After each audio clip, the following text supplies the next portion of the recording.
Mission to live! Buckle in!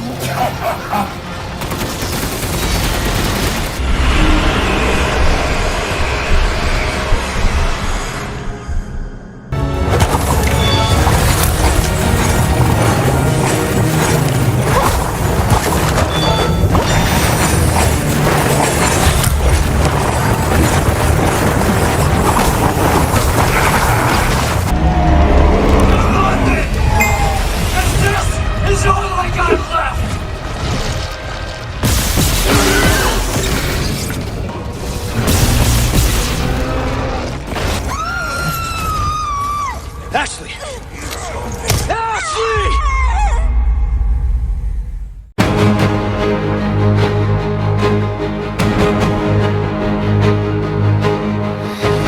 Hello, Mr. Hyde, so mysterious.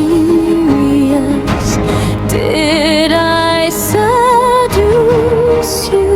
I meant to, just wanted to see your mystery and offer you these bras that sure don't care if they see you and me.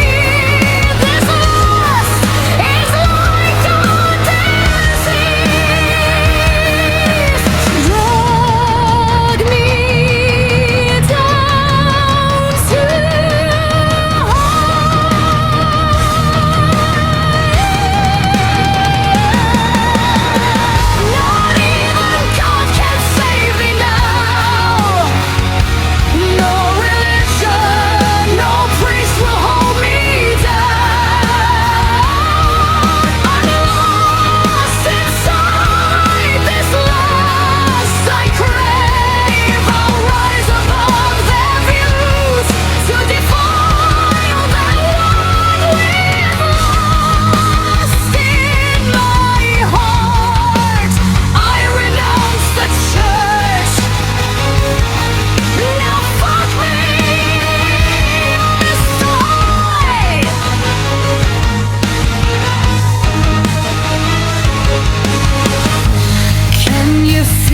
Hello again, everybody. Caleb the Vampire, one of the Lethal creators here again.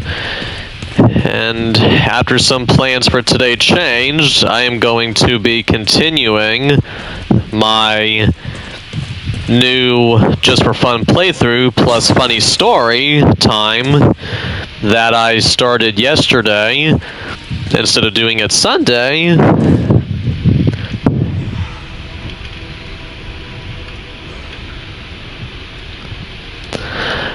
And maybe tomorrow I'll do something else, like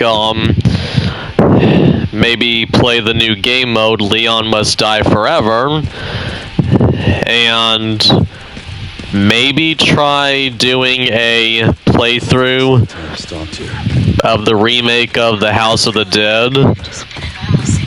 See what I can do to try to get the Platinum Trophy, because I know Luna did a playthrough pretty, like, a few months ago, so maybe I'll give it a try. And let's see what I can come up with for the rest of this funny story, but, I don't have a fan turned on that I was blowing on me to keep me cooled off this time, so hopefully there won't be all that loud noise this time. Hopefully. But, making his way back to the place where it all began, Leon sees what appears to be a literal ghost town and comes to the conclusion this shit is about to get really crazy. What Leon doesn't know, that the rest of us do, is he's about to face a giant fucking monster that's gonna really make the player wonder, what the fuck?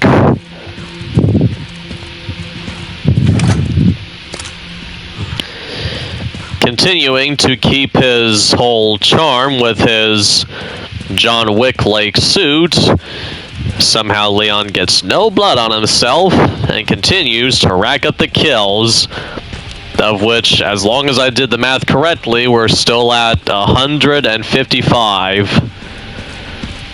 But before he continues, he makes one quick stop at the in-store shop again. Sell some stuff we actually won't need. Looks into a few possible upgrades.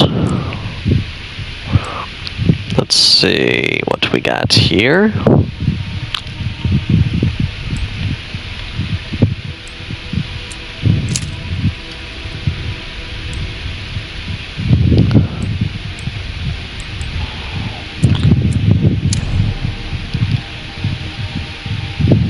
Okay, you know what? We'll use that here.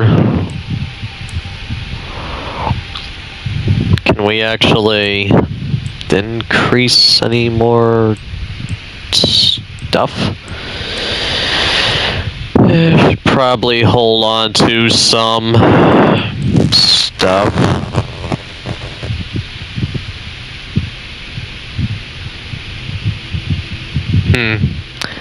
I think this weapon here might be the gun that Zeno uses to one-shot people that he can't stand their faces. What was I just saying about saving points? To quote a Schwarzenegger moment, I lied. Continuing on, he makes his way to the now deserted hotel, which once looked very appealing, I'm sure, since we've never actually seen it when it wasn't destroyed.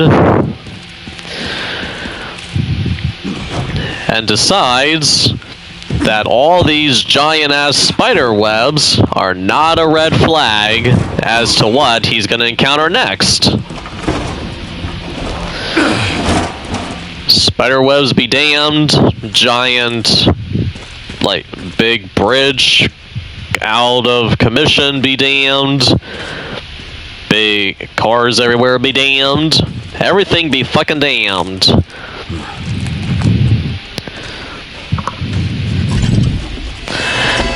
I still remember when Luna and I first played the game, I was like, no, not my worst video game phobia. Shit. Now to me, this thing is not as scary as it is annoying.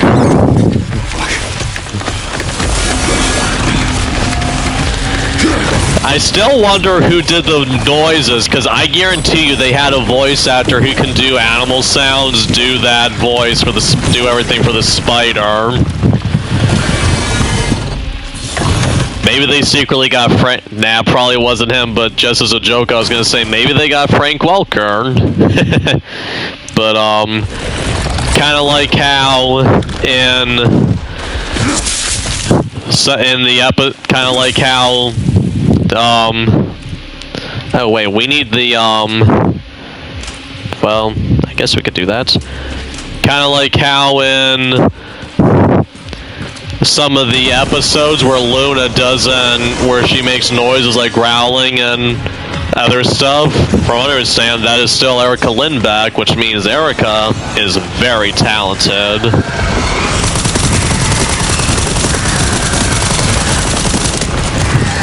Technically, it's not really useful to deal damage to the spider there, but I would still do it anyway, just for fun.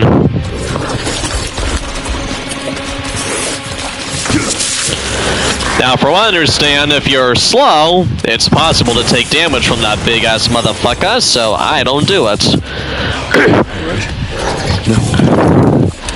Completely pissed off.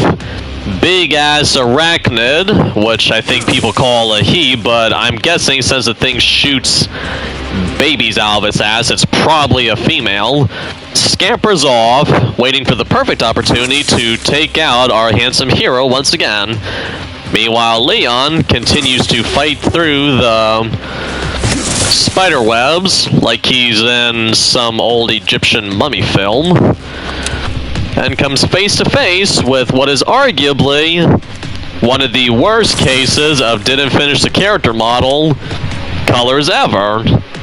Just kidding on that part, but it's arguably like they didn't finish coloring them.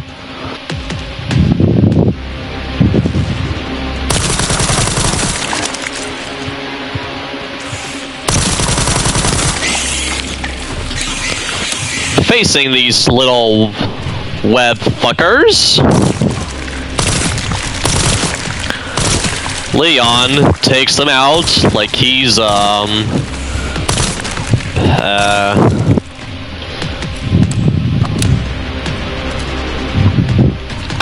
I got nothing there. I don't know. Story details be fucking damned.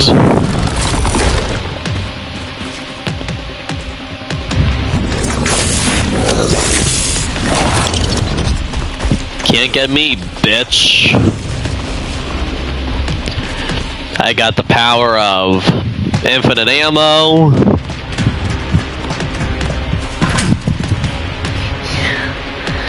I got the power of...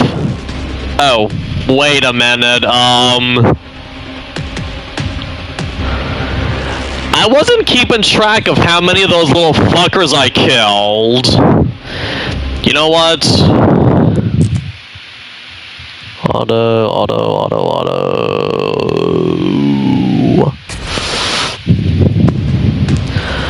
I gotta keep track of them. I gotta keep track of how many of those little fuckers I kill, so we're gonna equip the silencer since it's one bullet for everything, you know? Oh, right, I'm like, is there anything else in here for real?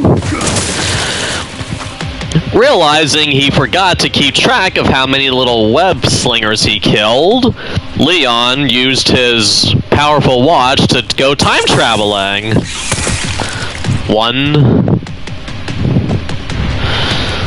As this kill count is going to require him to keep track of all the little fuckers he kills.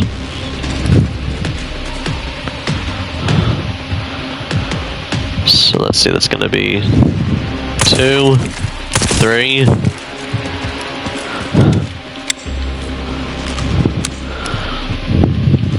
158 so far.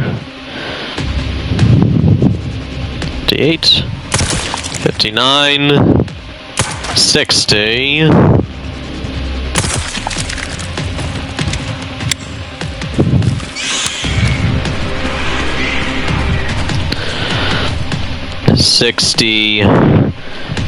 One,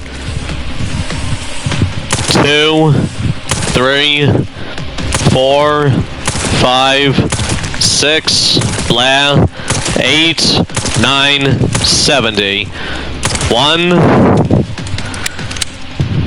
2, 3.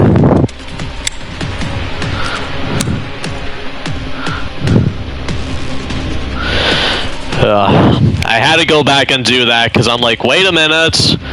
I'm racking up kills and giving everyone thrills while I do it, so... Correcting his mistake with some good old-fashioned time travel, Leon once again faces the face of the big ugly fuckerino, who is as graceful as a ballerina on steroids and with rabies. Collects up all the goodies that he could sell. I said collects all the goodies he could sell.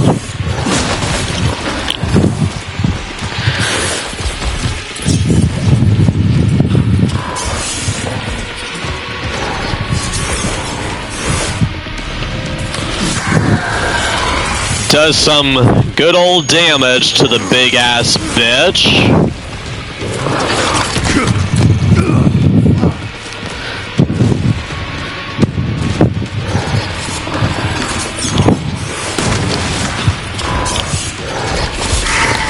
Whoops!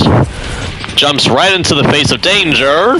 Does a complete 180. Is there anything else in here?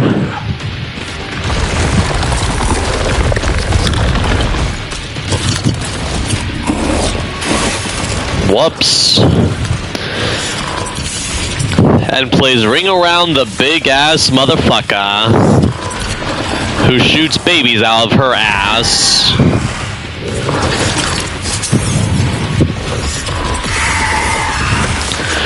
Listening to the bitch moan on and scream about her husband, who was a complete loser, I'm sure.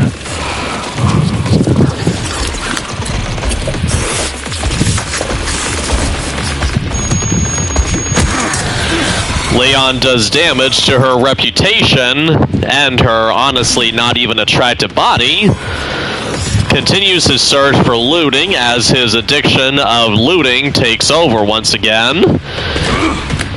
And he continues to search for helpful items that he can sell.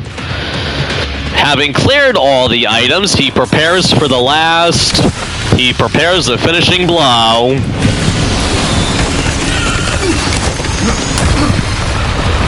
That takes this mommy long legs to the dryer, to the cleaners.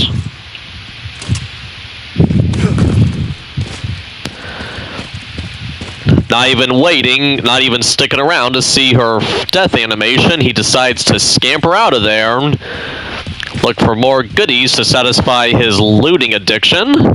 Finding nothing, he goes forward, gets stuck on this thing, and makes it out to daylight.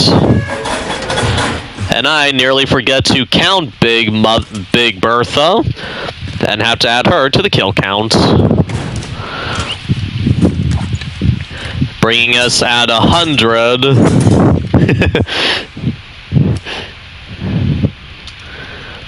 And 74 kills so far.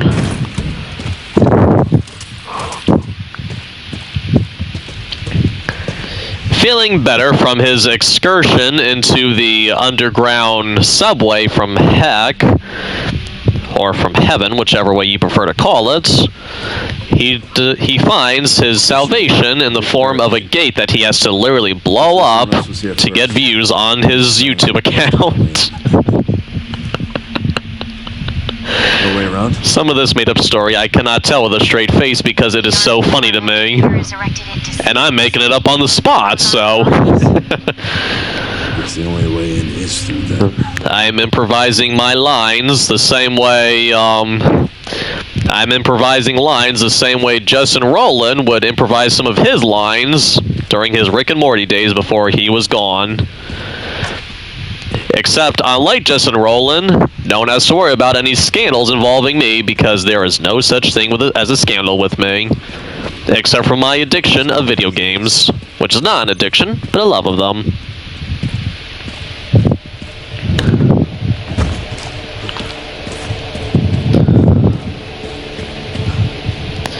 Finding an abandoned tent that belonged to the BSSA,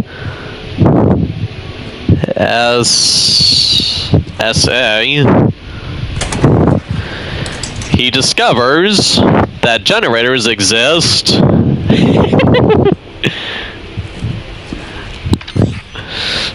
And that is what's powering the city of the dead. Crashed. Looks like they left in a hurry. What were the BSAA doing in Raccoon City? Capturing evidence for their next documentary. Don't blame me, I didn't do it. The computer's not locked. With the computer not locked, Leon discovers that he could easily hack their bank accounts and steal all their funding. That reminds me. I dug a little deeper in the Pentagon's database, and I noticed something's missing. What's that? There's no record of anyone ordering the missile strike on Raccoon City. For that information, you'd have to go read all the fan fictions. Leon triggered the alarm. Looks like your campaign to make the DSO stand down really didn't work, Xeno. We'll leave this matter to you. Irritated at such a suggestion by Timu Wesker, Gideon decides the best way to handle his violent outburst addiction is to literally go commit genocide even further, probably convert more already turned zombies into even worse zombies, go after Leon, and make some of the worst mistakes he's ever made in his short-lived career.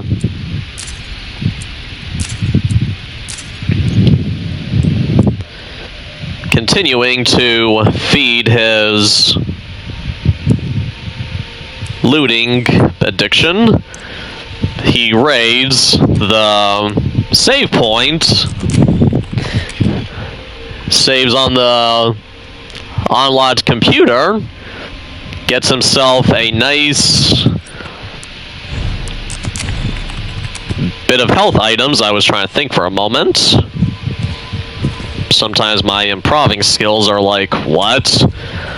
And finds a secret tunnel, actually a secret garage, with surprisingly at first, no zombies in sight.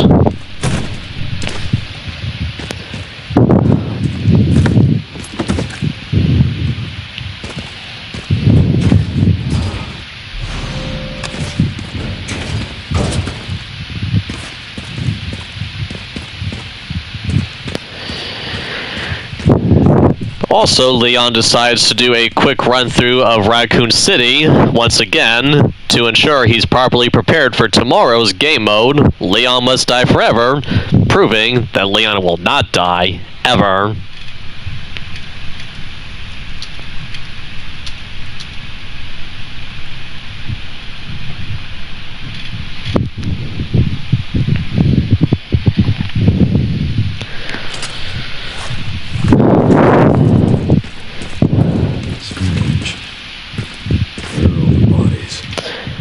Probably hiding in their mother's basement, better known as hiding in the dirt and waiting for the right moment to strike unknowing citizens and unforeseen tourists. Which, even though we've been in Night City before, Leon, guess what? Since you haven't been there since 1998, you are officially a tourist.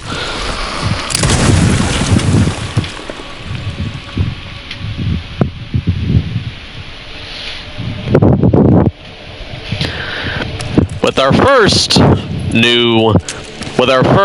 of the greeting party taken care of, we rack up one more kill so far. One kill. That's nothing to write home about.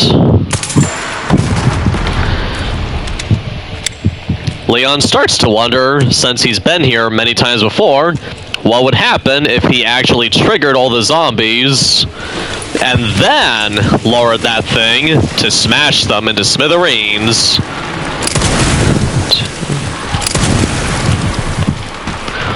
Oh, right. He wouldn't be able to add them to the kill count, as it would be way harder to keep track of all these freaks of no nature. I think that was 2 more, 3, 4, 5, 6,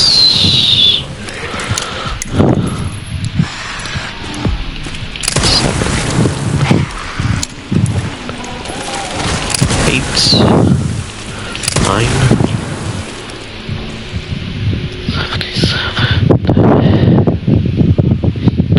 11, 12,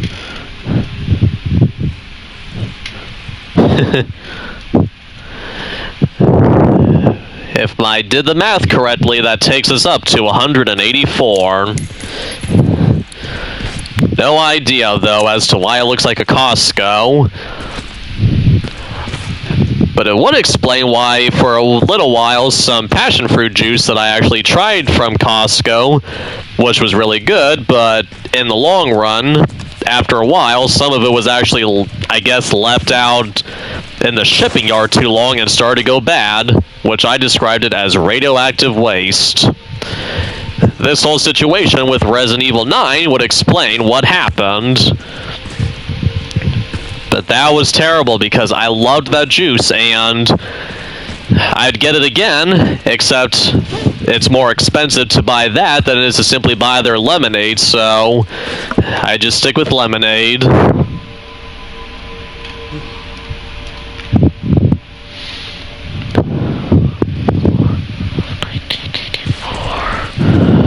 Let's see.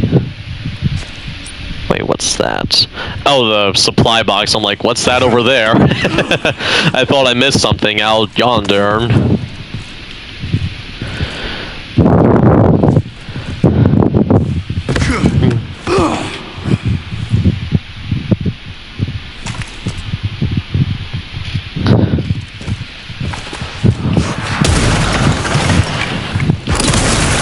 Two.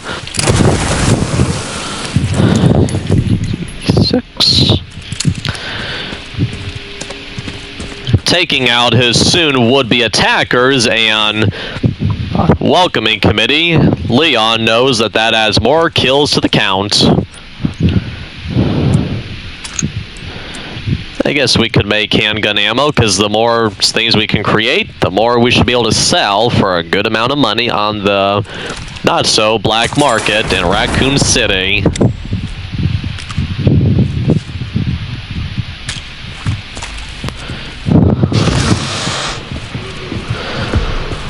Awakening a sleeping asshole, Leon takes a quick shot, takes off, whoops, so that's 1, 2, whoops, 3, 4,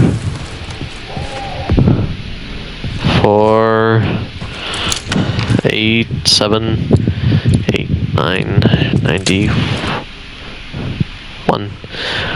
The only reason Leon continues to use the Requiem instead of the rocket launcher is because he knows that I am counting the kills, and if he uses the rocket launcher and accidentally takes out more than I can count, we gotta start over. Isn't that right, Leon? Of course he won't respond, but he knows that's exactly right. Wait, how do I even get back down there?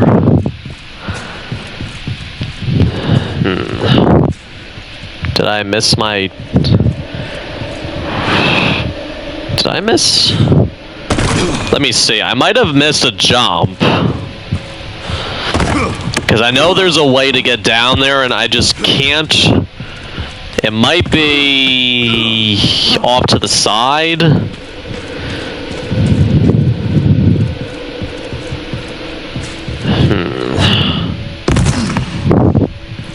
No?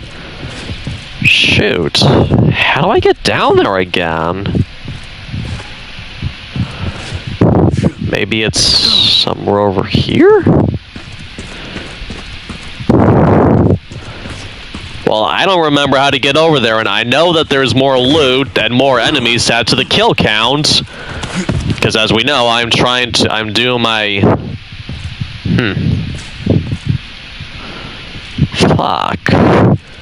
How do I get down there?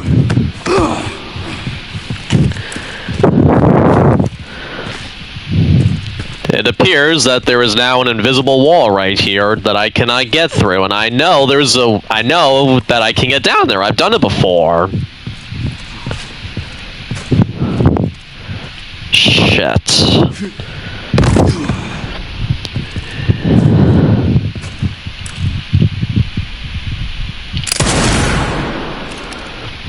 Nope.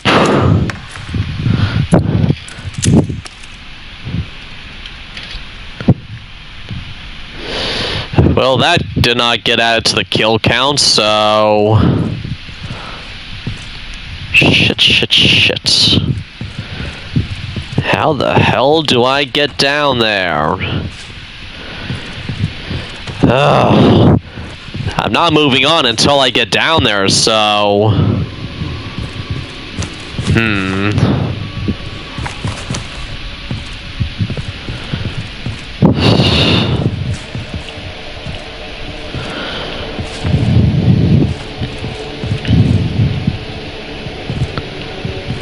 I had the same issue during the...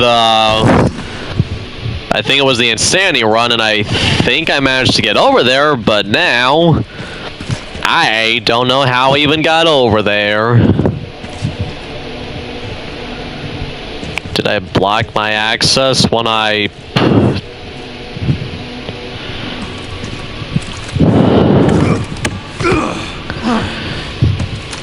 ticked off about me... Did they put a wall there? Seriously? Ticked off about me taking him up here constantly. I'm not doing this because I want to, Leon. I really don't know how to get down there. Oh well. I guess there may be a couple poor unfortunate souls that will not get added to the kill count.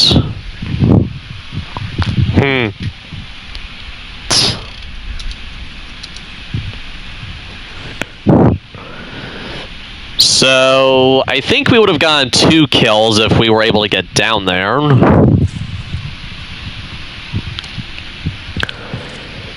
No, I don't think I could have got down there if I didn't.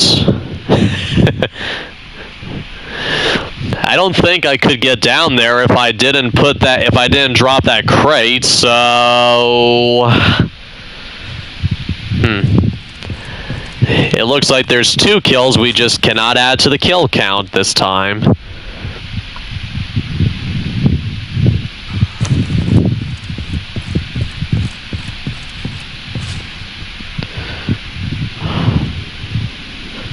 Wait a minute, maybe I figured it out. If I don't get down there this time, Leon, then we're just gonna have to move on, and we're gonna have to exclude 2 zombies from the count. I know it's annoying, but you know what? We all gotta do annoying things at times, Leon. There we go.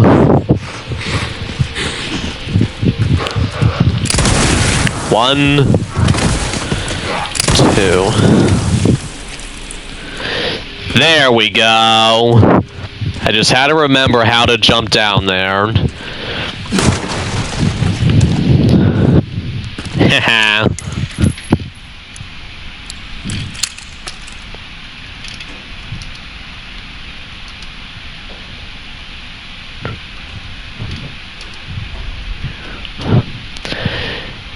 proving that walls cannot block even the toughest of video game characters, Leon immediately gives Trump's wall the finger and says, "Fuck it, I know how to get down there anyway," giving us 2 more kills to the count, adding it up so far to 193. Making the climb one final time.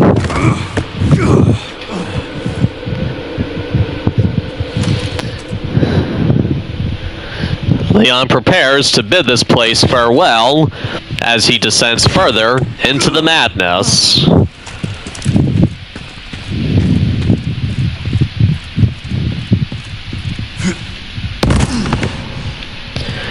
With a body that obviously is hard as steel, Leon continues to get his way through without taking much damage, or even any damage. I'm not even sure if we've taken any damage this playthrough yet.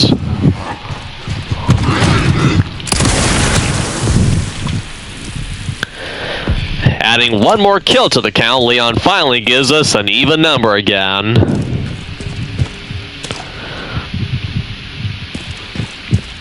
Concerned that zombie's head's gotten blown off, there are some things she will not be doing anymore.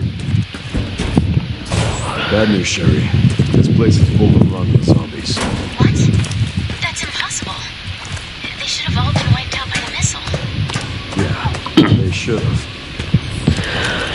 With this revelation at hand, Leon comes across an area that we will be coming back to later, as he realizes these zombies are not just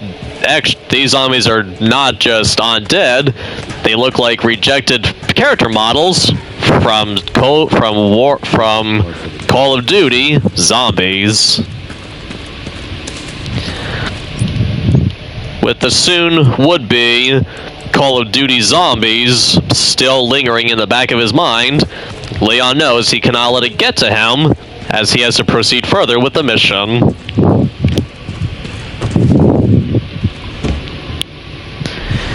Finally finding the first distributor, the first piece of the detonator. 2 more parts and I can jerry-rig the detonator for that gate. Great. Can you see any more from your position?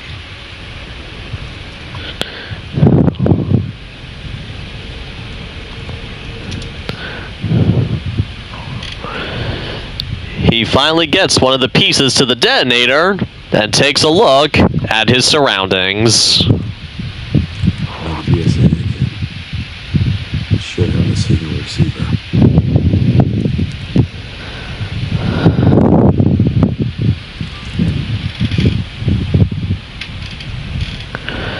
Including a gas station so overran by zombies, the price of gas is exactly $0. 1 more BS. Relays over there, huh? What was it? BSAA? Yeah, BSAA. I think that's what it was. Camp, because I don't think it was BSS. Yeah, BSAA. The location for those parts. Going to collect them now. Wait. I'll look into the BSAA in the meantime. Yep. Finds the other 2 BSAA camps. Heads back to his what's going to be his home for the next little bit of time. And decides it's time to go shopping again, maybe. Or at least sell some stuff he will not need. Hand grenade.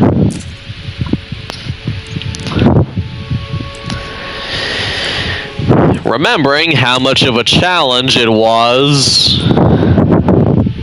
to try and parry the liquors to get the points for making one of them unable to spew any more bad talk about him, Leon decides that the best way to deal with them is to have plenty of health items, be able to deal with them head on, and don't worry about the consequences of his actions. Unlike the consequences when I played the Insanity run. No, when I did my first attempt of the speed run, and there was a wanted poster put out for me killing a zombie doctor that I custom made just to make it even funnier.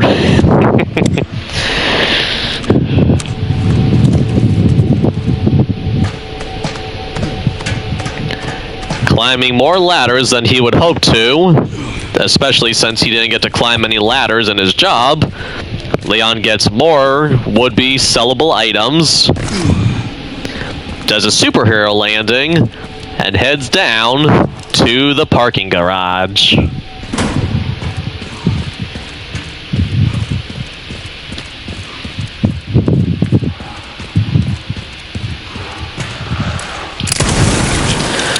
Shooting a zombie clear in the butt, Leon decides since he has infinite ammo, stealth can go F itself this time as he hardly needs it.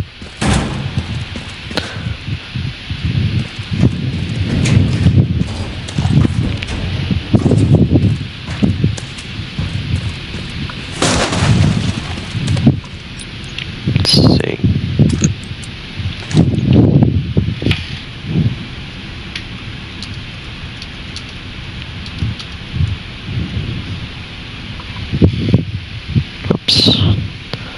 Come on.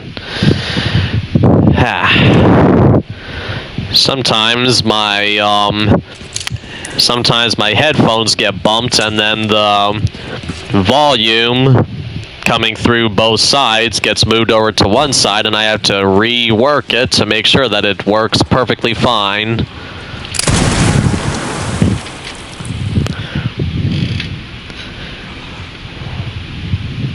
I think that was that 2 more kills? I think I was at 195 and that should be 197 now.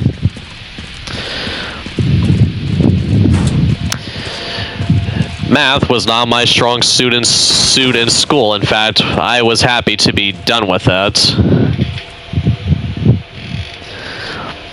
I was so happy to be done with school when I passed and was like, alright, that's it. No more of that. Jumping down, knowing where he's going, Leon finds out that he has to get 2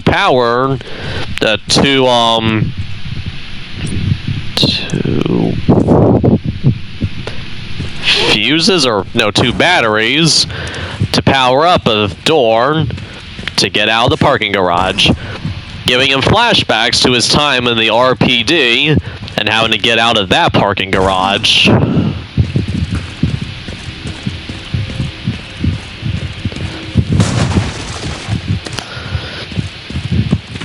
Grabbing a wheel, he triggers some zombies who did not learn the safe word of "stay away from me," as they climb up out of their hiding spot with tons of dirt in their mouth and a lot of dirt on all the executives.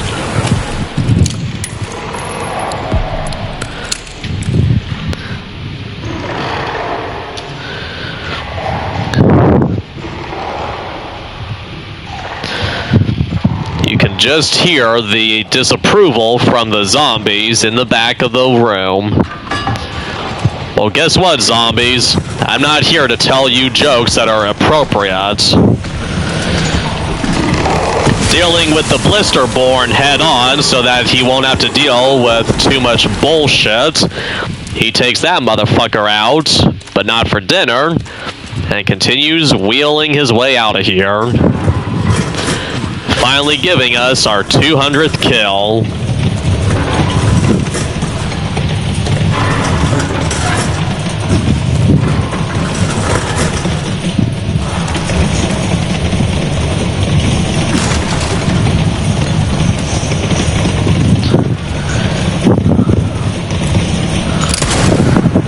Whoops.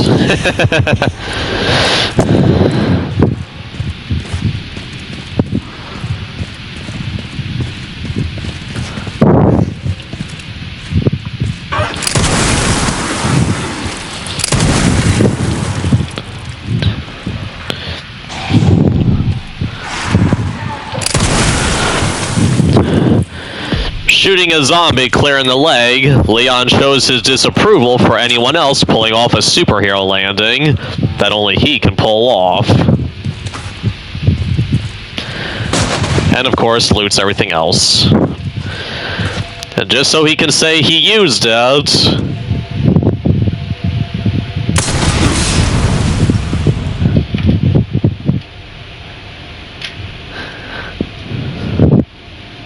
he shoots the explodable canisters just so he can say, I used it.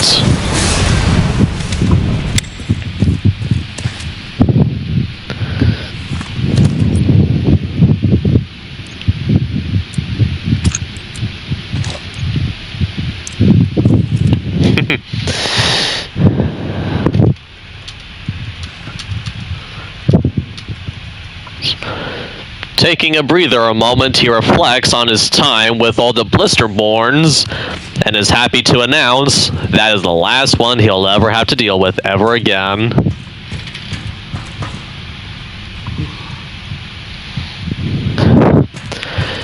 Making his way to the power station, he takes the battery and says, "Kiss my ass, I'm getting out of here."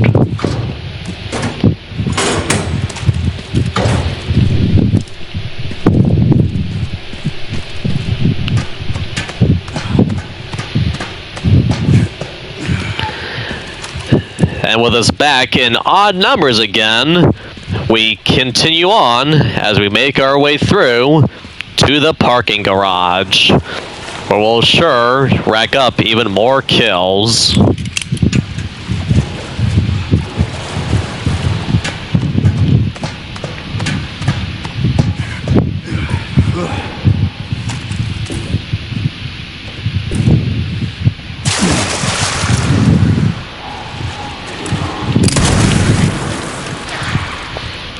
Finally taking us back to even numbers again. We take out 3 more zombies.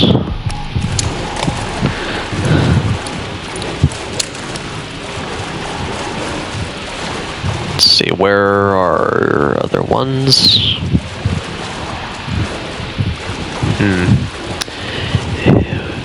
And contemplates whether he should shoot and then loot, or shoot if he should shoot and loot along the way, or if he should just shoot them first and loot later. And he immediately decides that taking some shotgun shells ahead of time is a good idea.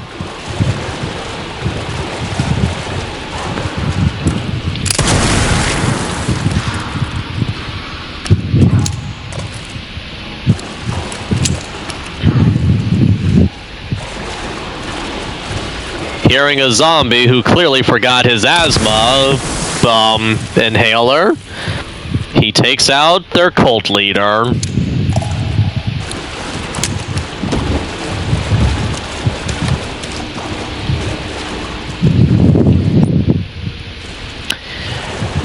And from this point onward, I think it's best to shoot first and ask questions about loot later.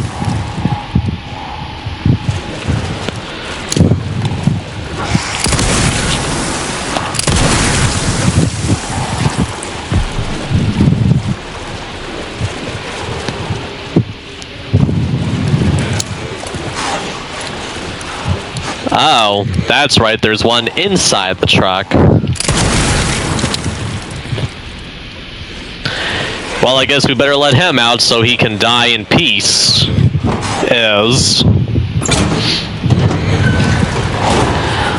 Oh wait, there's 1. 2 more.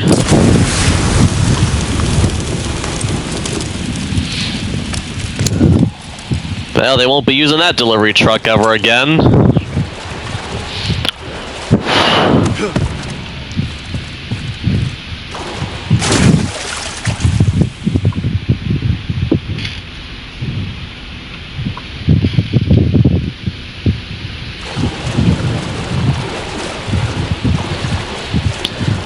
Looking around for more volunteers, Leon gets stuck as easily as I do.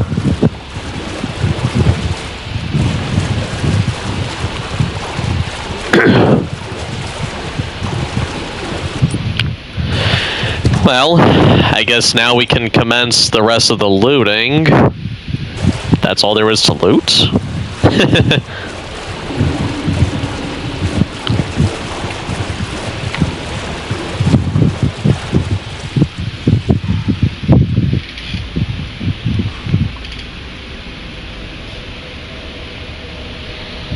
Guess that's all there is in this area.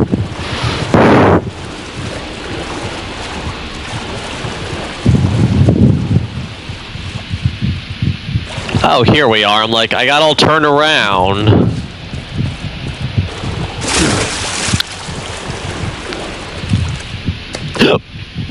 Hiccup.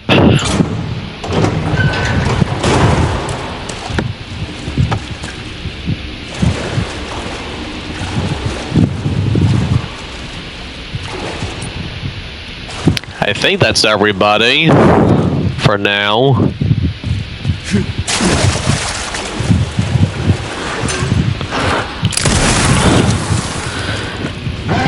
Whoops. Now we have everybody for now.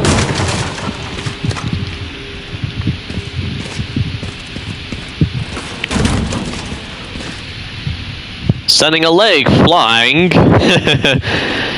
Leon proceeds further into the area where he needs to get the other battery.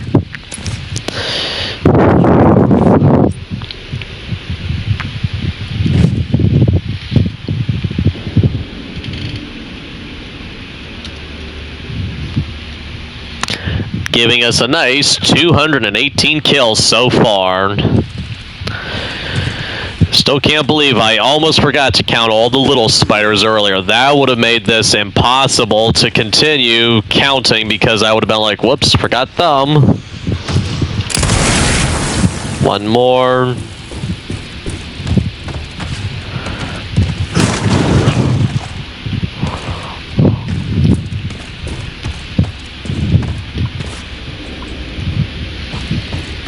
Okay, just one more for now. Making his way back to the pesky gate, Leon remembers how his first time escaping an underground parking garage went, except this time he doesn't have Tyrant on his tail. Yet. Finding the remains of some BSAA officers, he finds out from his phone that he is witnessing the remains of a snuff film.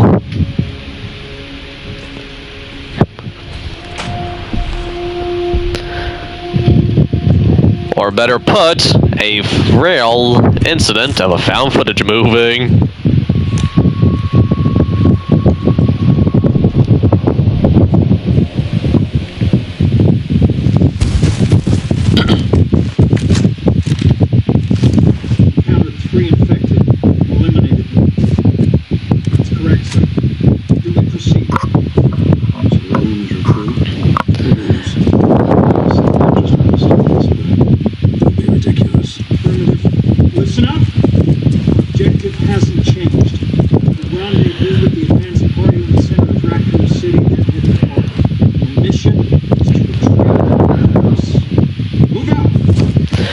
And again, because we don't kill these people, we're not counting them as official kills on the count.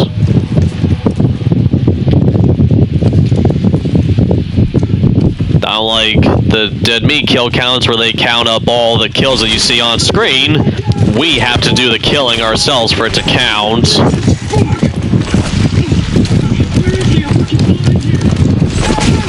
Ironically, a lot of YouTubers end up censoring this moment because this cutscene apparently gets a lot of them put on the forbidden demonetization list.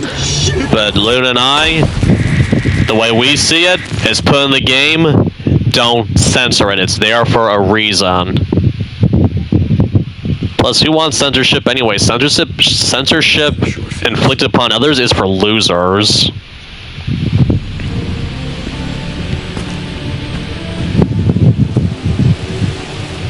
What are we doing here? filming the last scene of the movie that Grace never finished because it was too much for her to finish.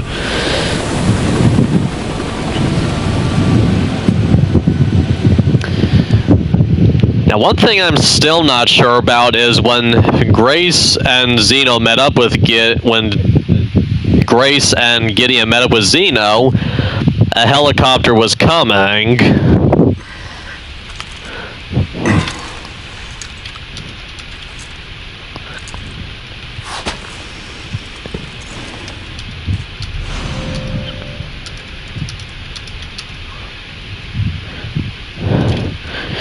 The thing we're not sure about is if Gideon was driving the helicopter once he and Grace met up. If he was driving the helicopter when everyone was riding to Raccoon City, who was even driving the helicopter when it was first spotted? The guy at the end. White suit. Fine. Yeah, hold on. The database is coming up empty. So there are ghosts involved with Opus, too. Not quite, Leon. This isn't exactly Outlast, which turned out to be a bunch of fucking nanobots. I really wish they would have left the whole suspense about the Wall Rider possibly being a supernatural entity. I think it would have made Outlast better than it did turn out to be. Oh. I'm like, huh?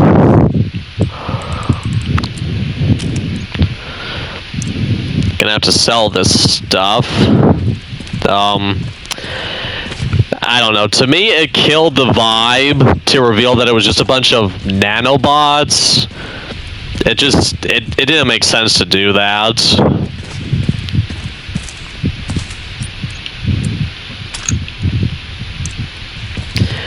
You know what? Our inventory is so full, we better go ahead and sell this stuff now before we continue further with Leon's looting addiction, because we're going to run out of space. And then where are we going to store all this useless stuff that he doesn't need anymore with infinite ammo? Nah, we'll deal with that later.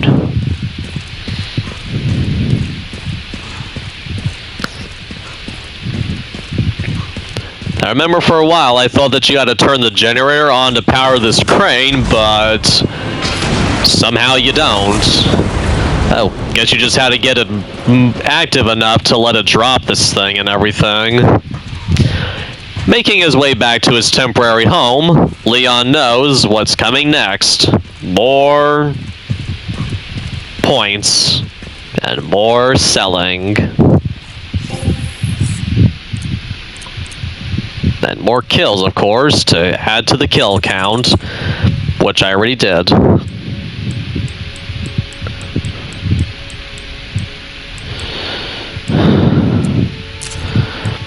Okay, whoops, forgot about that one. Okay, that should be everything for now. Yeah, by the time we get back to Ark, it should essentially be a nice, beautiful collection of guns and healing items. I'm trying to remember if I've even taken any damage so far this playthrough or not. I might have taken a little damage from the big-ass spider, but that might have been it. Anyway, continuing on, and this is the first time this broadcast that the camera tried moving the other direction.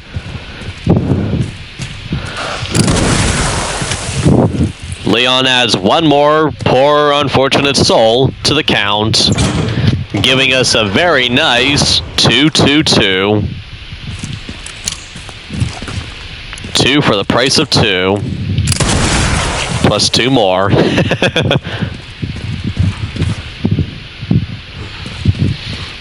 That zombie's almost doing a perfect T-pose.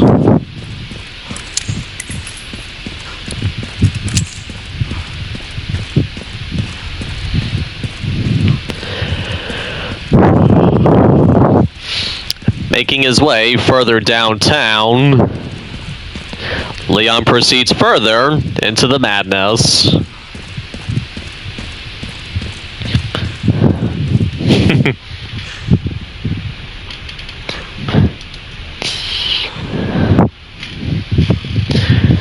To put it in Family Guy terms, the Book of Tea by Holly Bibble. That's gotta be one of the funniest jokes I've ever heard in anything.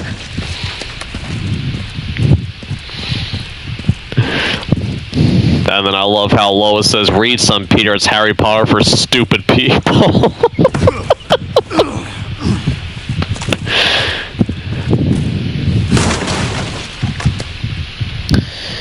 To make sure we don't make the mistake of killing everyone with a... To make sure we can add everyone to the kill count, Leon remembers that sometimes the best way to get rid of an explosive thingy is to get rid of it before you even take out the undead.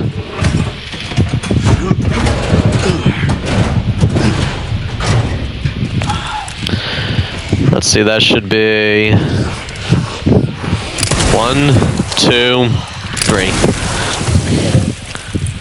3 more victims added back to... Whoop. Okay.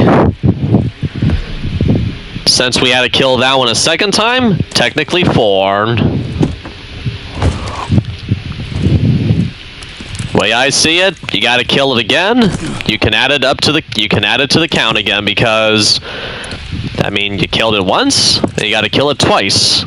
Killing once, killing twice. Any more? Sold to the undead.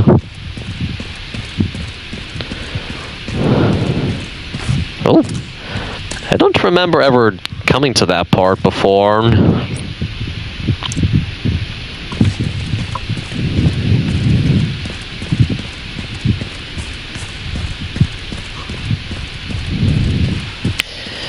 Deciding it's best to take care of the gas station next, Leon makes his way to the gas station, where prices are cheap and gas is probably not the deadliest thing in the city of zombies.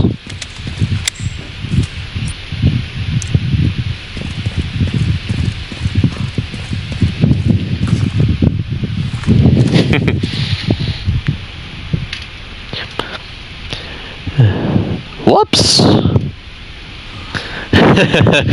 Have the kill count up to 23/24. It's like, no, it's 224. Forgetting how to climb ladders for a moment, partly my mistake, Leon finally remembers just to put his hands up and grab a hold of it.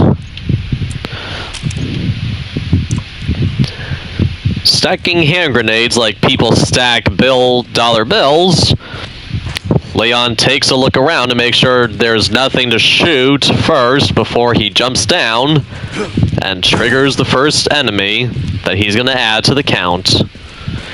You know that enemy spawns in as soon as you jump down, because that enemy was not there when I was just looking around.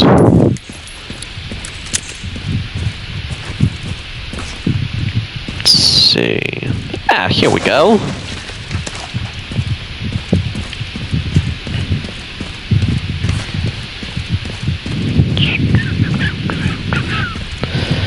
But first, he makes his way upstairs before this area gets so lit he cannot get anywhere without getting burnt alive.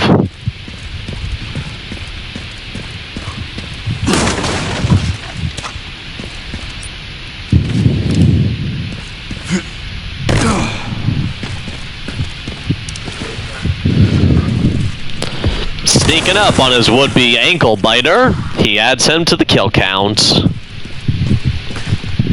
And that thing went, ah, as it died. I guess that's what happens when you don't ask someone if they got any last words. They're like, ah. It's like, whoops, sorry, I didn't ask you. I still cannot remember which moment it was, but I remember...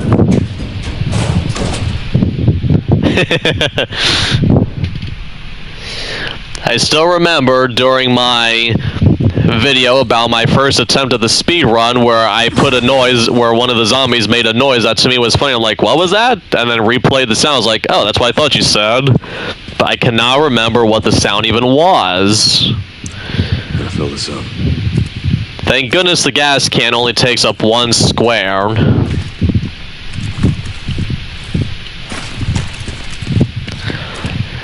We're greeted by a repetitive lumberjack who just wanted to show us his chainsaw. And we add 2 more kills to the count.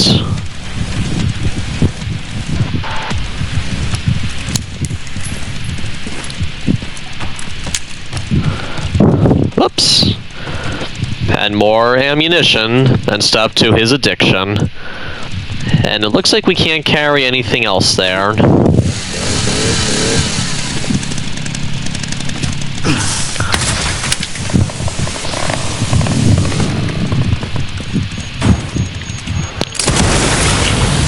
One, 2, 3, 4. Gonna add 4. Whoops! 5, so 28, 29, 30, 31, 32, 33. 34, 35.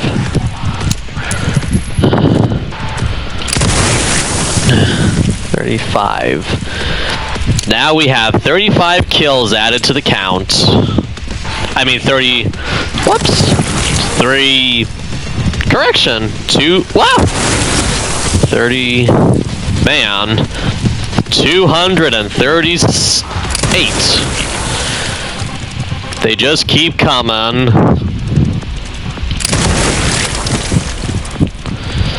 Jesus fucking Christ, they just keep coming and coming and coming.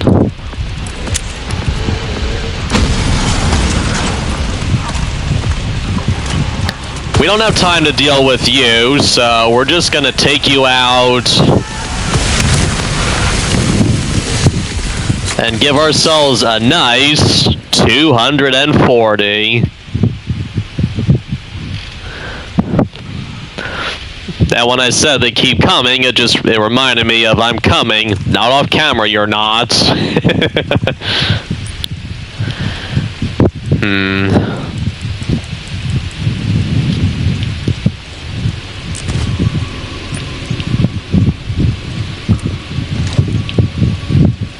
There we go. Now we can take that.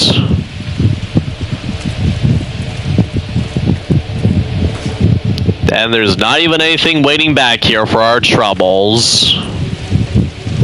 Should be everything.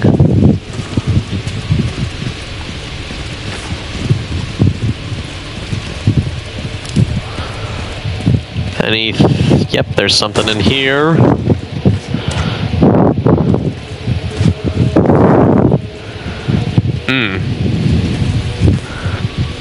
Wow. The smoke is so thick it was literally coming through the wall. That is insane.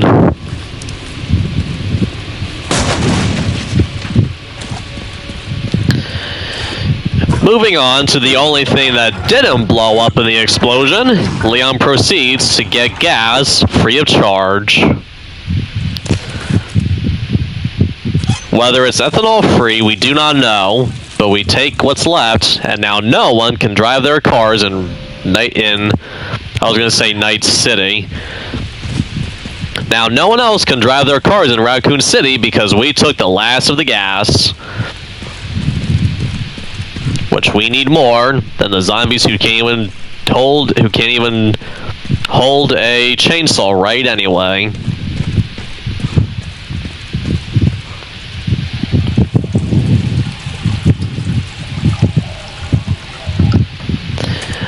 I remember when Looney and I first played the game, we wondered if it was going to be a recurring thing, having to come back and constantly get more gas. Thank goodness that the gas can has enough gas for 3 generators. Not sure if that one we already killed or not, so I mean, I guess we did, since they turn in, since the ones that we have, since they, yeah. We must have already killed those two since they turn into blister heads.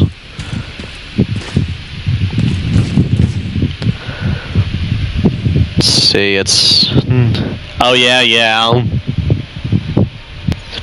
I forgot about my nickname for them, bitcher heads. So that's literally like, damn, a chain, 2 blades, and what, like a half a weed whacker or something? Talk about primitive.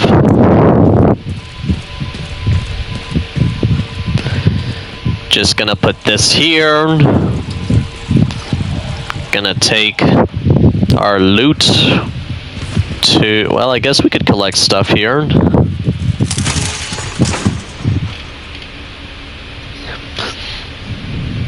I guess we could gather stuff here.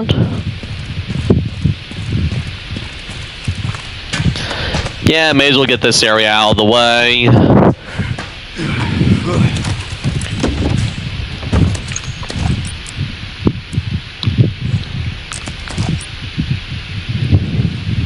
Wait a minute.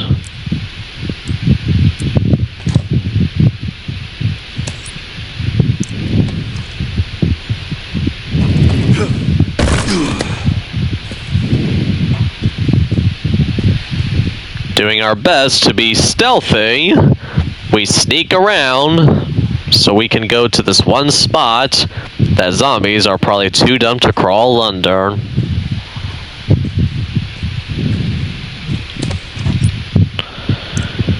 And now we really are running out of space, so we're gonna have to deal with these motherfuckers.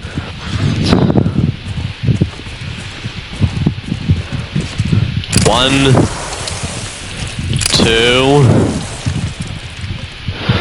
2 for now. Does anyone actually come up out of the... Yep, I knew there had to be someone that comes up there.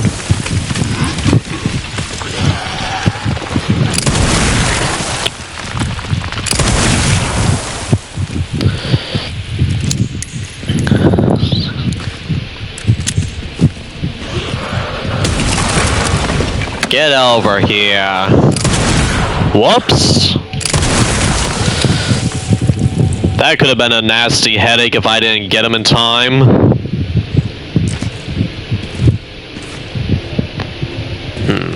Can't take that. Can't take that.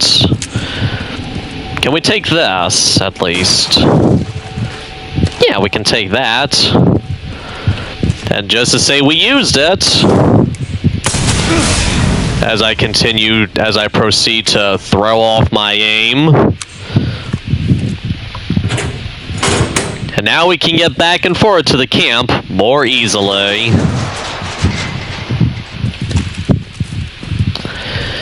Leon proceeds to go back home to do some more bookkeeping and check his and do his checkbook balance.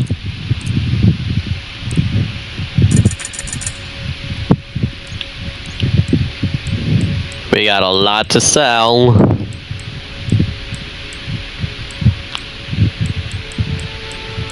That's it. For now. Oof. Maybe I need to stop collecting, maybe I need to stop collecting every med, injector I come across. Some people take in stray cats. I take in stray med injectors. I mean, they look at me with those little green puppy dog eyes, and I cannot help but take them in to give them a proper home, because I will definitely not let them sit out here to go bad.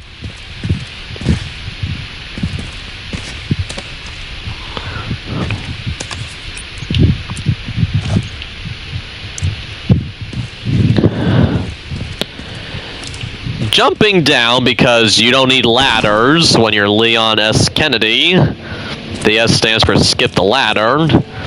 We go further down into the abyss. And I think... No, that's the way we go. I don't remember if there's anything this way or not there. I think there is, so...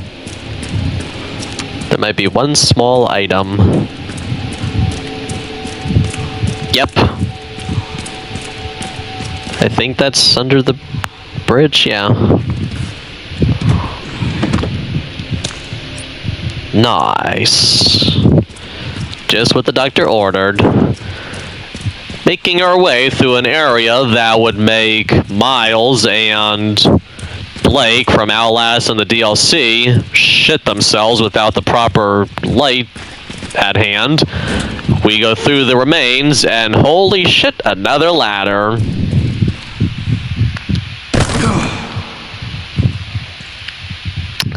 This game with ladders. Game must have some kind of ladder. So let's see. Leon has a looting addiction. Grace has a... Shoot. What kind of addiction did I say she had again? I can't remember what kind of addiction I said Grace had. But the game has a ladder addiction. That's right. Acting.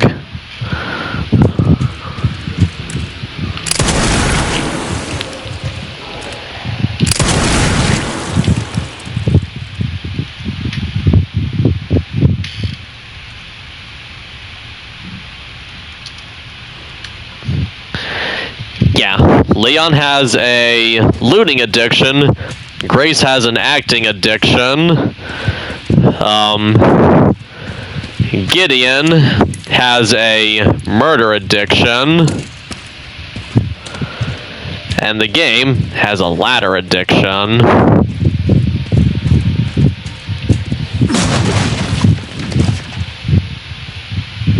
Pretty sure someone's gonna wake up in a moment and be like, don't forget about me.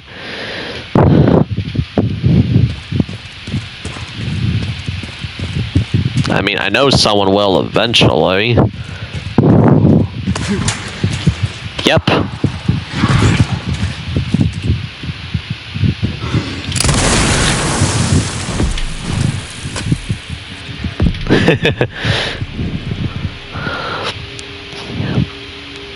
Alright, zombies, get in line.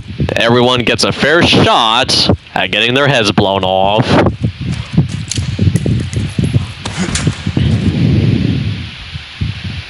And we're about to add 2 more little fuckers to the list. Oh wait, 3 more? 4 more? 255 kills. Nice. Finally getting closer to a movie known as 300. Or just say, yeah. You know what? I didn't think that joke through.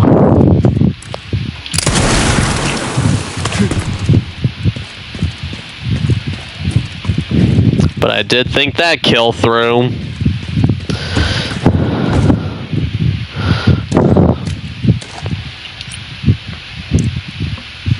First time Looney and I played this spot, I wondered where we were, and then when I saw this spider, I'm like, oh no, another spider. Then I realized, no, that's the same spider.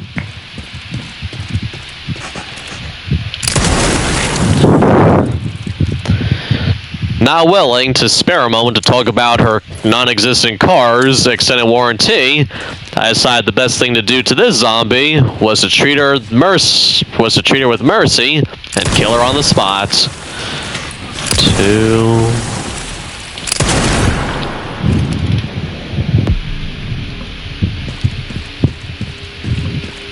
We are 1 kill away from 300. Not getting stuck on the gate this time and keeping in mind the purple graffiti. We come through a spot. Yeah, the IKEA door. We come through a spot that will later be ridden with zombies.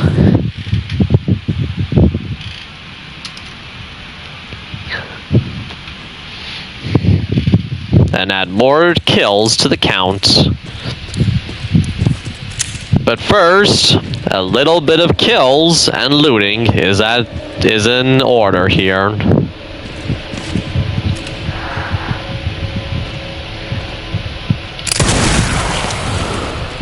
Congratulations! You are officially kill number 300.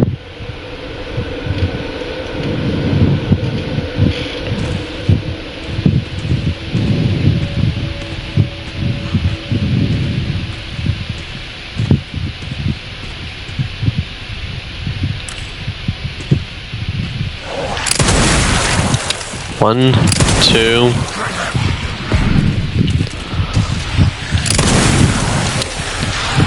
Three, four.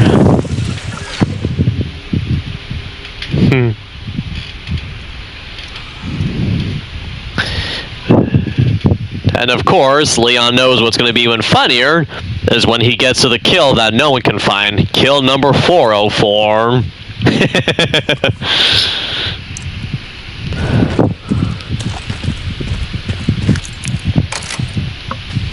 While we're here, may as well use the key.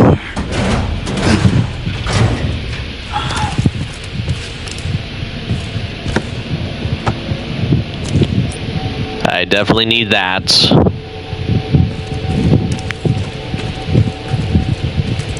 Okay, that's everything. Wait a minute, is there anything here? Yeah. More handgun ammo. Oh, that's just to throw that. Going back down the subway, he knows he's had enough of this area and wants to just get out of here already.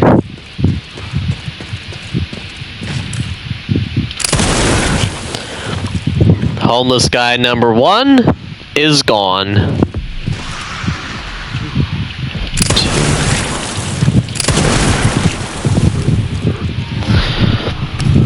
307.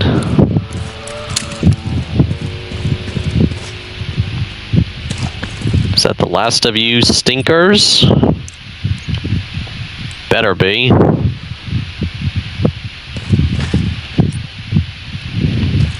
Yep, that's the last of them.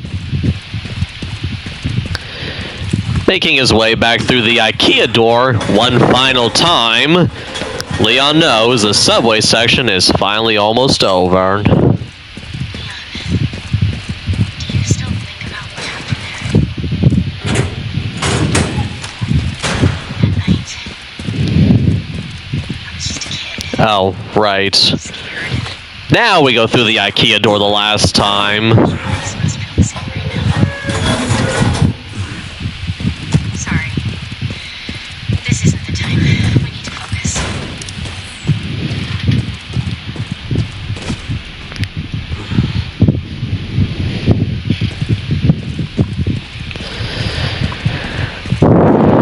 Now, something I'm not sure about is since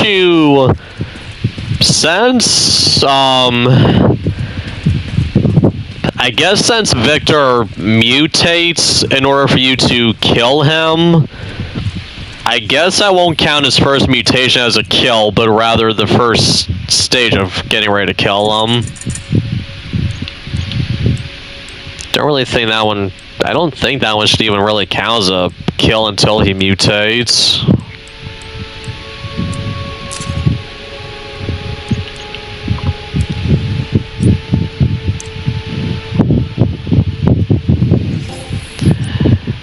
Deciding it's time to really get all set for the battles ahead, Leon decides to enhance some of his weapons.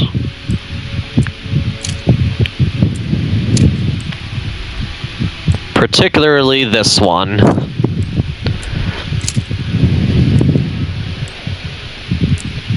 Yeah, that one you really can't add anything.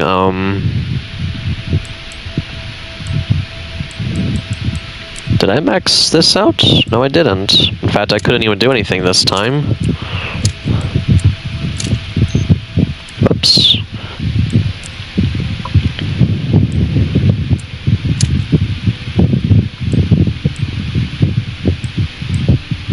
Okay, that's all for now.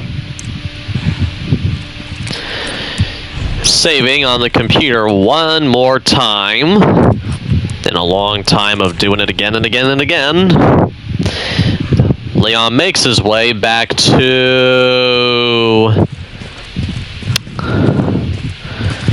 Let's go ahead and get this spot out of the way again. Leon decides to break protocol and go up instead of continuing the apartments just for now, so he can take care of this area next. And he's about to learn exactly why some of the zombies are rejected models from Call of Duty Zombies.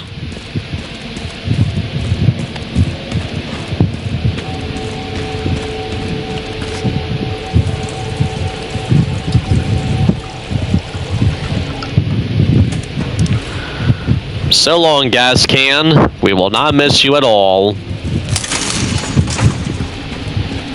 Maybe those who like the smell of gasoline, but I personally will not miss you at all. Let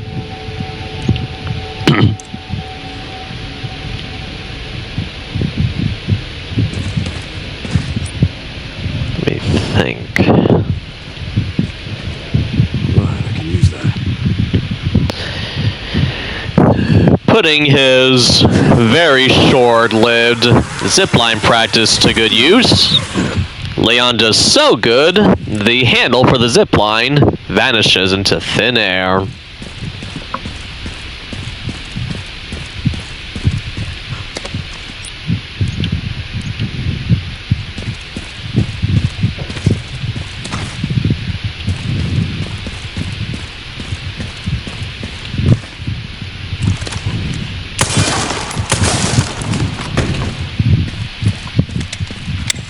Reuniting with an old friend known as the Green Herb, Leon adds that to his collection of green herb,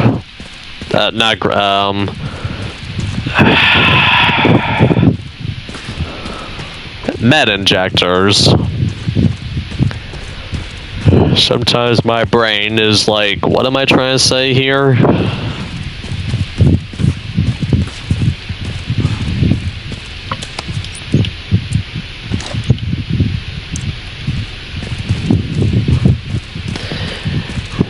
Making his way through the building, he knows that the only way to move forward is through one of the conveniently dismembered elevators.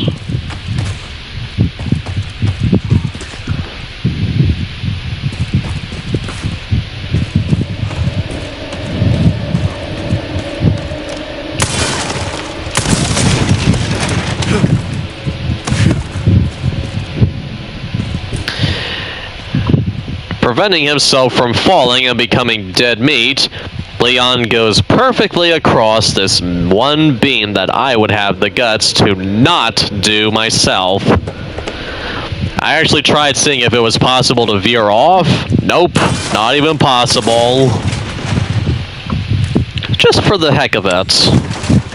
Then it's not possible to fall off of there.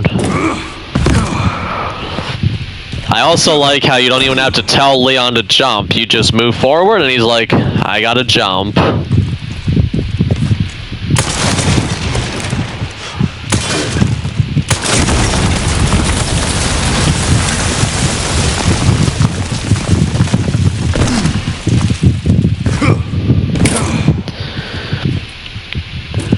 Looking at what can only be described as one of those paintings where the stairs are going all over the place, Leon does what Chris can't and opens an elevator with his bare hands instead of punching a boulder.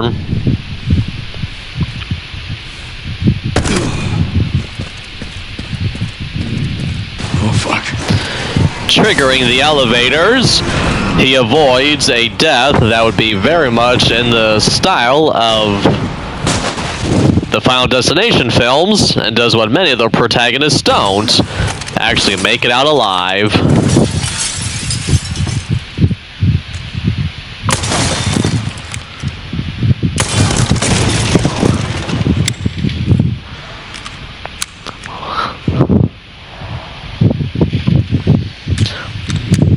And now, it is time to return to the Requiem. I said it's time to return to the Requiem. Now what? Whoops. And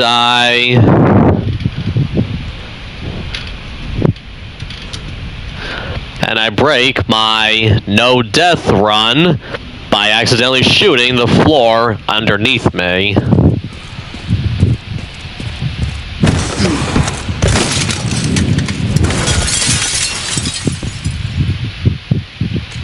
Only because those bastards wouldn't die.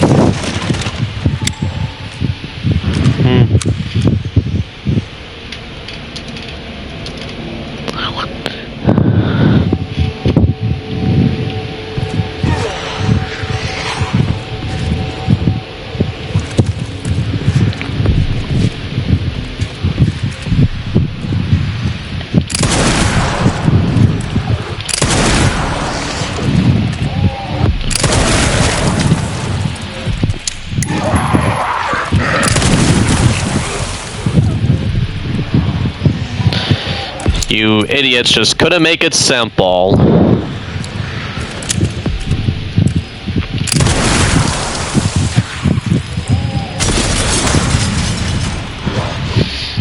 Thank you. One motherfucker helped make my job a lot easier.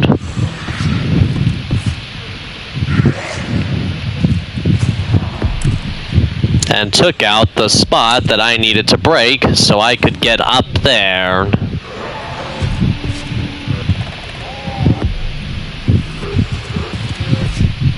And I'm sure breaking those again would make me fall through the thing. Whoop!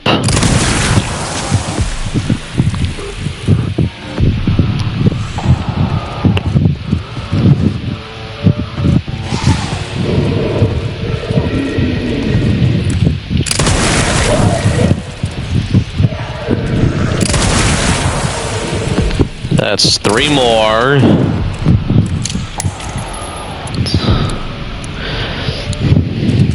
We're up to 315.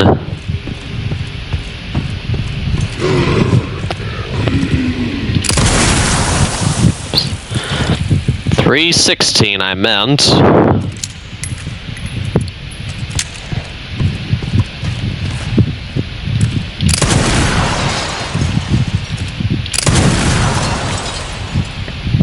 Now we can take out the glass. Why? For fun, of course.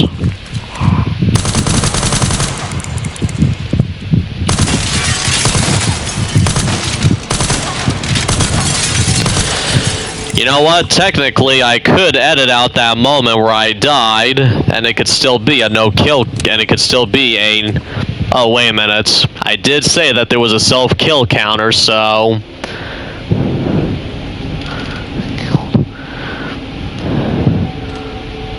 We got 1 time that I died so far.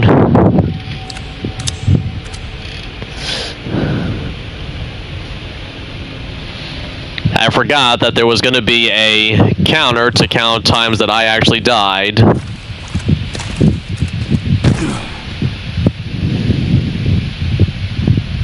Man, imagine the motion capture for this moment.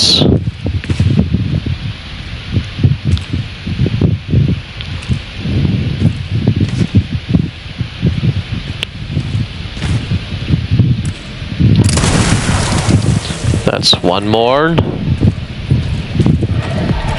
2 more. Whoops. 3 more. Sliding foot.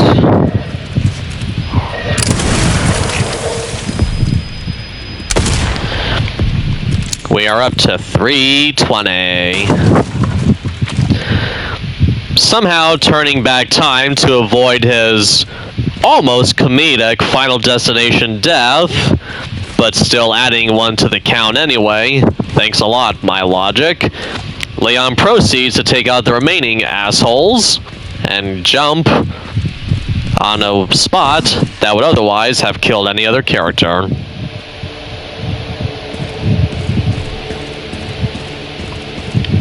Okay, let's find those dead animals.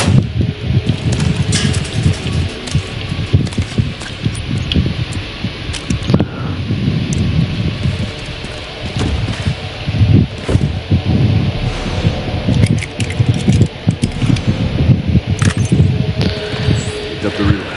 Proceeding further down the way, Leon heads further I found some evidence of the Pentagon putting pressure on the BSAA.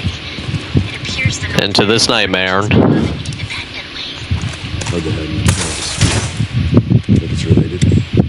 That's all I've got. There's been an increase in government surveillance. Looks like my fan base is growing. Some things never change. Watch your back. I'll contact you again soon. I still feel like the way these two, like the tones of their voices when they interact, I still feel like that Tia and Sherry may be married and everything, but we've yet to find out. That'll get me down.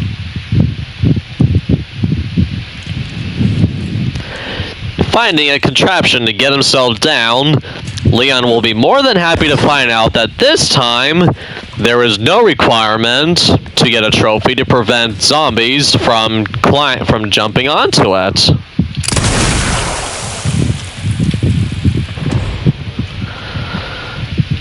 And with that, we add another count. We add another kill to the count.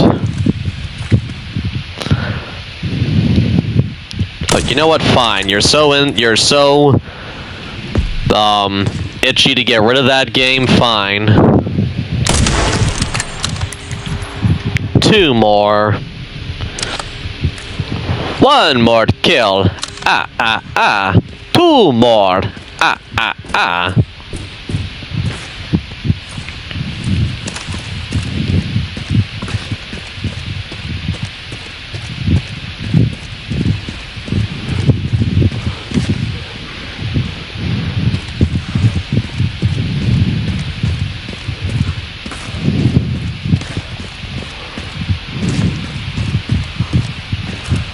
One. 2.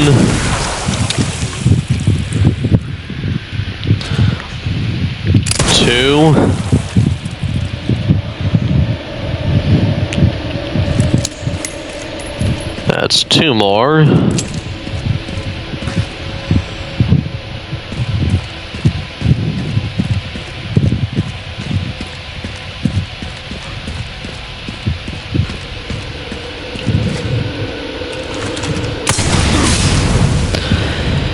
At this point, whoops, did I take a little damage from that? At this point, Leon decides it's better to not make it like he uses that, and decides instead to leave no evidence he was even here.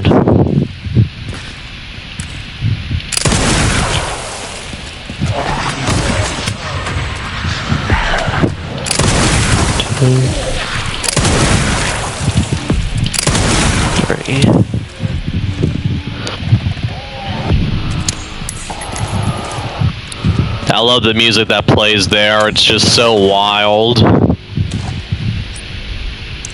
Continuing his zombie massacre, Leon finds out that some zombies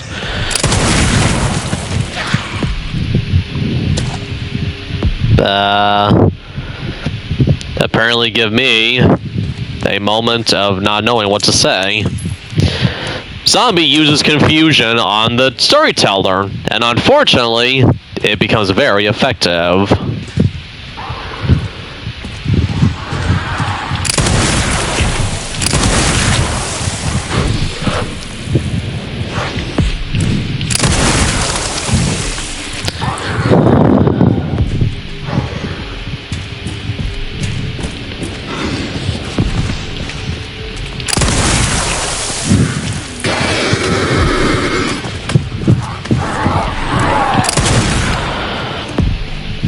Well, that zombie just committed suicide.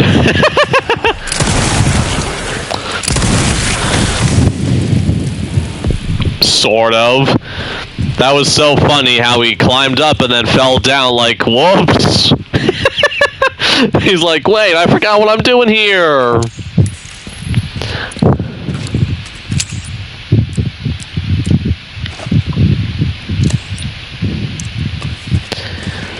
He literally forgot how to hold on to the building to climb up. Not the brightest bunch.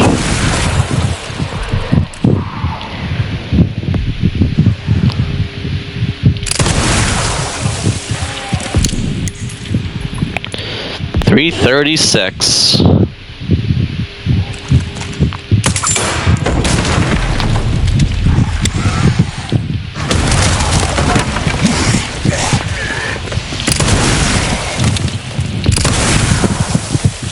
.38.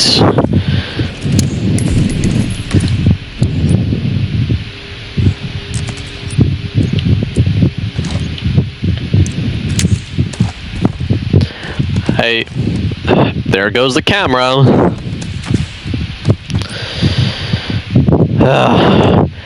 At least once we finally have the DualSense Edge, if a stick starts to go bad, we just take it out and be like, new one. I'll be so glad when we don't have to fully replace the controller anymore, but just simply replace one of the sticks.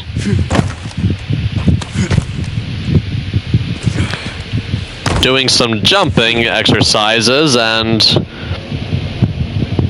particles are floating midair. Leon remembers exactly why he even came up here, to get back down.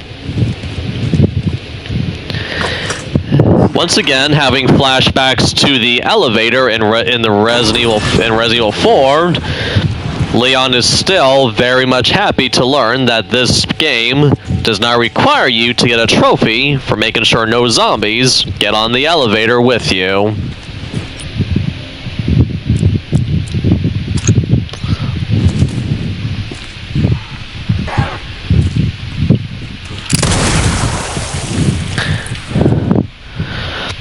Getting a very stealthy kill, we shoot a zombie through there.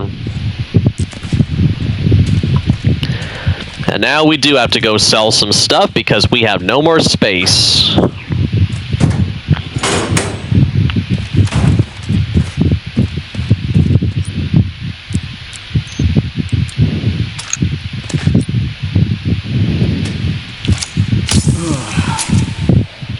And that's the first time I've actually had to heal this entire playthrough.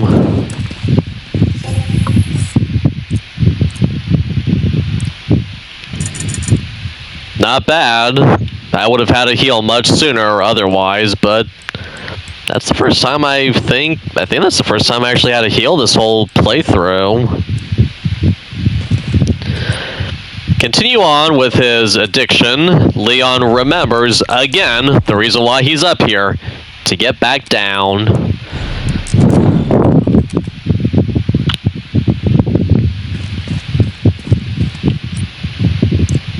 Gives us more space. Gotta remember where the other container... Oh, maybe I guess the other container is at the camp with the, where we gotta go back.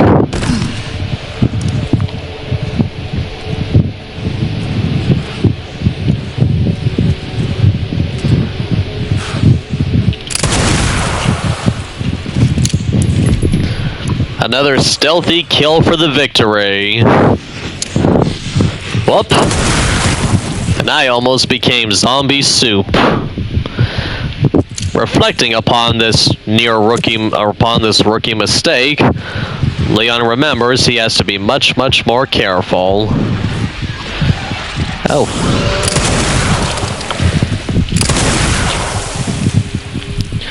As he gives us another 2 kills, added to this juicy kill count.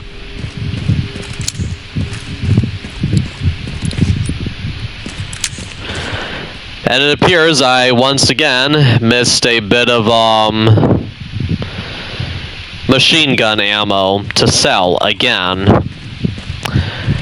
This is the second time I've made that mistake.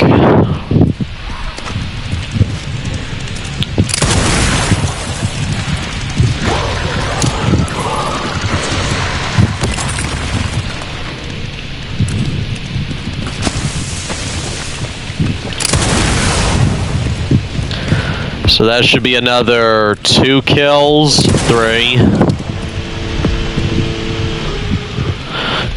No, 6. 1 more kill. 2 more kills. Come on, motherfucker, die!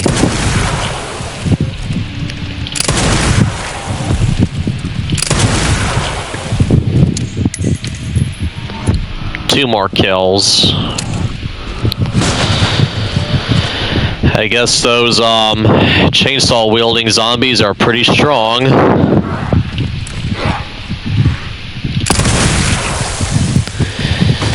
Giving a zombie a rather explosive demise, Leon continues his carnage into the heart of this area and gives us 350 kills. 51.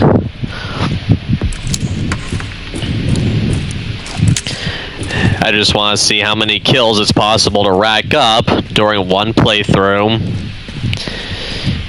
Continuing onward, Leon makes it even further and gets back to the spot to remind him for the third and final time exactly why he even came up here, to get back down.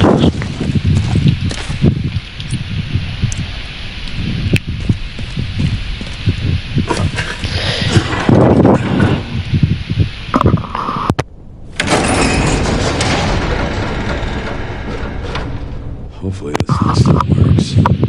If not, Leon, we'll just have to take a big jump and hope you don't die. Which I'm just kidding, of course. Going to sell and satisfy his selling addiction again, as well as get rid of some more stuff he doesn't need.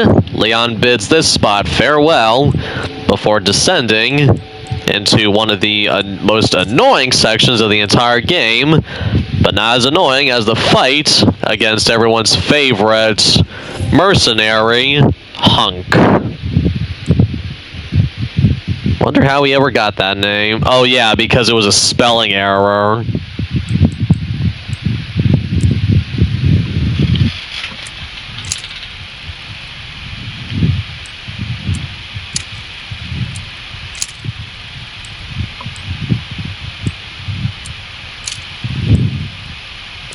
Okay. Spending more credits to upgrade his arsenal of weapons. Leon saves yet again. And the reason why I have 2 game saves is because I made the mistake of having 2 saves at one point when I realized I only needed 1. I pulled that mistake twice already. Leon heads out and prepares to get back down again.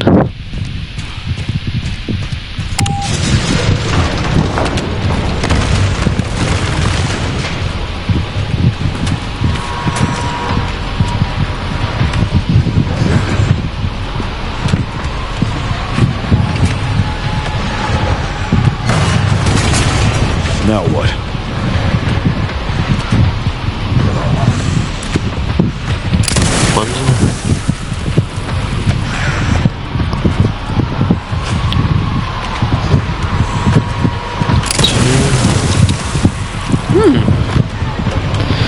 He takes out 2 zombies with 1 shot.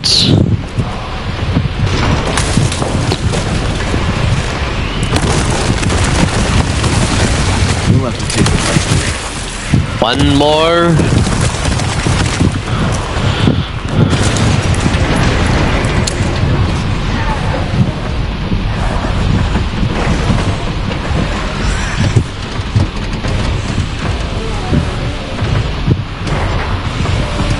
And I remember where some of the zombies jump from, as I always wondered how they even get down there.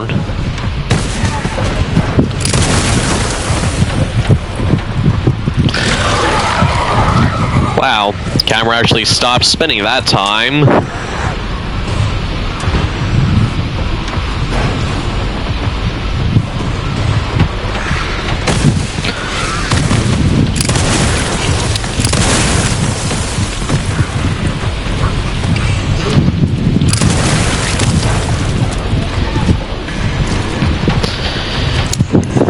And we are up to 360. 1.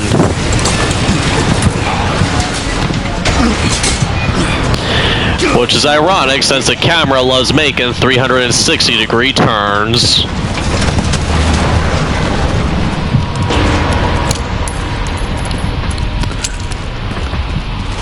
Now we got one more thing to do.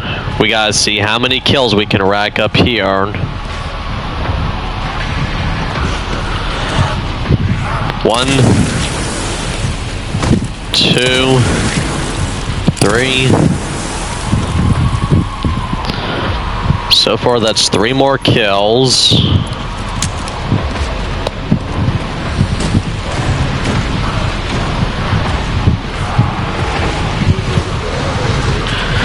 One, 2, 3, 4, 5. So 369. Another odd choice of numbers. 370. I always run in this spot, and I just wanted to stick around to see how many kills we could rack up if we stuck around.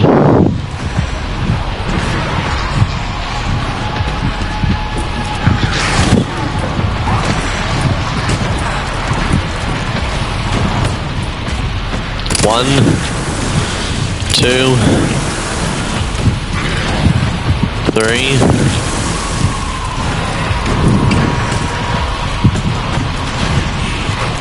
4.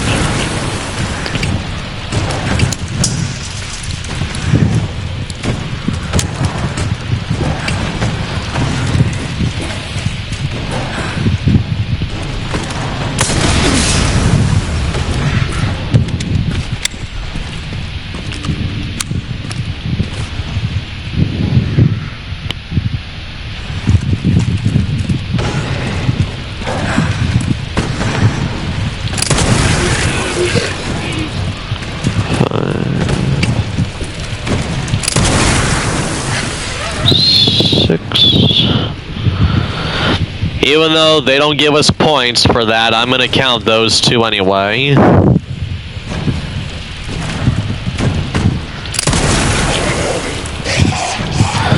Correction, 3. Still counting those 3. Oh. Okay. I didn't know we could jump down there. You mean there's another one?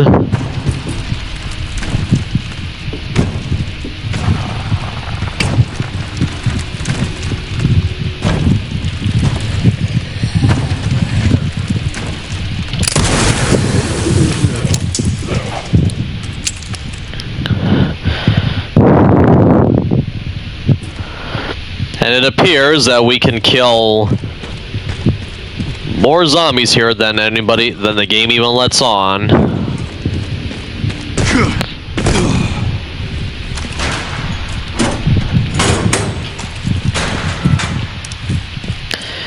Finally making our way back outside, and apparently this is when the camera really starts to suffer from stick drift. We finally decide to deal with the most, I would say, second annoying part of Raccoon City, the apartments, after we save again.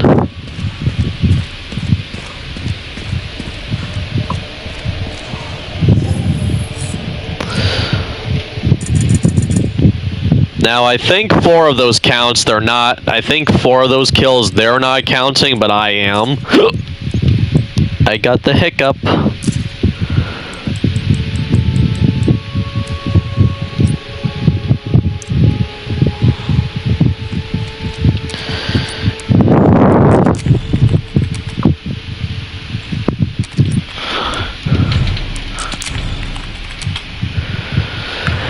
And I'll be right back in 1 second. Back.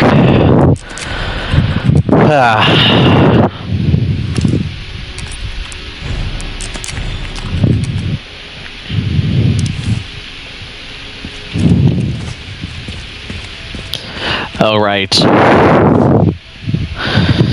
Leon decides it's time to get the apartments over with once and for all.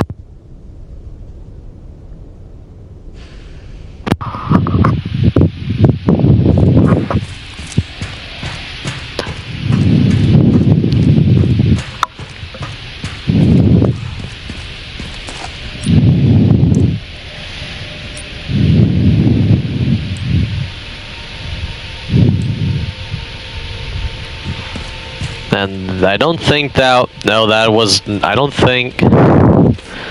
No, that definitely wasn't the,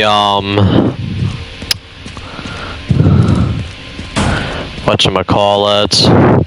Machine gun ammo I forgot about.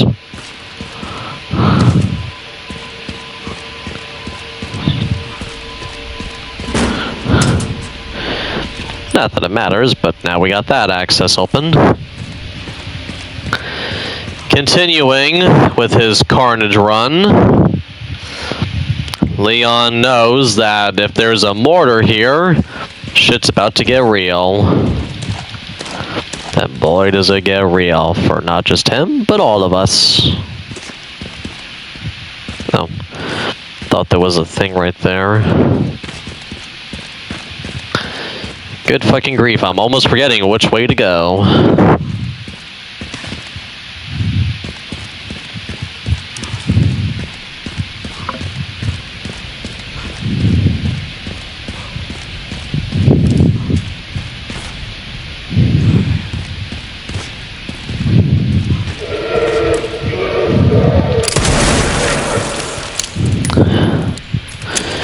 Giving us another kill, Leon just adds more to the count.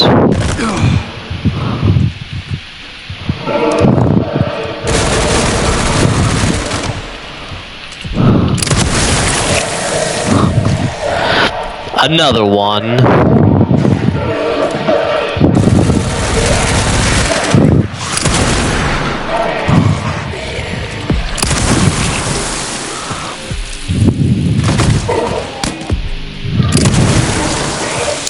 Get down here, then die, dumbass.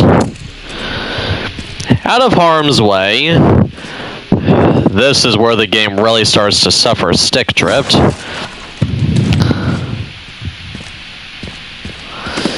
Leon collects all the stuff from all the dead fuckers and finds a magic wand.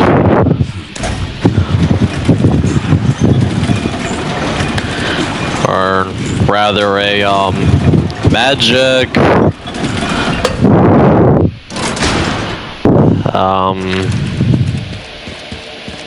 I don't know what to call it. But abandoning the apartments, he remembers another spot where he can use the newly acquired crank.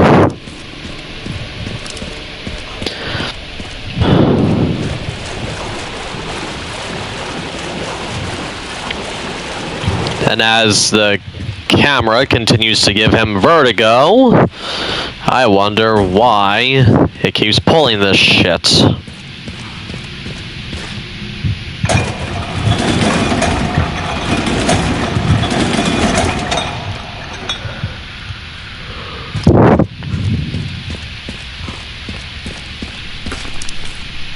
As I keep thinking to myself, why are we still here? And the only thing I can come up with is just to suffer.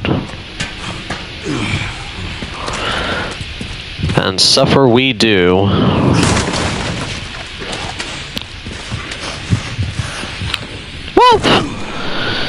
That was an accident.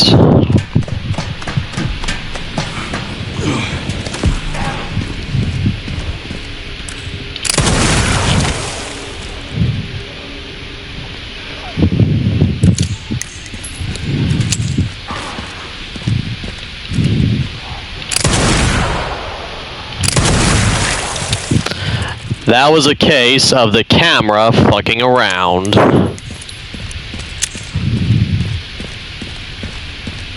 Look at the fire truck.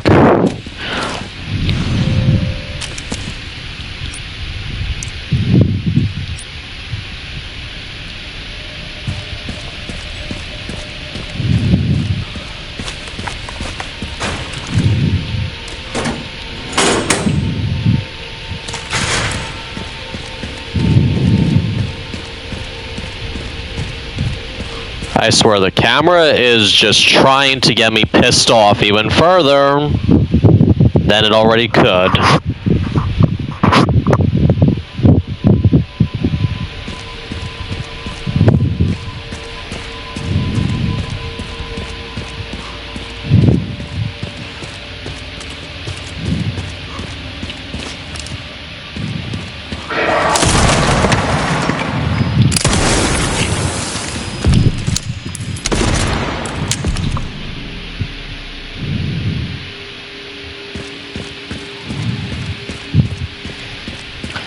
Adding one more kill to the count, Leon progresses further into the Call of Duty Zombies section of the game. A section a lot of players who have played this game are all too familiar with.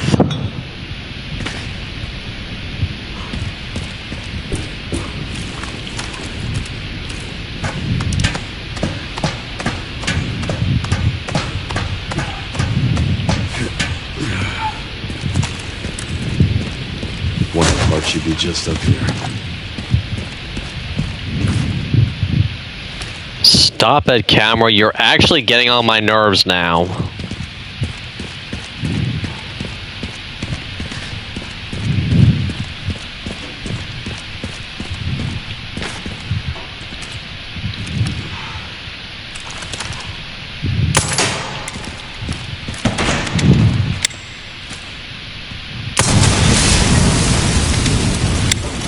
One.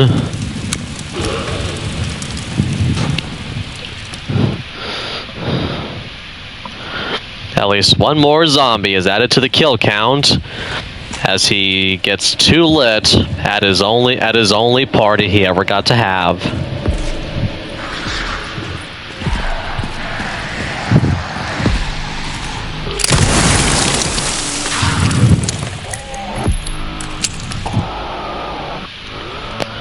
And with that, we are almost at the 400s. Keep it coming, Leon. We're doing great.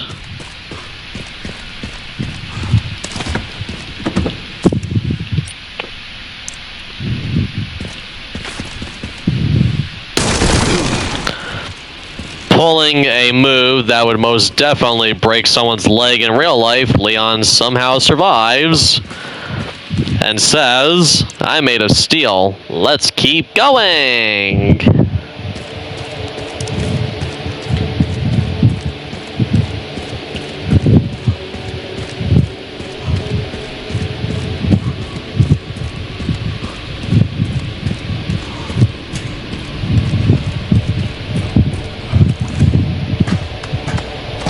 As the camera continues to make me want to lose it, I push on further to help Leon in his zombie-centered nightmare.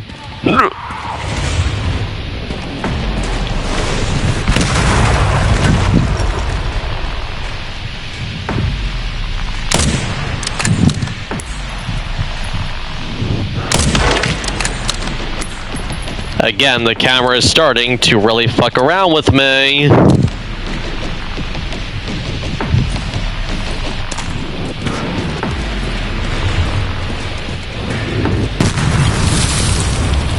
Anything actually useful in here? Yeah, this.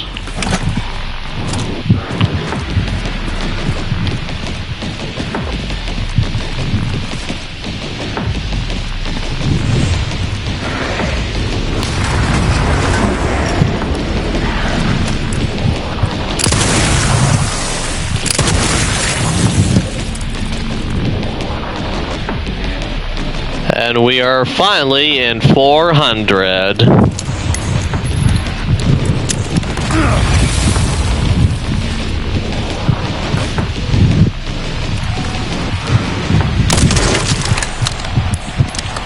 Whoops, that's 402 actually.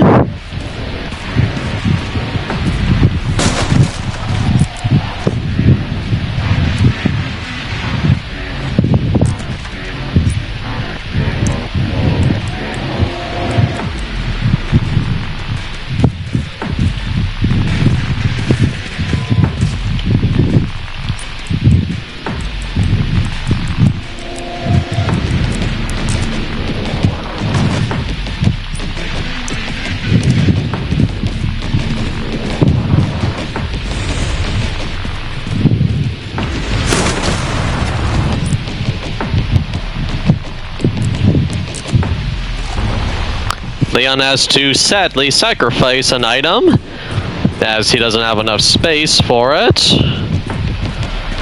And we continue with the madness.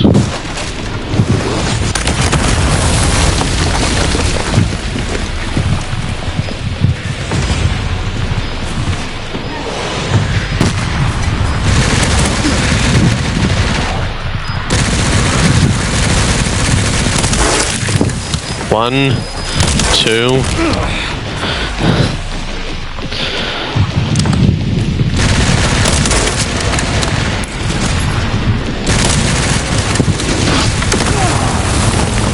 Whoops.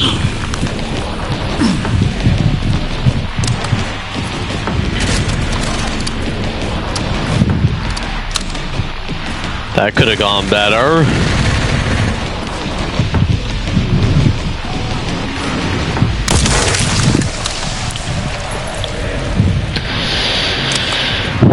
Making his way through the zombie, making his way through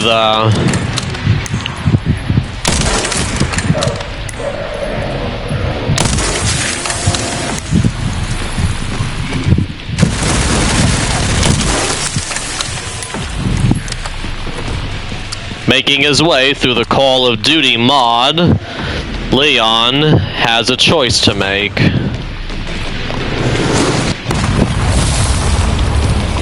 Continue on, or face the consequences.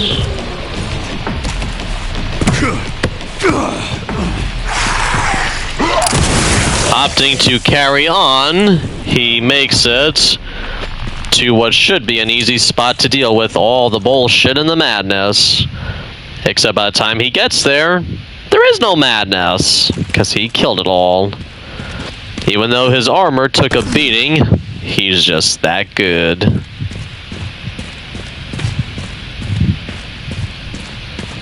What's in here? More ammo. And we literally got one slot left.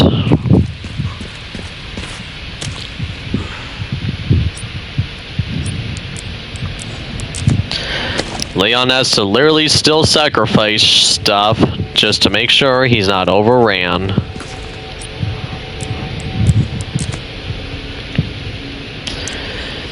A tragic fate befalls a lot of ammunition that gets blown into oblivion.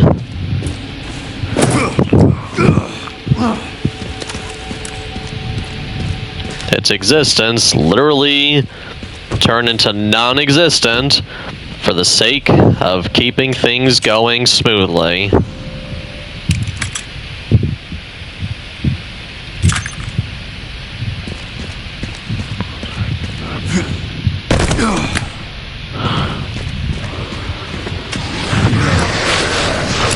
One, two, three, 414. A very important number in the Bendy fandom. One more. Two more. Three more. Four more. Five more. 4, 5, 6, 7, 9. Since one turned into a bitcher head, we count that as another kill. Whee! Boink. Taking superhero landings that would definitely break my ankles. Leon proceeds further through the carnage and finally gets that last piece, making this whole run worth the time and racking up the kills Can you fix it? to I'll see what I can do. 419.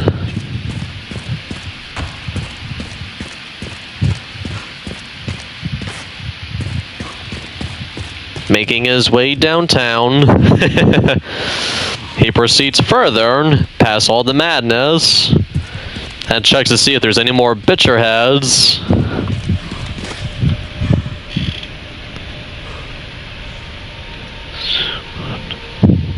Before moving on, so he can rack up the kills and get us all those nice numbers we've been wanting for a while. Looks like all the would-be bitcher heads are... Wait a minute. Do any enemies actually mutate further here? Leon wonders, as he questions his life choices, his marriage to whoever he married not being one of them. And they're gone. Damn, the bodies are gone. Well, well, well. Everybody's gone. They left me behind.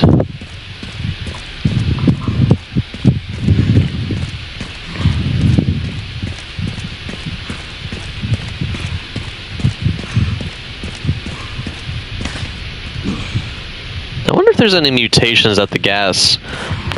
What? I forgot about that one. Yay! We made it to 420 kills. Happy kill day!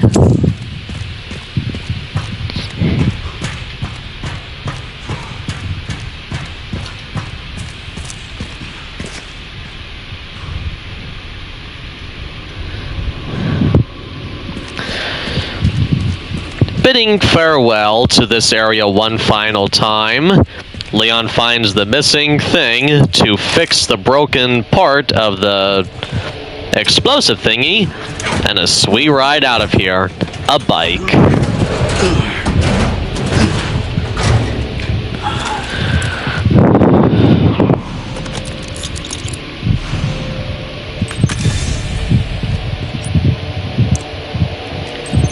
And with that, we have to go ahead and bid this spot farewell as we take an inventory, add more kills, and of course, get more points. And sell more stuff, of course.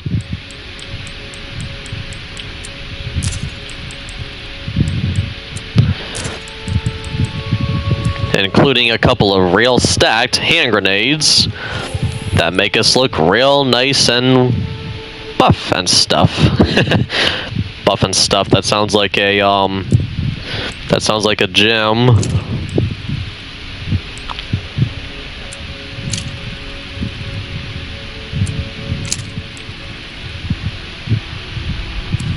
And the Requiem is almost upgraded to its full capacity.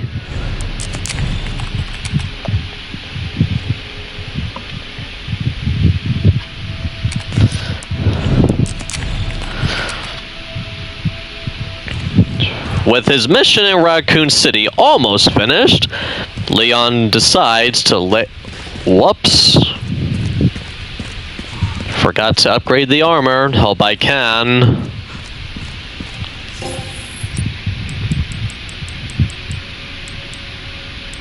Yes, I can do that. Good.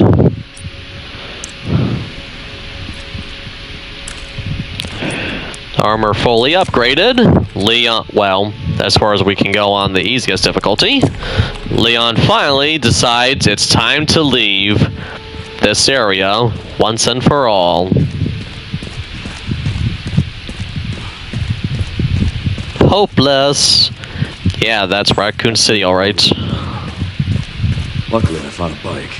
Should make up for lost time. Great. You'll need it. It's 15 miles to the city center on the 419.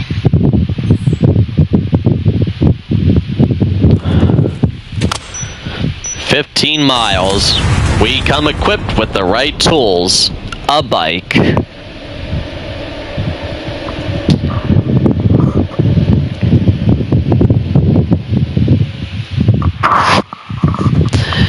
Getting on to the only part of the game that is on rails. Leon knows that the only thing he has to control, that I have to control now, is the gun.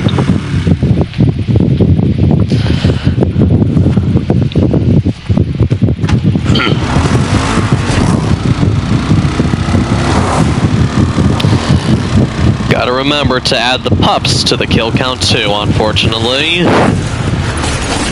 I still hate having to kill them just because they're pups and they're only there because Gideon infected them. How are the roads? Leon? Just a few potholes. And also maybe a few plot holes. Big dumbass himself, off in the distance, ticked off, he decides to do what Mr. Burns tells Smithers to do every episode. Release the hounds. Smithers, release the hounds.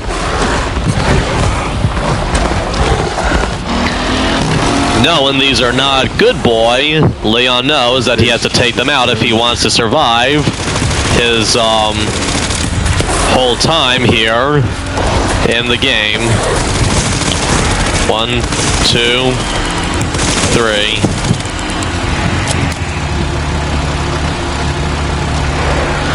That's 3 more kills.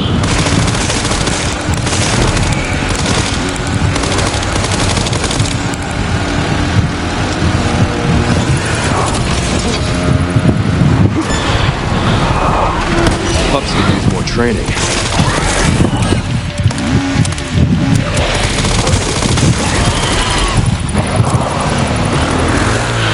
That's more kills, unfortunately. I say unfortunately because they do not deserve this fate.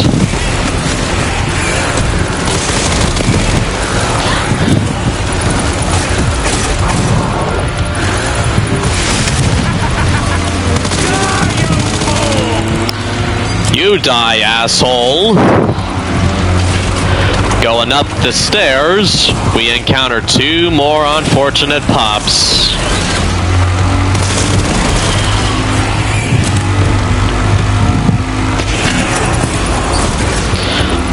Four more.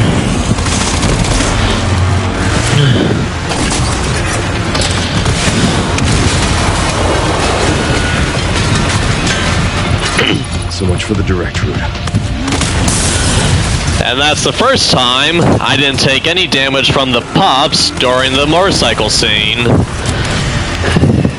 I'm glad there's no trophy for not taking any damage, because I would have failed except for now.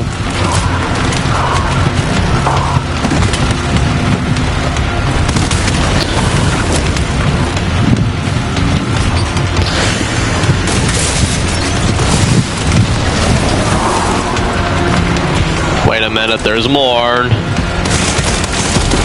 1 more. At least 2 more. 3 more.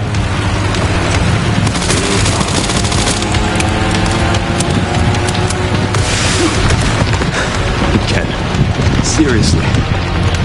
I don't give up that easily. I don't give up that easy. Easily, same difference. Pulling off arguably the coolest scene in the entire game. This scene never fails to amaze me. They're really cooked here, and I cannot wait to see what they do with RE10, Code Veronica remake, which hopefully does happen. Hopefully the RE1 remake, and eventually RE5 remake, and probably RE6 too. took me long enough to realize that spot was on rails and I didn't even have to do anything.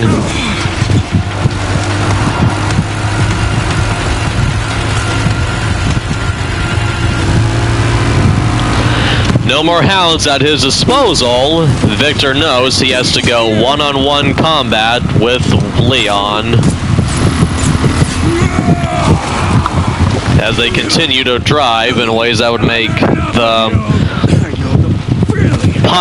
pilots in Star Wars be like, wow.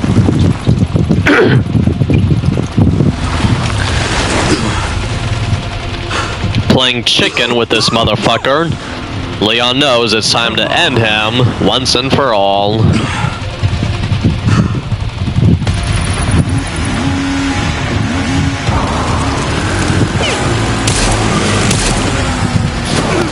And end him we do. Well, actually, since he doesn't die here, that's not going on the kill count.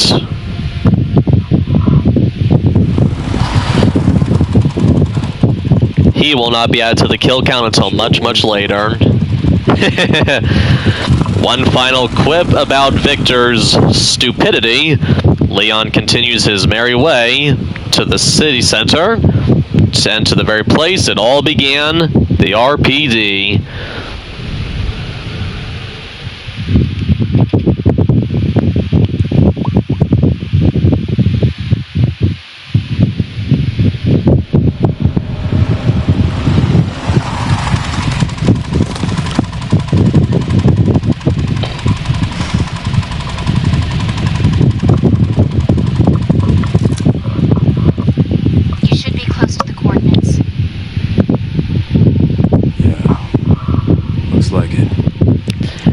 And it took me a while to realize that the path Leon takes to get to the RPD is the exact same path we had to take to get to it in the Resident Evil 2 remake.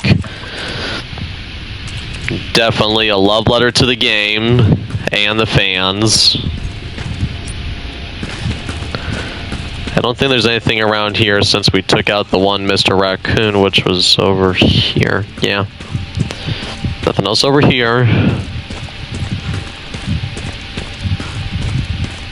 I'm guessing if you try going this way, the game's like, no, not that way. Oh. That's how they prevent it.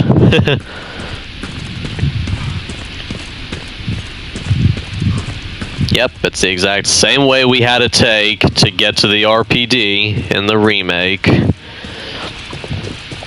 Going down a bad version of a nostalgia trip, Leon makes it back to what remains of the RPD. Can't believe it's still standing. Still standing, yes. Fully operational? No.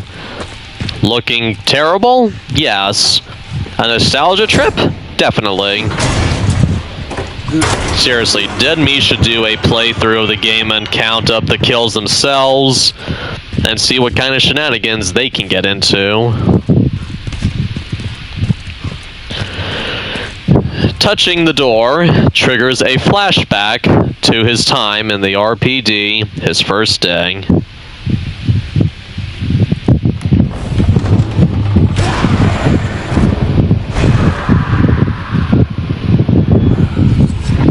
It's on you now.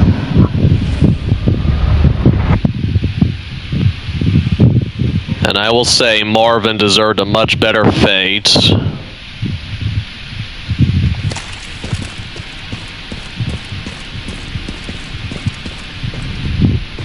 He definitely deserved a much better fate than he got.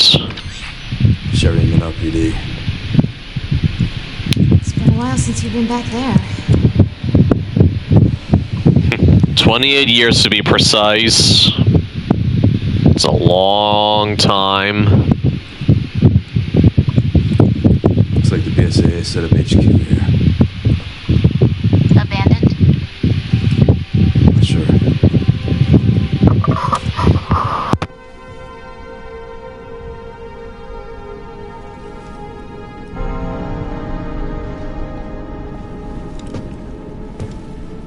And the music here, as far as I know, is actually a bit of a remix of the music that played in the original Resident Evil 2.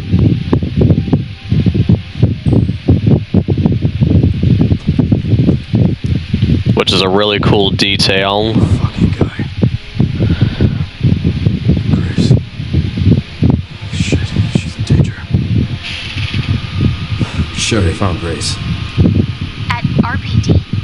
Yeah, exactly. Someone's been expecting us.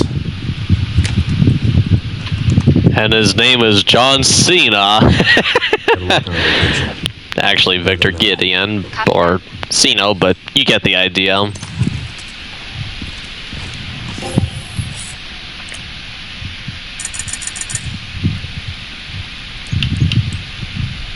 Nothing to sell.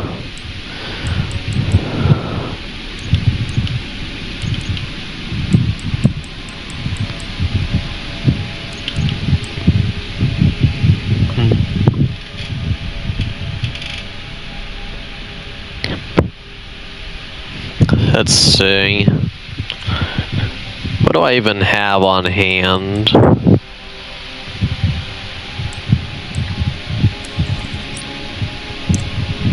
Yeah, I guess we're good.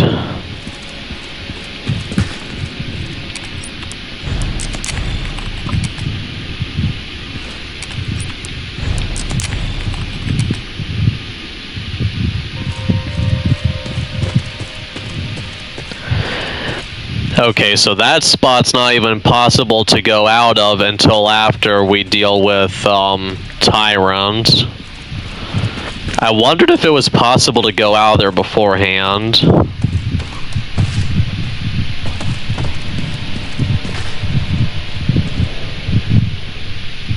Lieutenant Brenner. Kennedy. Reporting for duty.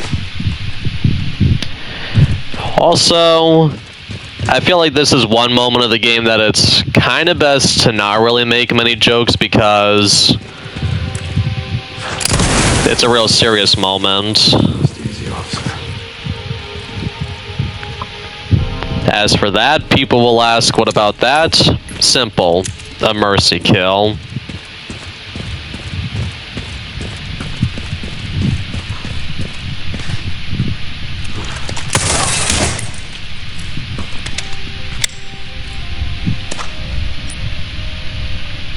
But yeah, that is a remix of the music from the original game.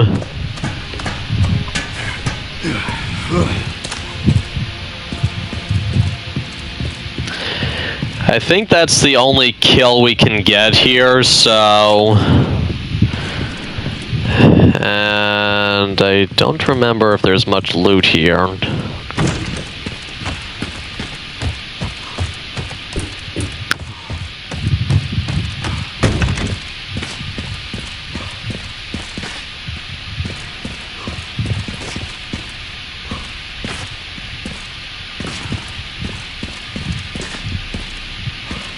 That's right.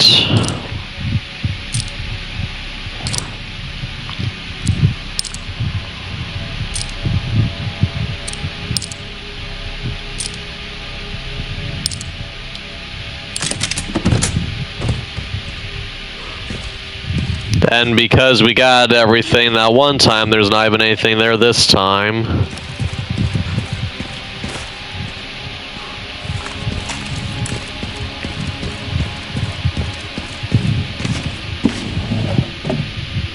Yeah, there's no loot here, so our time in the RPD is pretty much almost over.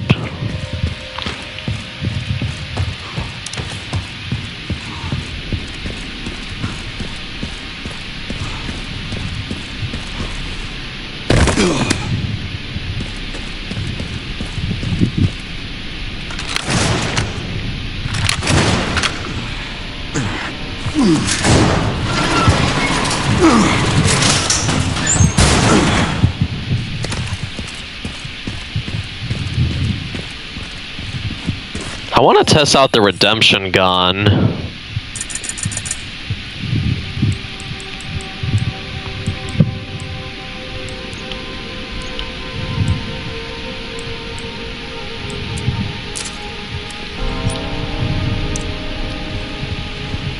I want to see what it's like, because I've never gotten to actually use it in the game, and...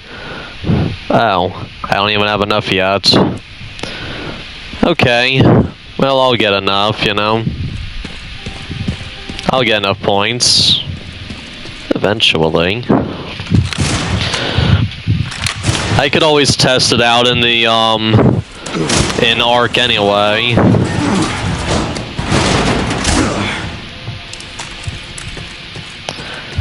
Gonna skip this cutscene. You need to understand.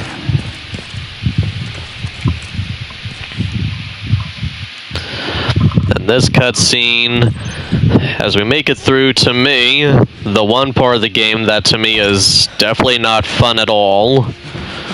Like, I know it's not meant to be fun, but still, you know? What was that? I imagine if you don't get under the bed in time, they come out and get the player.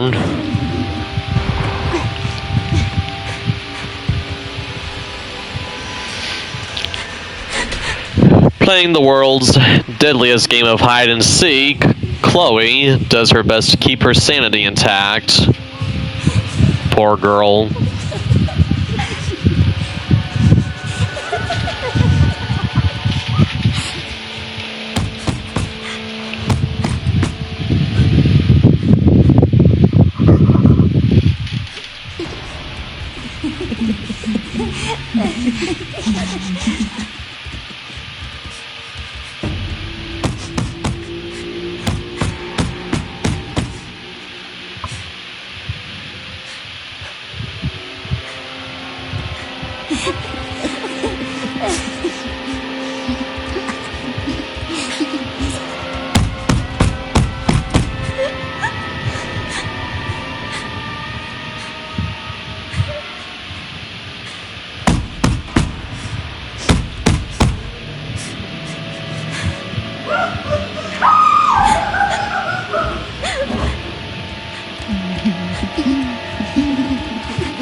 I bet if it wasn't for that one woman coming in, seeing the one guy and panicking, Chloe probably would have ended up being found out by the other children. Please, someone help me.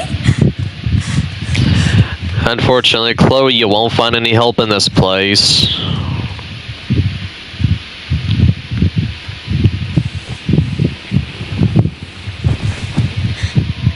He's not moving.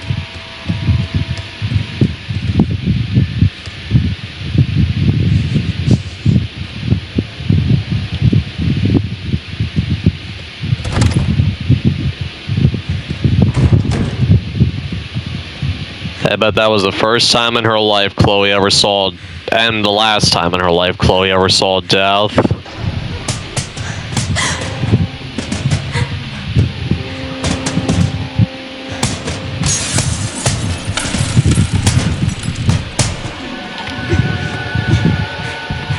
I'm like, come on, game, I don't want to die here, like I did one time before.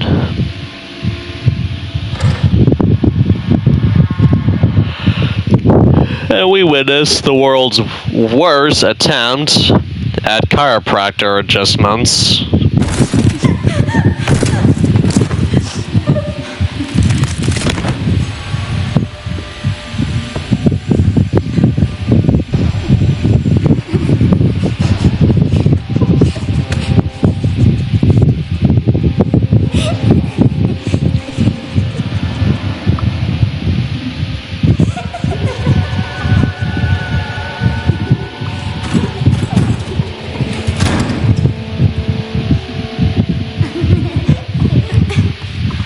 At least when we crawl out of here, they won't actually see us.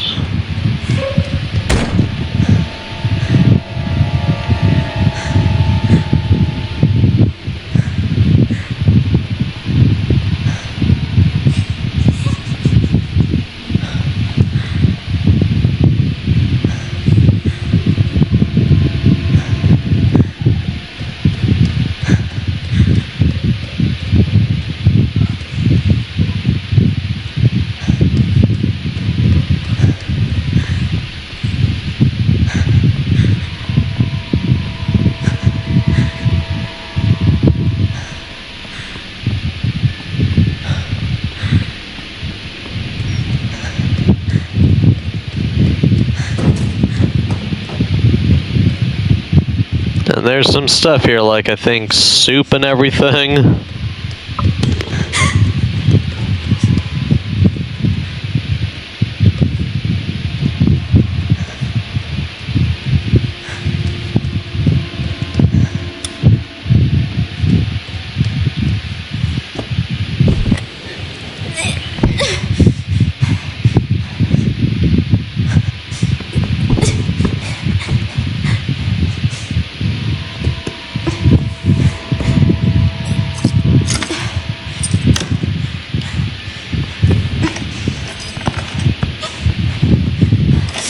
Plunk.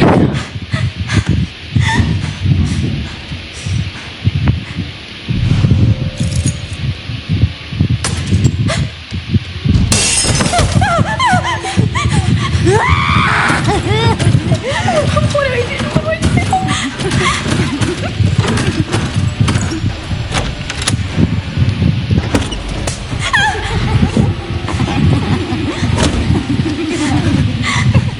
Can't get me. Not this time. I'm glad that still works.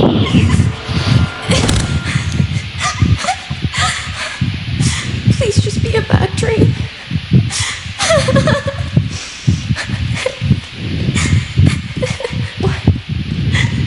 Why did they?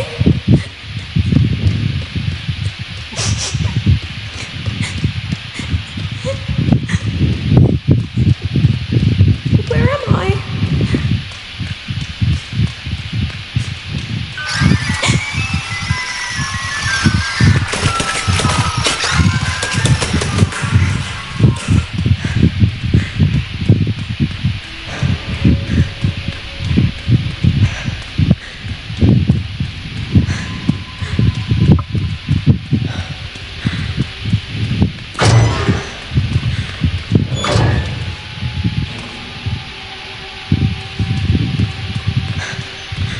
Of course, they'd have a chapel.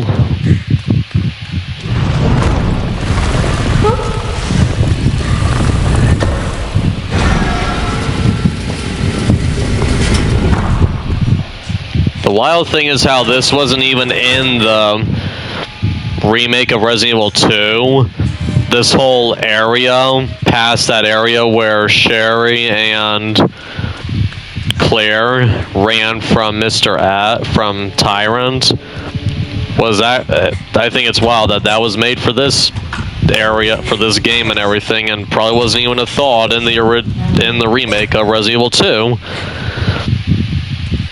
In fact, the orphanage itself wasn't even in the original Resident Evil 2. It was a spot created. It was a location created specifically for this remake of the game.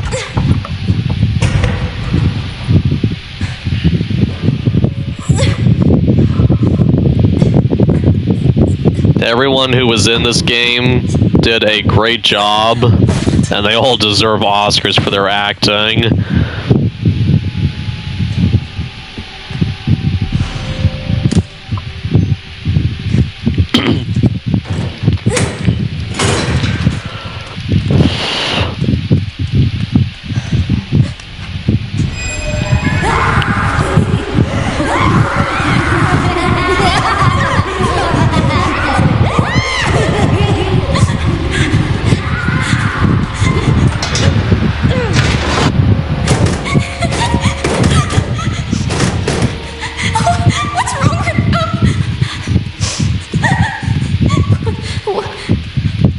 What is this place?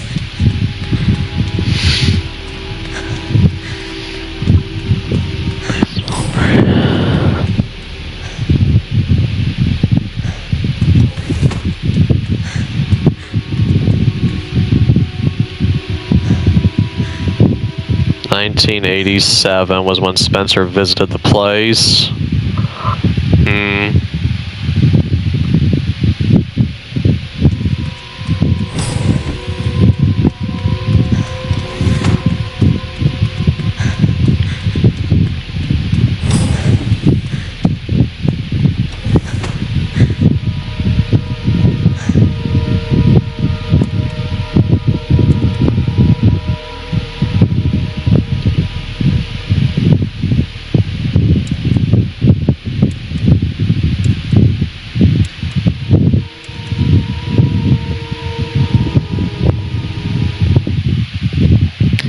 And with that, Chloe's section comes to a close again.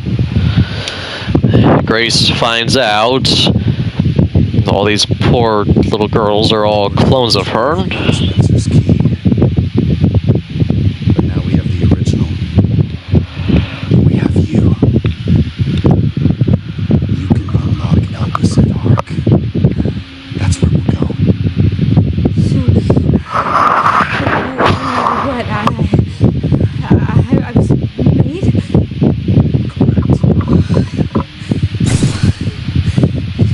So it really was all my fault. What was? That mom was murdered and when she turned into that thing. What's done is done. You need to focus on the future. Was she even really my mother? It's time to embrace your destiny.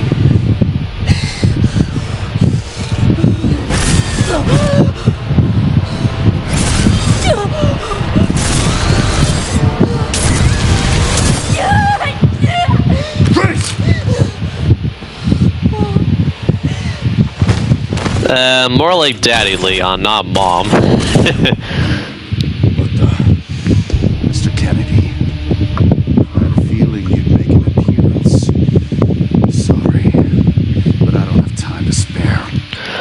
Making a literal roof-breaking appearance is everyone's favorite stalker, Tyrant. Or I guess rather a duplicate of Tyrant.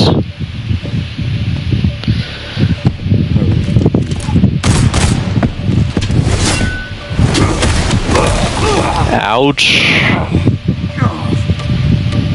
remember that, too.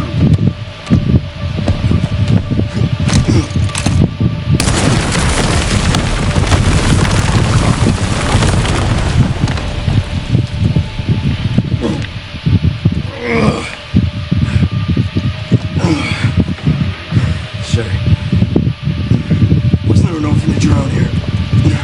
Yes, there was. Why? I'm gonna do some digging. I just sent you the coordinates.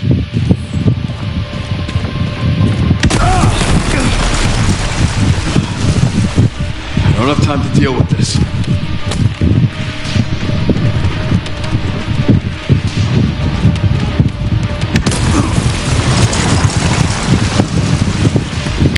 Trying to recreate the RE2 remake, Tyrant 2.0 tries to reenact the memories of his, I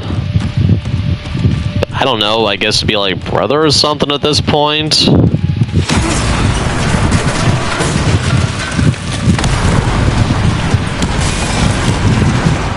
Give me a goddamn break. Which is what I'm sure a lot of us said when we first tried, which is what I'm sure a lot of players said when they first tried out the insanity difficulty. Where are you?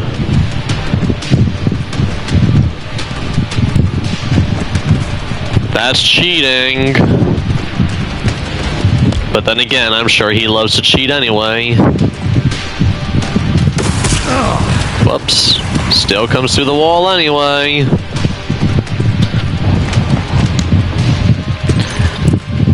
is Ark? Not sure.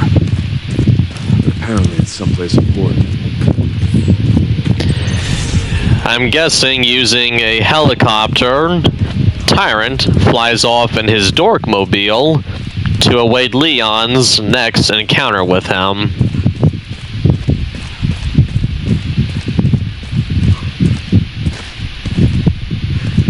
We're not going to read those, we already have, so... Going back into the first parking garage he ever escaped from, Leon remembers exactly why he does not like parking garages, especially when they're abandoned, save for a few fucking zombies just waiting to chow down and get their teeth all covered in blood and meat. Nothing over there.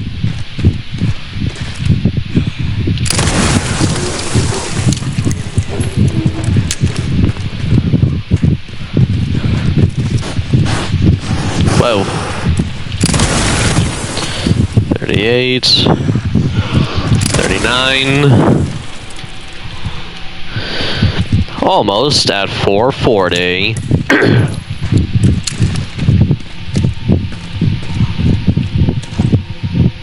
I'll take all that off your hands.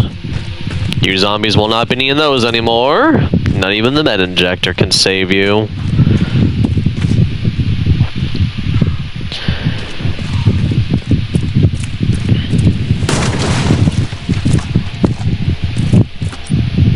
Feeding his looting addiction again, Leon decides it's time to officially end his tour of Raccoon City once and for all, and leave this heckhole before he becomes the next menu item at the zombies' dinner party. Seeing familiar locations, I'm sure Leon is happy to not have to go through the sewers with the alligator-type enemy, or those, what were those enemies? Hasn't changed. Whatever those other ones were, ever again.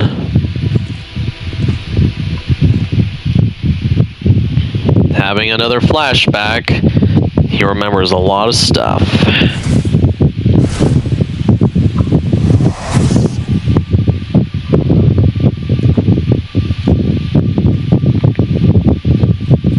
Imagine though if he could have helped them back then, that would have been wild.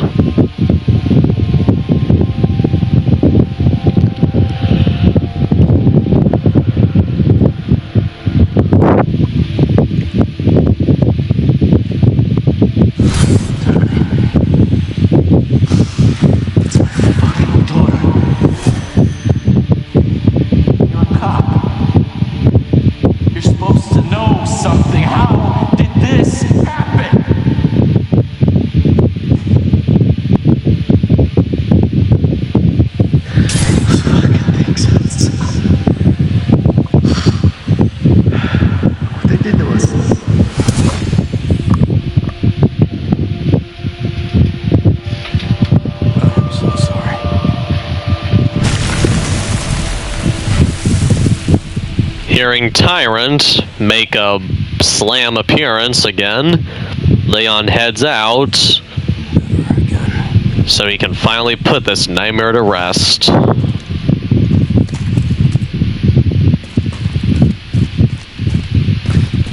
there's nothing that way. We already got that gun, so there's nothing there.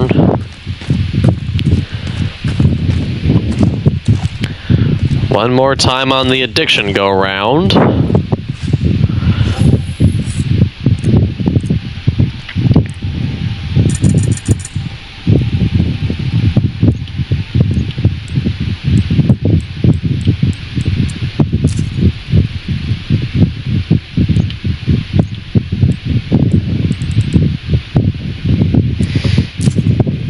I'm gonna try out Redemption and see what it's like.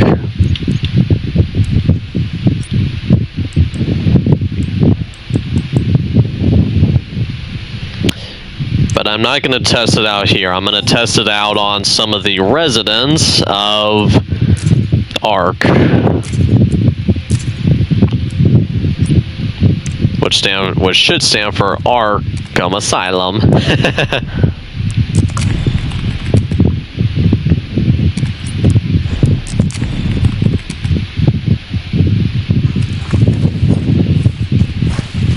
Equipping himself with a rocket launcher, he prepares to make quick work of Tyrant.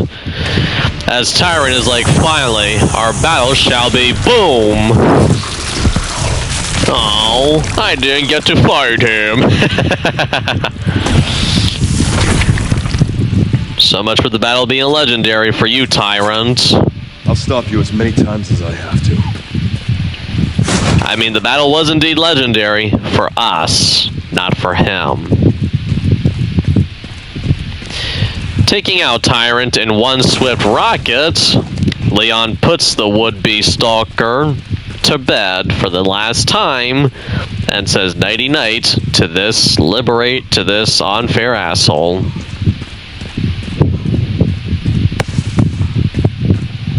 kick the head.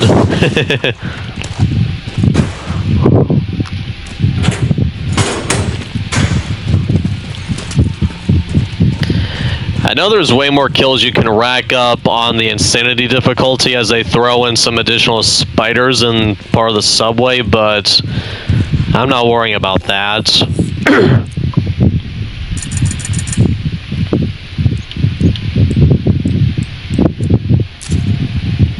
Why should I?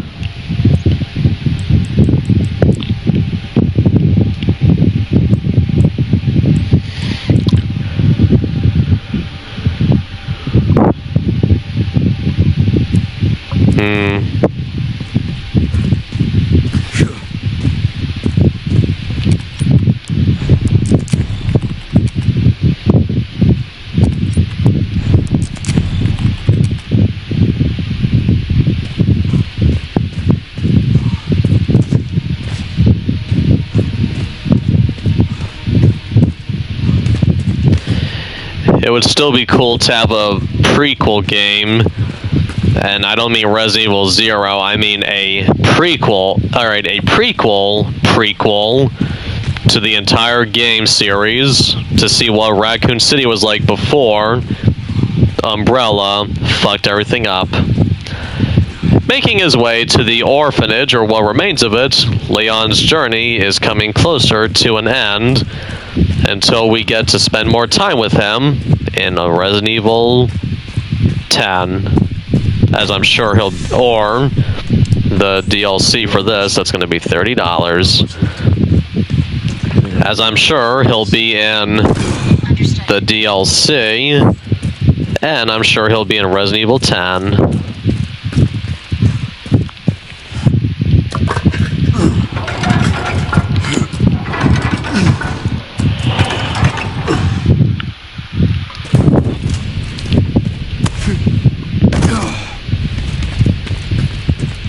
Walking across a very thin bridge that I would not have the guts to step across, Leon makes it through an area that actually scared me during the insanity run, my first try, as I had no idea those fucking little spiders were going to be in here too.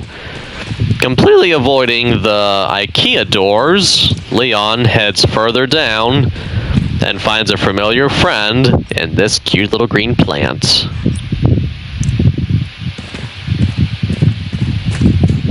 Getting onto the Insanity Express, he feeds his looting addiction again, even if just one more item, as this train ride is about to come to a crazy falling halt.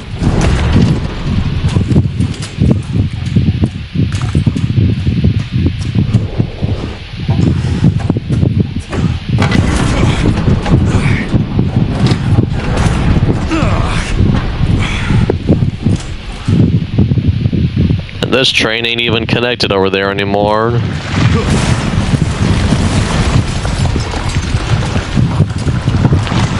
Seriously. Taking out the first plant, the train continues to fall as Leon has to hold on for dear life until it's time to jump out the window and make the stop without even planning it in the beginning.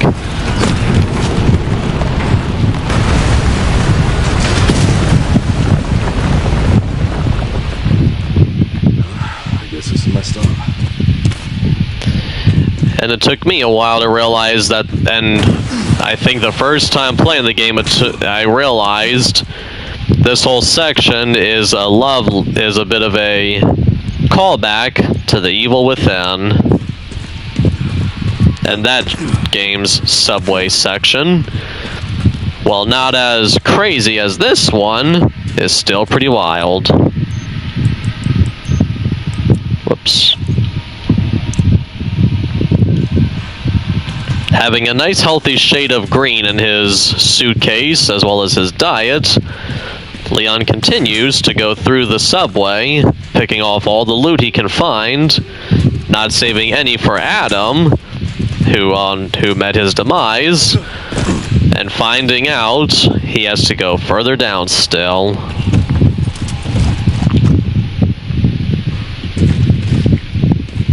left something behind. I would definitely not try that with my bare hands.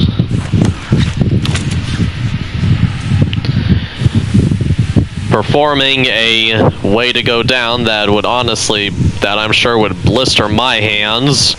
Leon continues to make his way down as he finally bids Raccoon City farewell for the final time.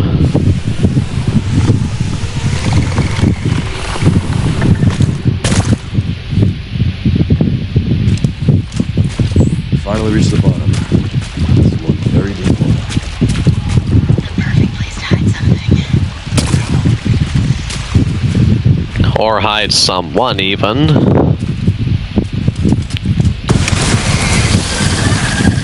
Taking out his first would-be attacker now, so we don't have to deal with that when we get out. Leon adds one more kill to the count so far, and our journey through the insanity continues.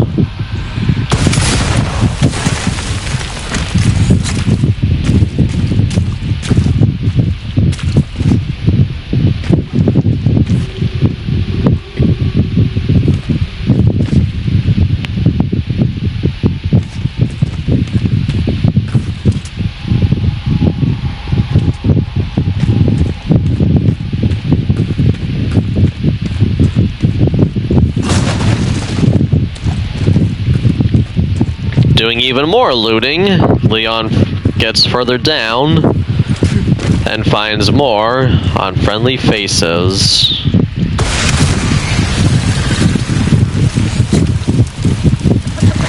Whoop!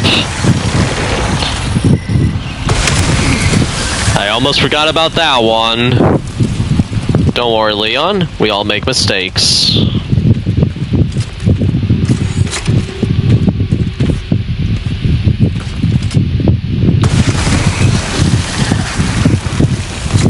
Hasta la vista, fucky.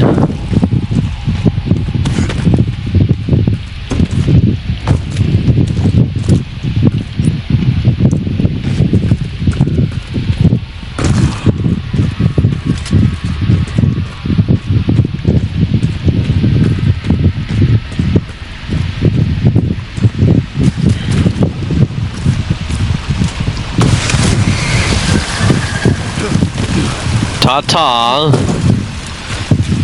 Don't let the rocket cook you on the way out, plant.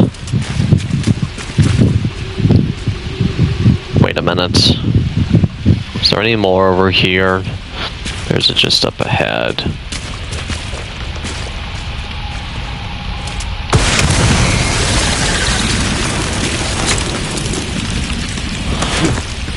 I feel like these plants are similar to the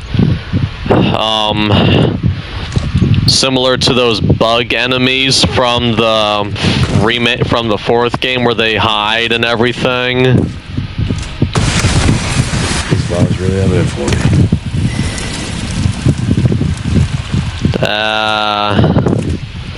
Shit. I forgot to keep count of all the additional plants. Do you remember? Well, wait a minute. The thing will tell me how many more I killed.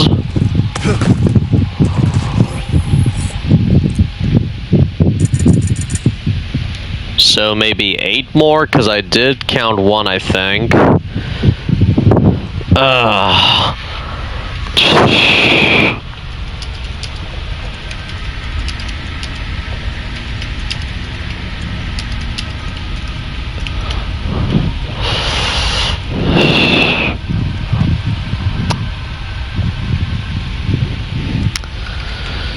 I'm just gonna say 450 should be the right number.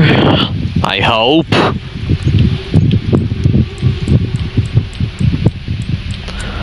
Because the thing said 9 more kills, which I'm guessing that should count one of the kills that I did count, so hopefully that's counting one of my kills that I did count.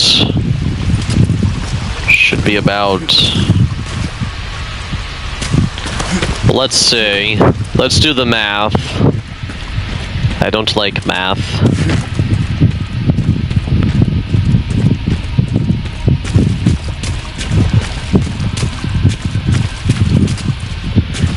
I counted the one on the train, so 1.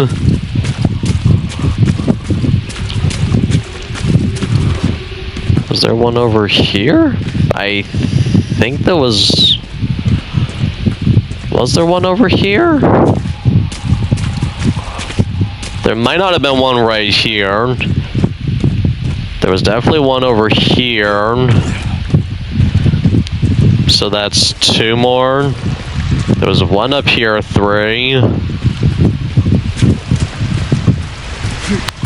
I think 4.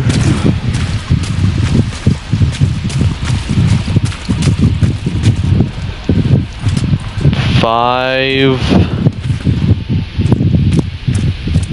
6, 7.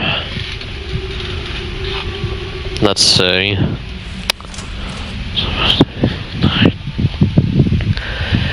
I don't know. I think there was...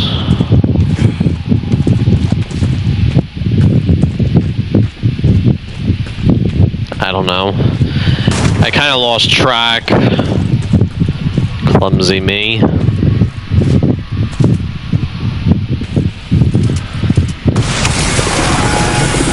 That's 2 more, so that should be 452.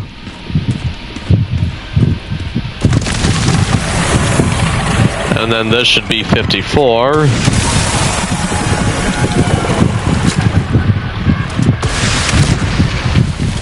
Nice aiming.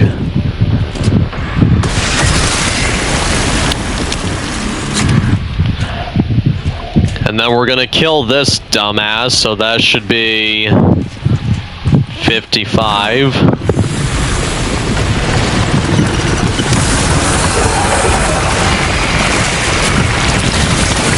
Stubborn.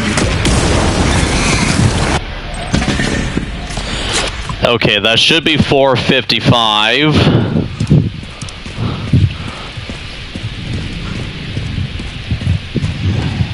This must be it. I've been doing good except for the plant part. I forgot to count all the seedlings. Finally dealing with the weeds for the last time, Leon makes it to the arc section of the game. And I'm sure this little quote-unquote decontamination quote-unquote shower, I'm sure is in a way much needed.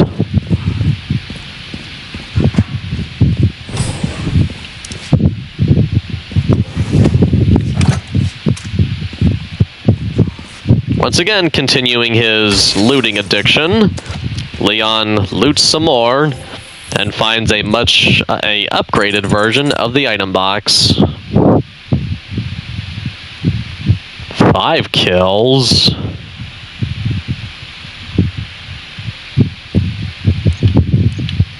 I don't know how, but okay.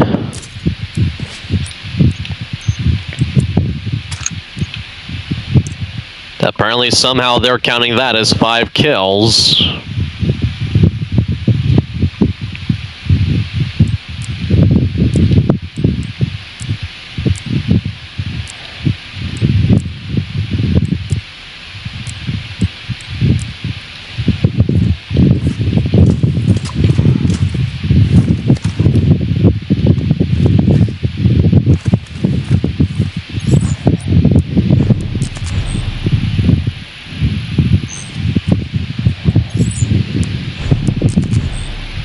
Saving on the updated version of a saving thing, Leon continues his rampage through Ark and knows that there's going to be a spot here that's going to make everyone's butts clench. But not for us. At least not now.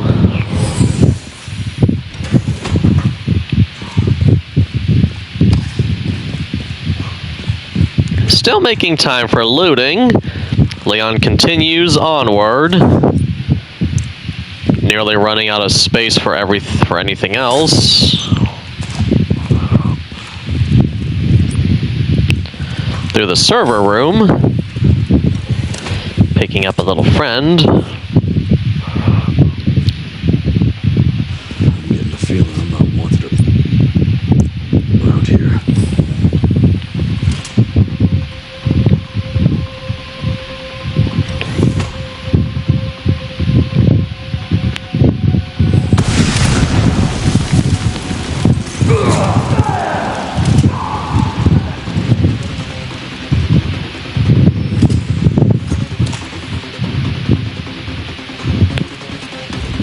That eliminated them?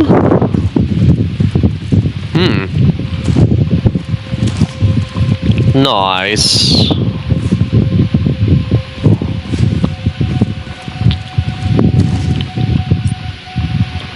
And it didn't take much effort to eliminate them. Which is cool. I want to see how good redemption is. Whoop. That's... I think 4 more.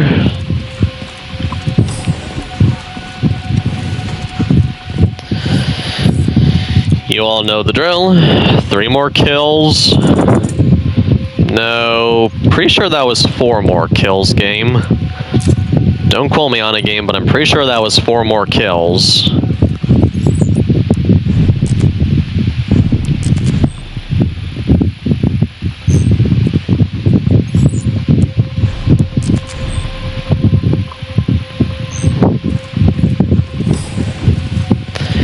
Now let's find out if the credits were worth spending on redemption, which I'm pretty sure is the same gun that Zeno has in the game.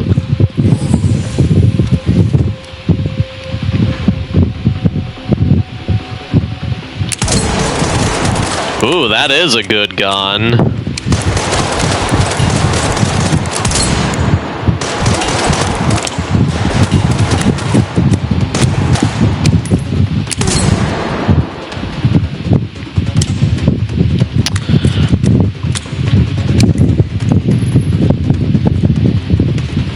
What was that? 3 more kills?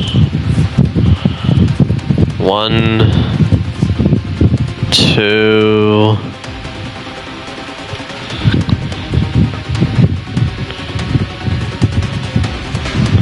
I think that was just... I think that was 2 more kills. Let's see, I got 1 right there. I got 1 right there. I tried for another one, but I missed. So yeah, that was 461 kills so far.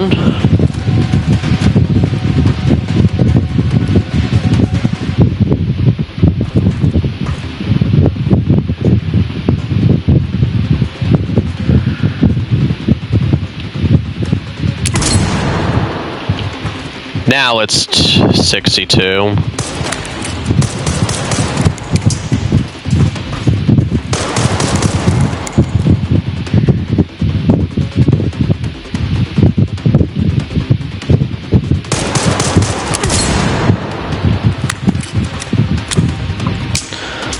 Three.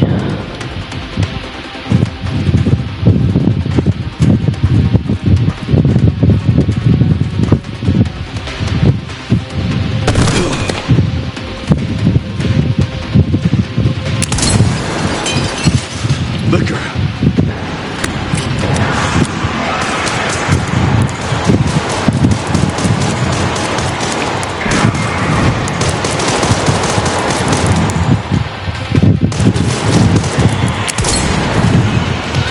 That should be 2 more kills.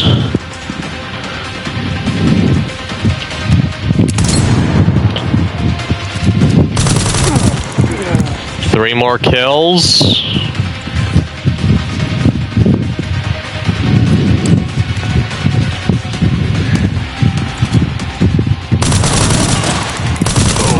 Four more kills.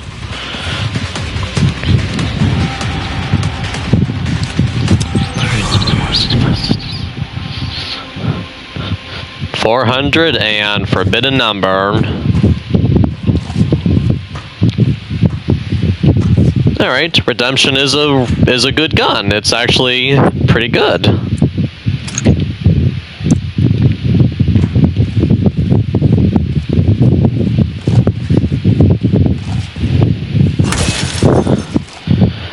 Now, since they killed the liquor, I'm not counting that kill, as I have to kill to be a kill. Thus, that kill does not count as a kill because I did not kill it.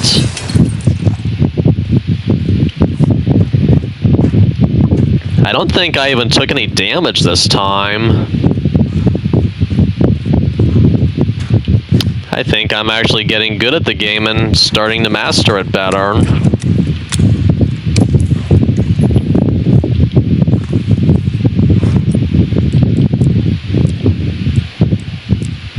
Yep, Redemption is worth the credits. If you have credits to spare, that is.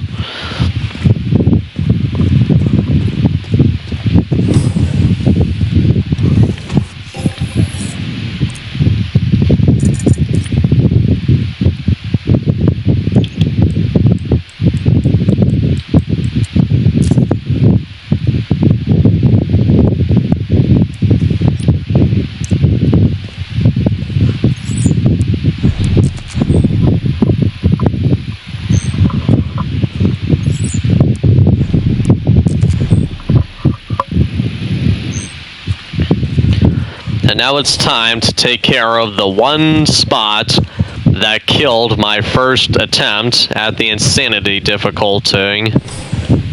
Hunk. A hunk of shit. Do not leave the designated areas without authorization. The recording and transmitting of information is strictly prohibited. I am a robot. Beep bop beep boop.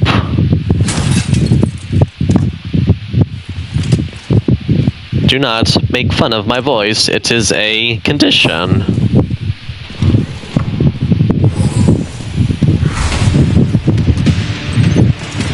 realize I had such a big fan.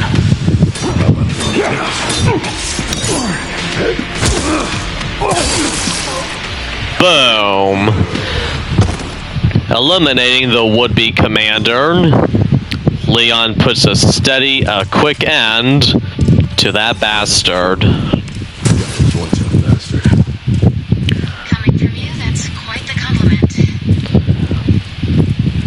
And soon, he can finally make his way further towards Grace.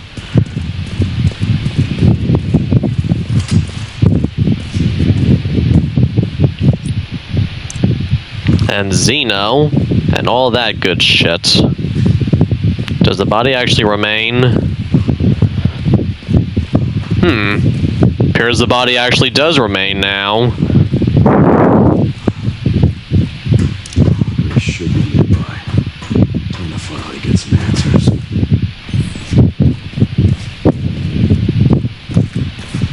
The body is still there. So it appears that Hunk doesn't actually disappear anymore, or if he did, they patched it out. Skipping another moment, where he confronts Xeno, and we find ourselves playing as Grace again. Everything starts to go even more crazy, as now we have to take out more enemies as her.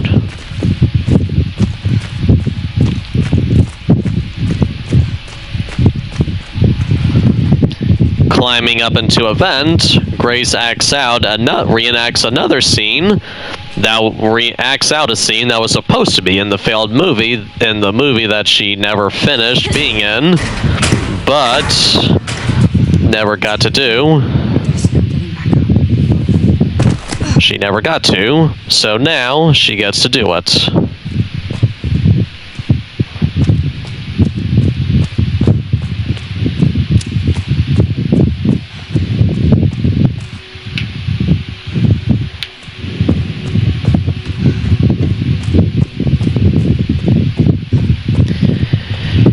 Soon being that she'll have to face some unfriendly lickers who just love to lick things, she makes her way further up and comes to, I think, a save point. And unlike Leon, she cannot sell stuff, so it's not even worth her time. But she can get her gun, so that she has it.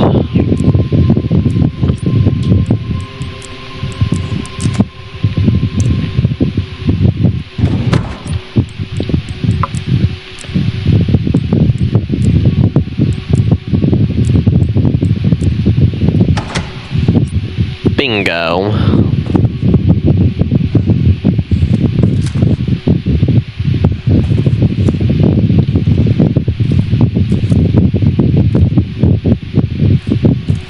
And Bluey.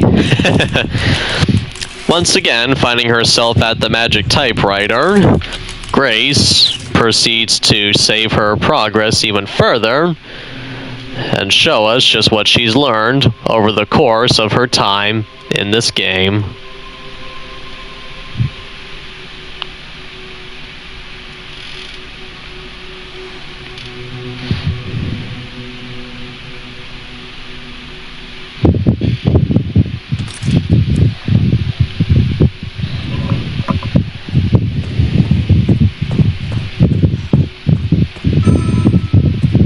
Warning. Threat level orange. Confirmed in storage sector. Critical error. Containment lockdown failure. Having an encounter with a very familiar to us, but not to her, unfriendly face, Grace sees firsthand these crazy monsters that like to lick everything they come into contact with.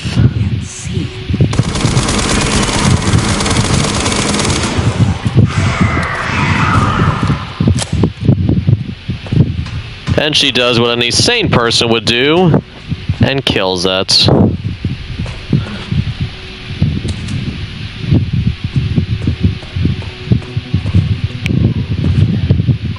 Let me see.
Killing the licker, she tells this licker to go lick itself.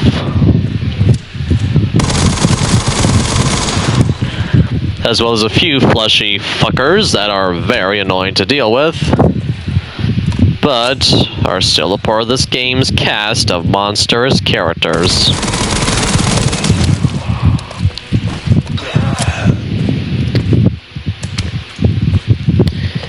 Seemingly superpowered, Grace ends up making her presence known to the monsters and deals with them in a timely manner.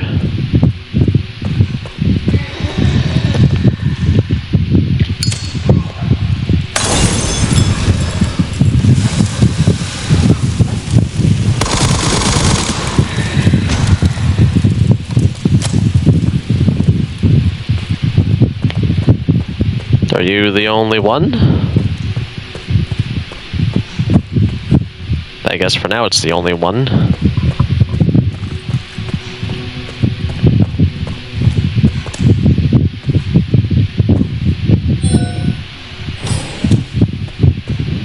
Wait a minute. I should get those empty bottles just so I have them.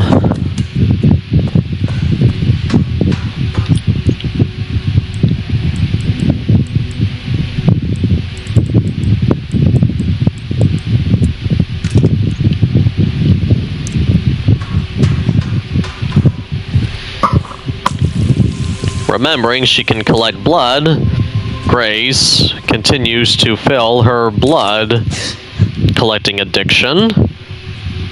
I think that was a joke I made, that she had a blood collecting addiction. I think. Don't quote me on it because I don't remember.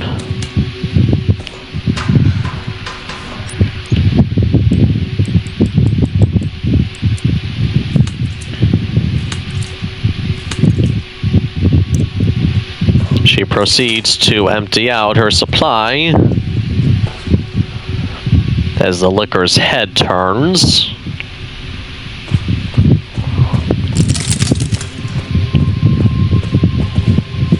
And she has to refill it, or else she cannot craft any more stuff. And that would not be so fun.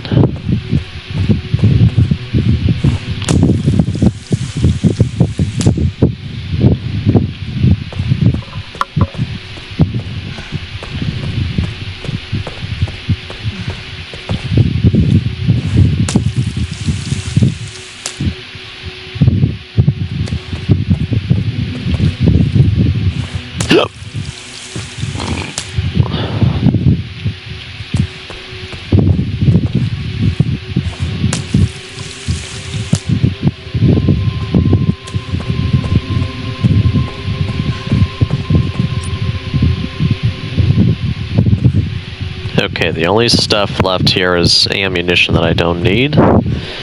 Having dealt with the small infestation a little more, Grace makes her way out of here again to save her progress and also deal with an unfriendly liquor. With a liquor from below. Not dead yet. Or on the side, or whatever it is. I haven't decided yet.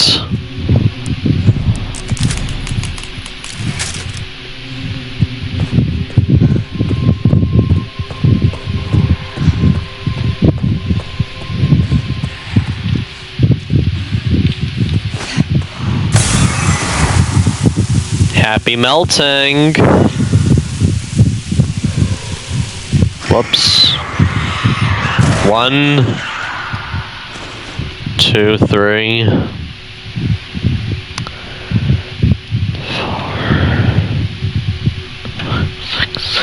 4, 68,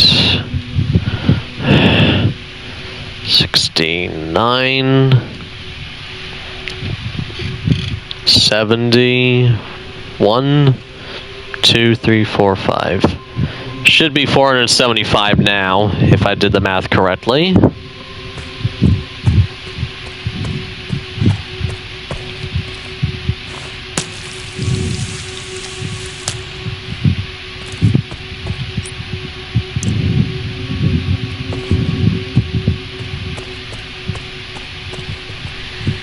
If only jumping was a thing, and climbing of our own free will in the Resident Evil games.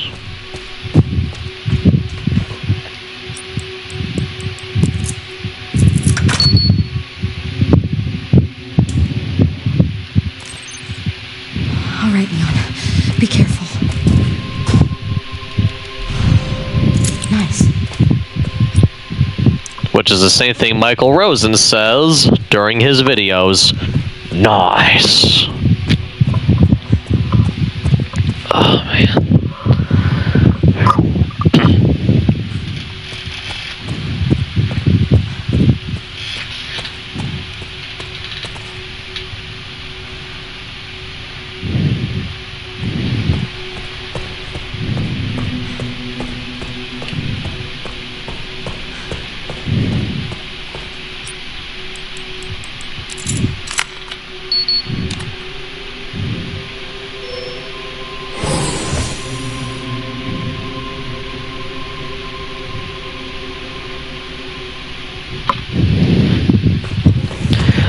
Remembering she has to use the magnetic key in another spot, Grace heads that way so she can get it dealt with. And unlike me, missing out on remembering one or two of the kill counts, she will not make that same mistake because she doesn't make that mistake.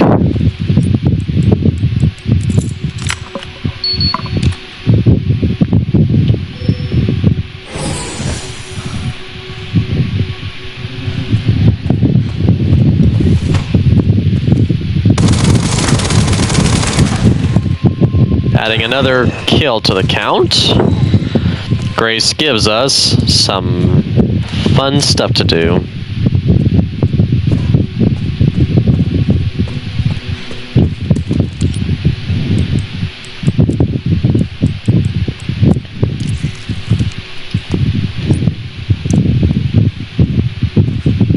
And our area and our stuff here is almost complete.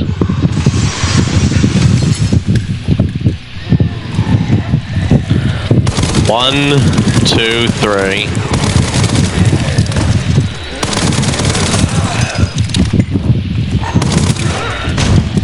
Yep, that's three more.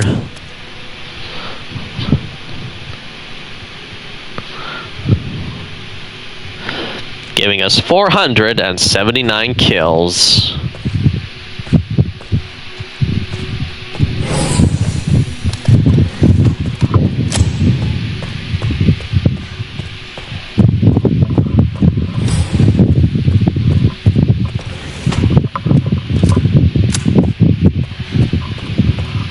So far, anyway.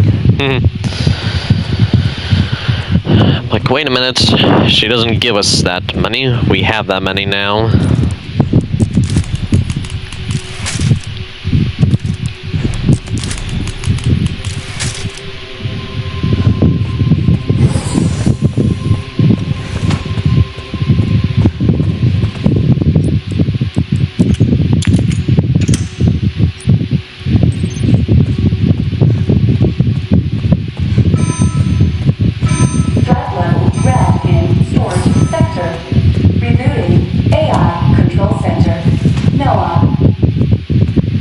Noah, nothing. No.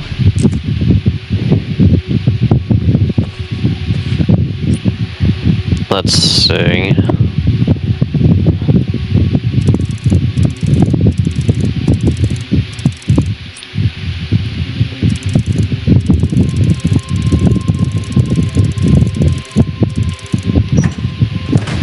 And with that, we've reached the last safe of this game.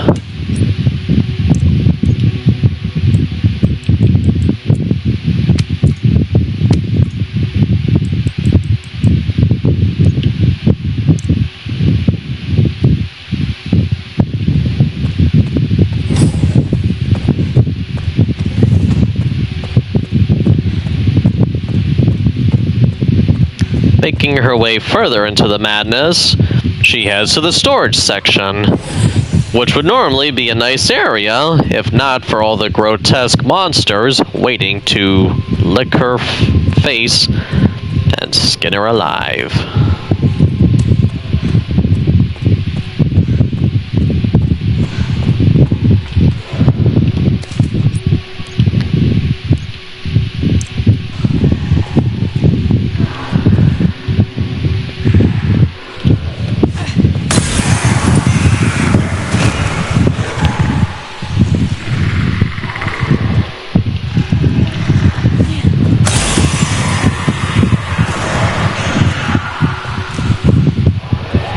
Turning liquors into nothing.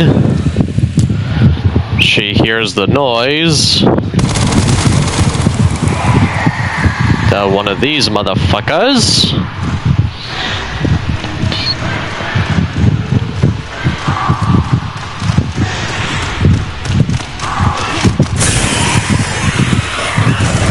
Three, 4, 5, 79, 80, 81, 82, 83, 84. Bringing us to 484 with a 2 for 1 kill.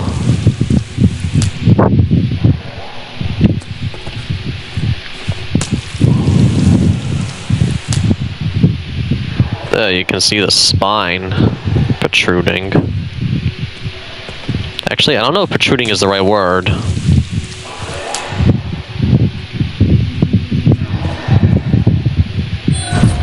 And this time, we'll actually open the crates. So we get this hippie pouch.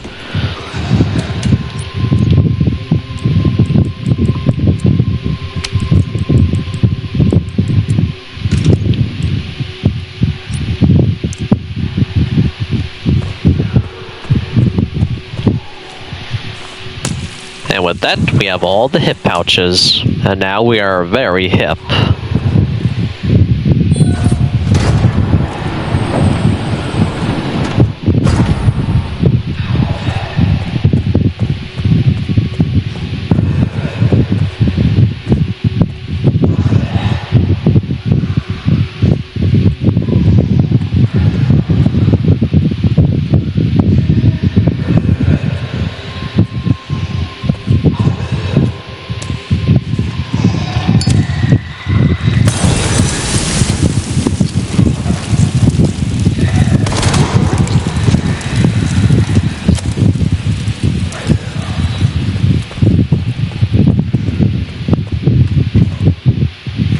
Shouldn't be any more liquors around here.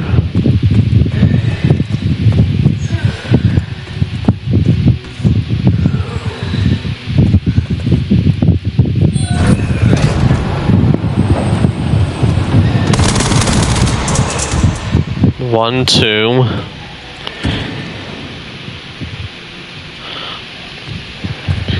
One more.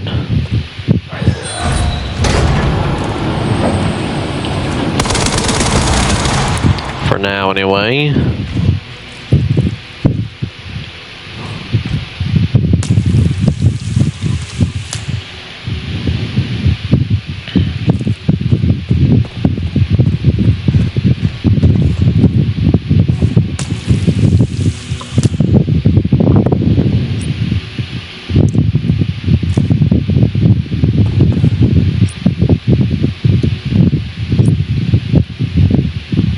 Wait a minute, there's a transfusion. Oh, like transfusion bag?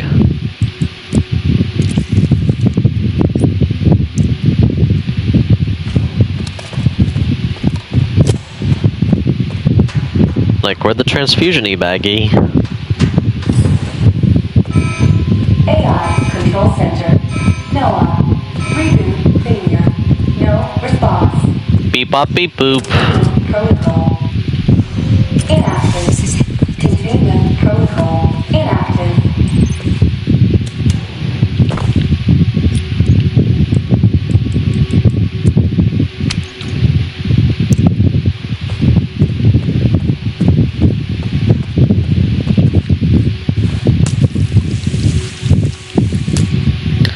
Collecting more blood. Grace finally completes part of her mission and realizes she's got to deal with more crap.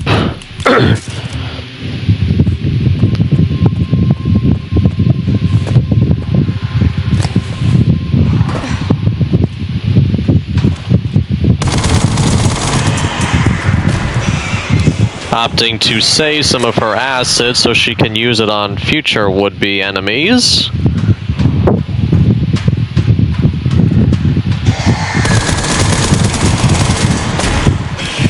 She adds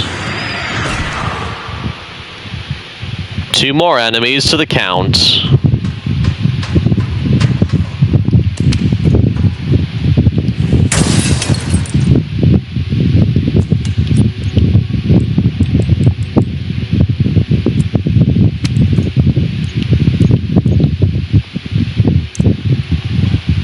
Giving us plenty of acid to go on an acid trip.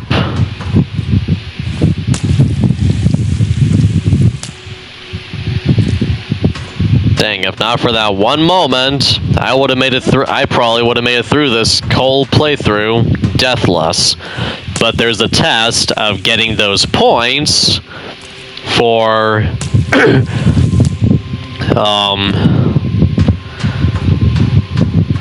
taking out tongue of a slicker liquor. Candy is dandy, but this liquor is not quicker. In fact, this liquor is slow as heck.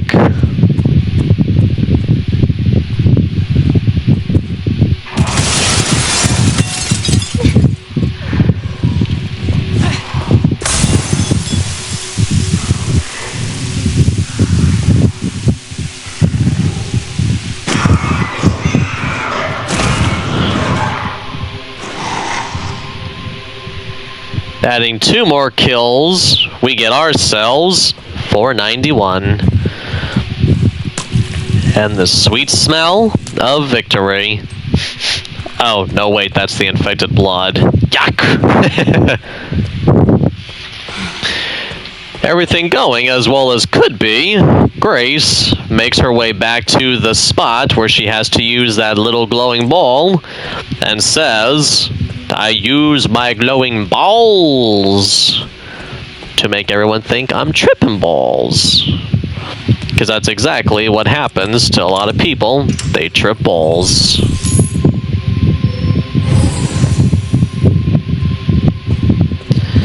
Finally making it to the video viewing chamber. Grace has a moment to find out exactly what's going on.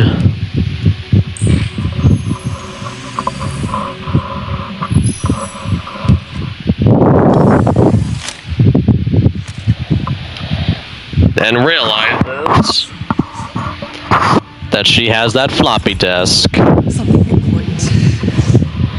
I'll explain later. That surely is gotta be Alyssa's OnlyFans content. I wonder what was even on the one that popped out.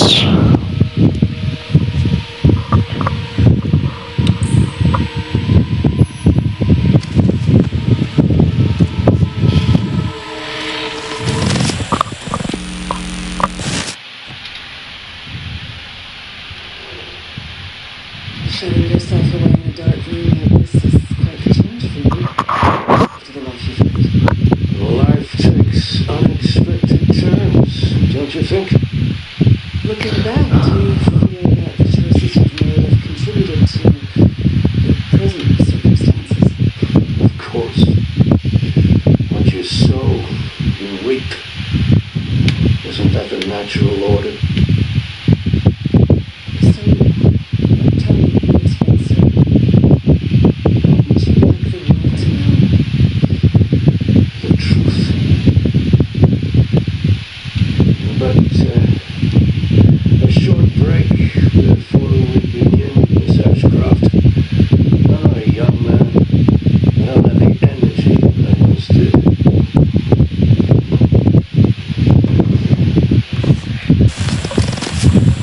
And we, the player, find out that the tape was in fact not Alyssa's OnlyFans. Major disappointment.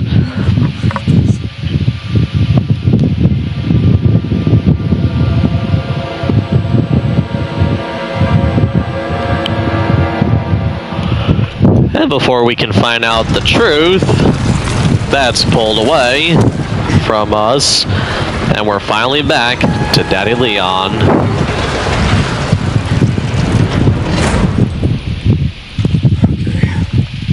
Back in this. Back in Bisfuck. And now. Grace, I'm sure people will ask Not what I'm talking about. if Sherry and Leon are married, Much more. why wouldn't they call each other babe in the you just sent us in the game? evacuation. And I would say, since they may not have wanted everybody to know just yet, it was probably to keep suspense as to who Leon is actually married to Containment breach. until they were ready for us to find out. Failure detected.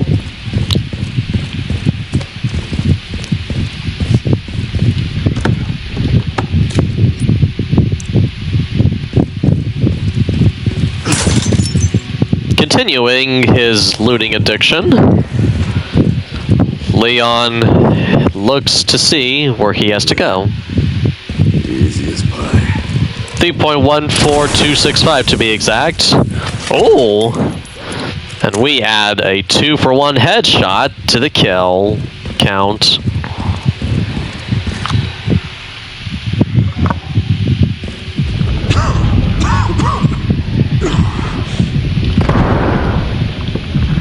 Then immediately one more. Oh, shit. You gotta be kidding me.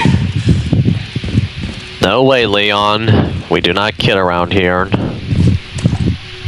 We are as serious as can motherfucking be.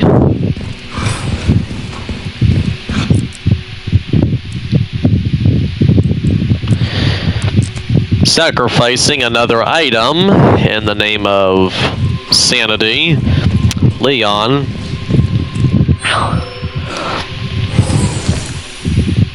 progresses further and masters the madness.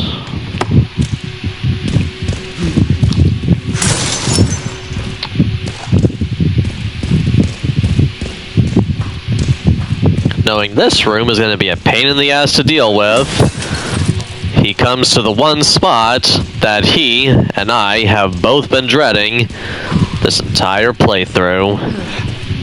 The liquor tongue.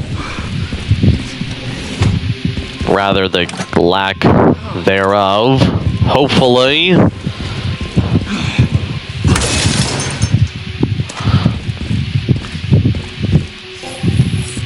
Preparing to be done with his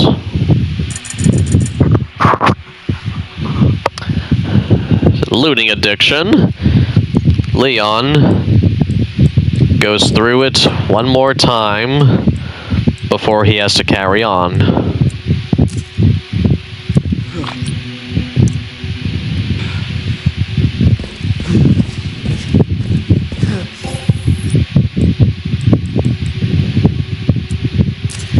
Making sure he has med injectors so that he doesn't fall prey to getting killed while taking out the liquor's tongue.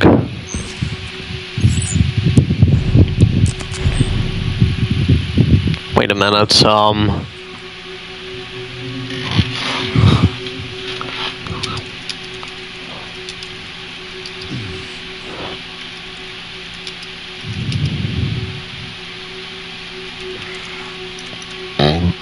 excuse me.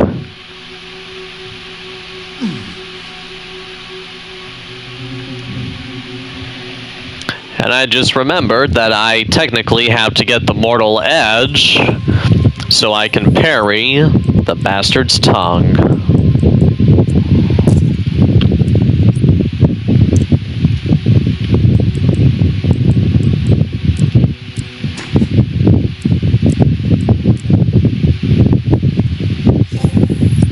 Is there a way to actually, nope. We cannot actually, do any more upgrade stuff to it, but oh well. I mean, we can't do any upgrades to the Mortal Edge.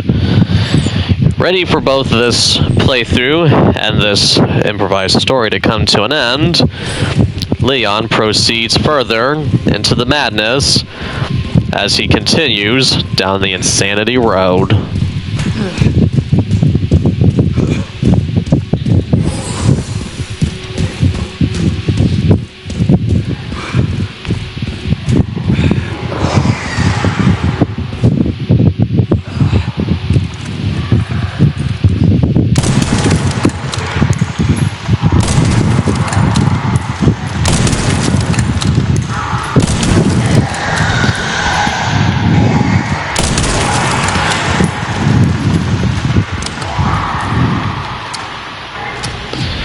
Taking out 2 more enemies.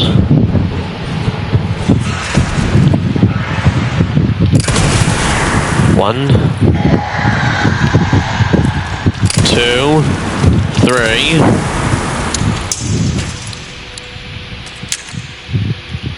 Leon takes us one step closer to to 500. This must be the room. I'll be right back. Back, everyone.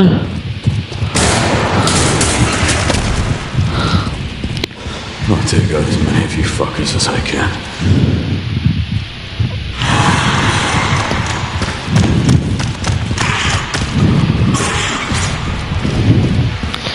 Missed me.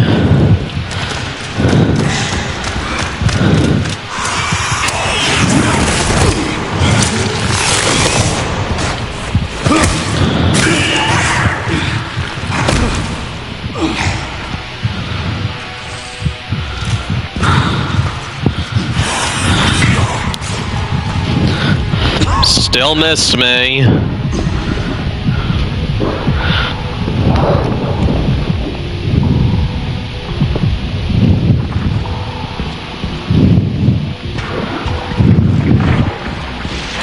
Damn it.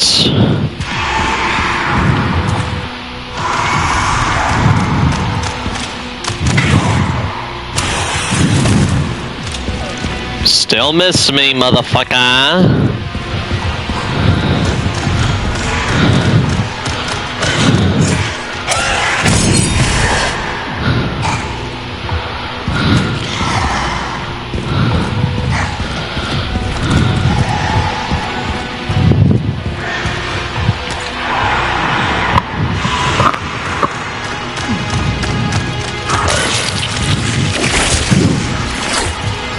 Whoops.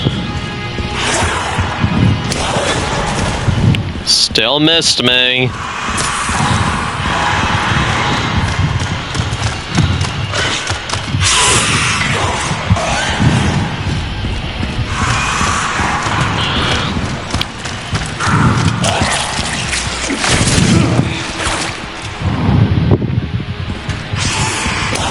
Still missed me.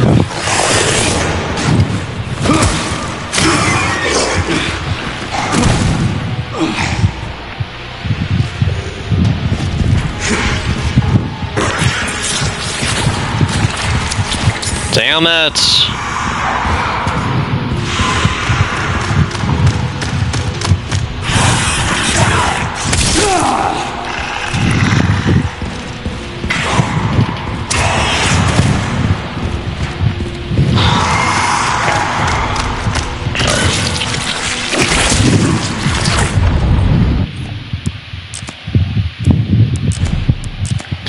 This is bullshit.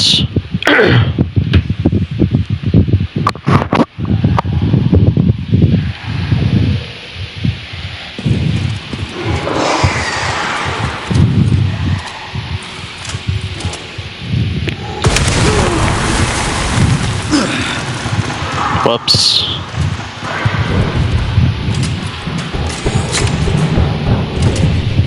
I'm not counting these kills again, though.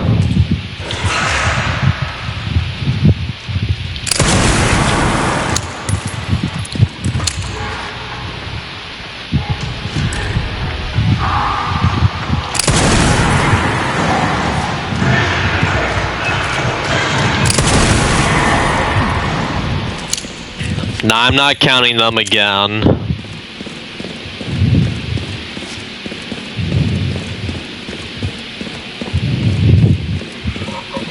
But I am getting my armor fixed.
And this liquor that you have the opportunity to parry their tongue, this will be 500. Hopefully I can parry the tongue. I remember the first time I did that, it was very tricky. But I had to re-kill a couple of them here. Like 3 of them. And I am not counting those kills over. Seems to be the room.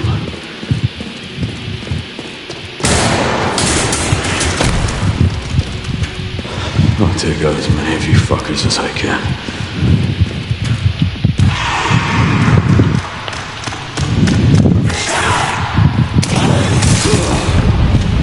Oh, you gotta be kidding me.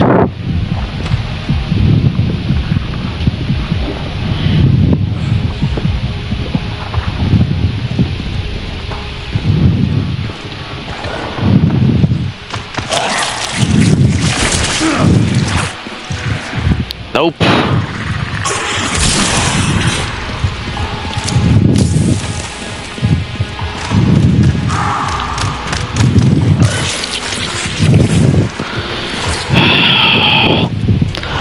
I just want to get those credits again.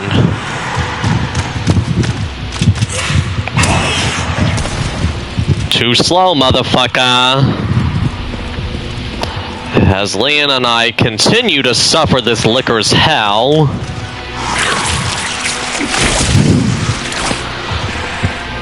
Including its tongue.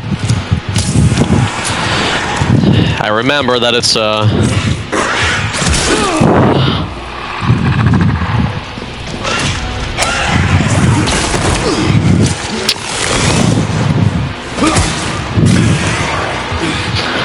good thing that I got all those additional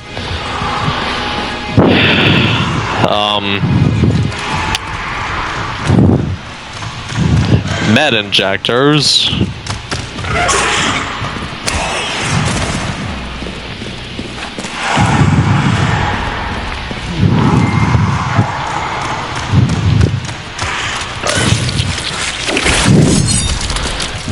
Yeah!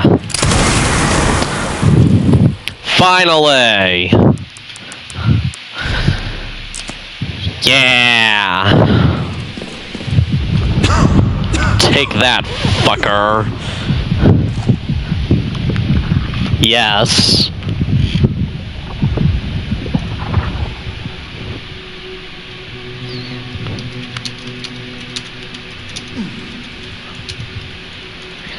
It only took two tries to redo that part here to get them this time.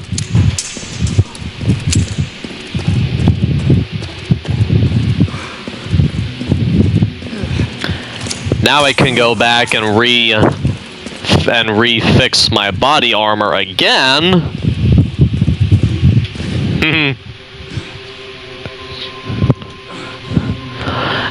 And as you stated, with that, we've officially reached 500. Yay.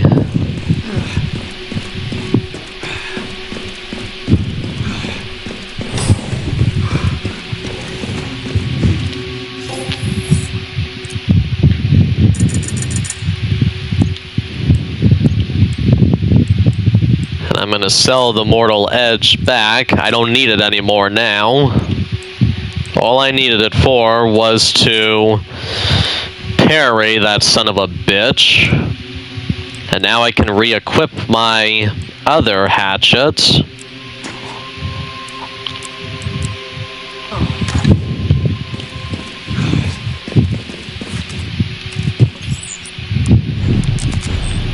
Yay. And apart from any challenges that pop up during the Leon Must Die game, all points for the main game have been collected. As Leon and I both celebrate our victory over the liquor, slashing its tongue off after repairing it and finally putting it to rest permanently. We know that there are still other monsters to deal with, but the good news is some of the worst stuff has already been dealt with. Try licking stuff now, you dumb fuck. You can't lick for shit anymore. That's one of them that I already killed. Haven't changed much.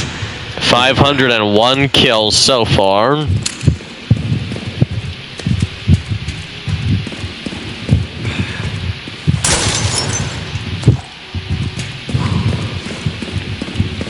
Now let's see.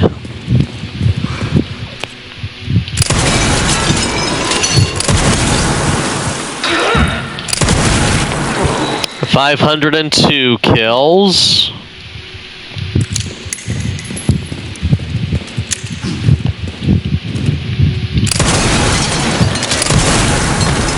$503.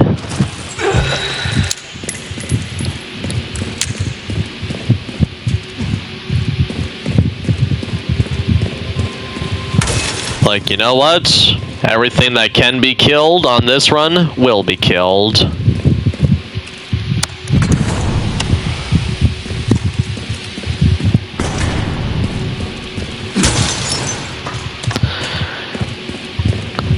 And there were a few kills during the, whatchamacallit, the escape from the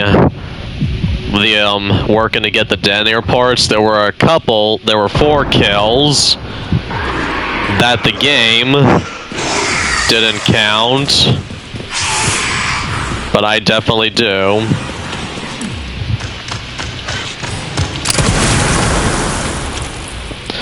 $507. Liquors be damned.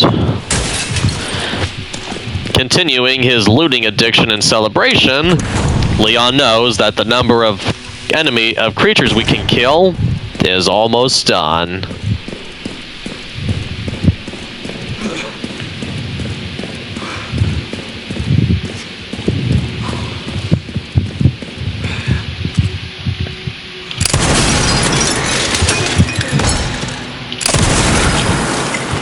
$508. Oh, how fun. And I'm gonna try a little thing here that's supposed to be an easy way to kill these lickers.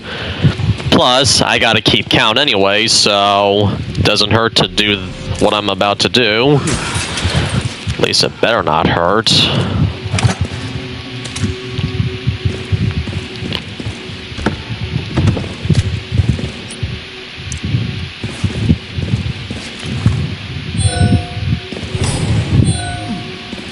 Whoops. No need to tell the door to open twice, Leon.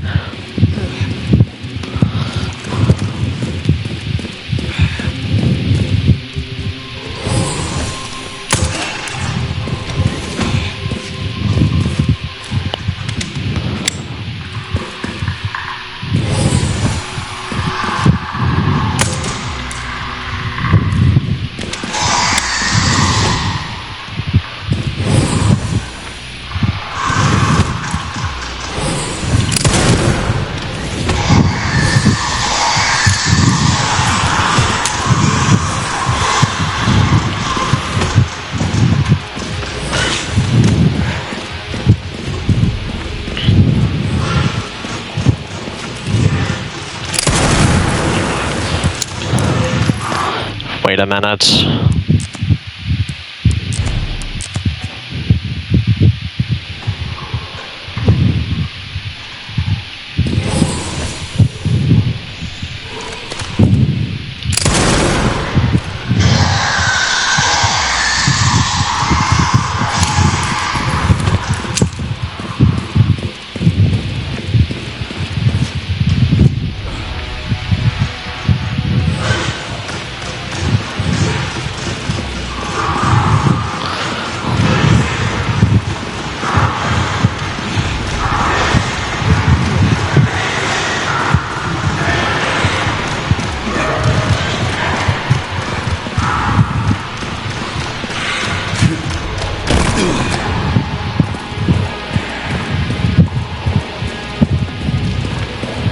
I hope this works.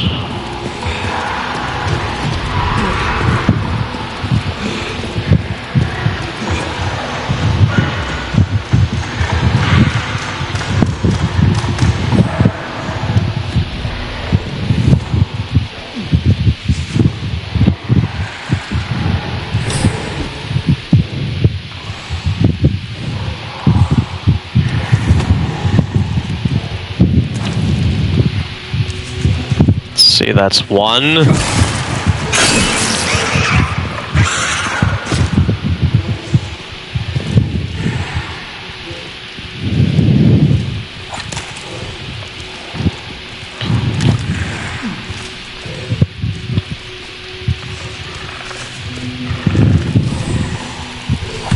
Two.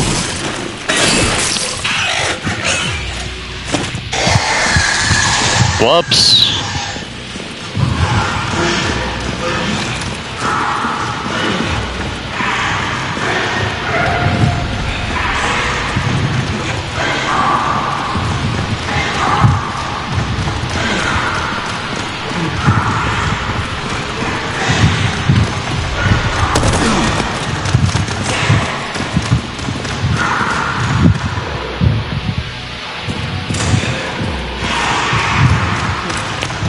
One,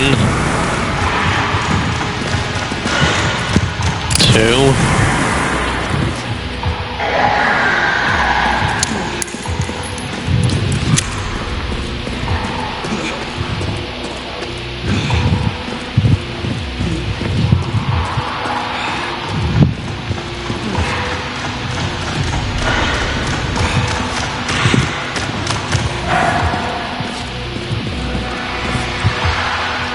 where?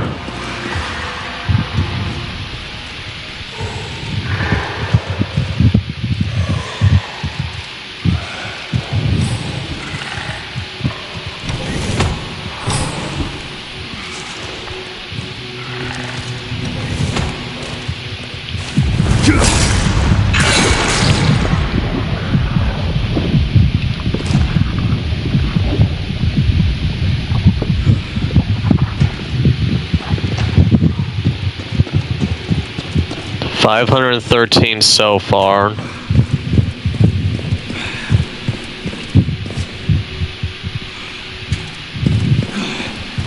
Gonna be 514 over here.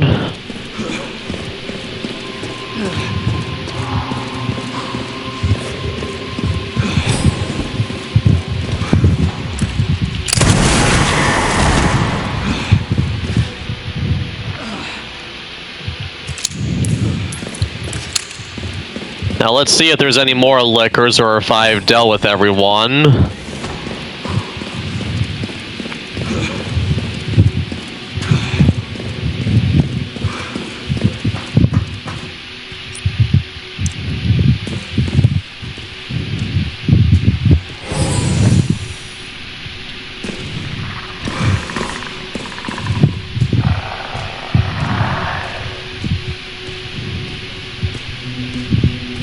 How many more are left? Because I definitely heard one.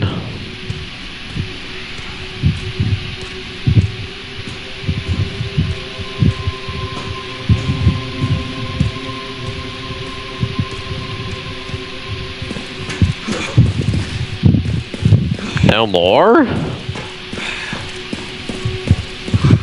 Did I deal with them all?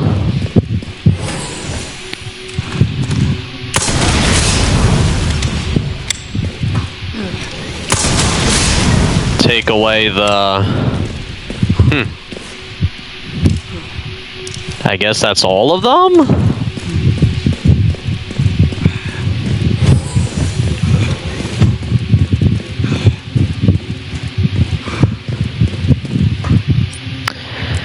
Sacrificing yet another piece of potential points, Leon makes his way back through the area to make sure that he killed all the liquors. By which point I mean I make sure we killed all the liquors. So if that's everybody, then that's not as many as the game leads on.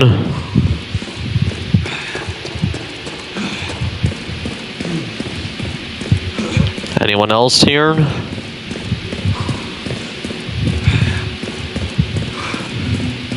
Just make sure there's nothing else in here. I guess that's all of them. Huh. I didn't think it'd be that easy.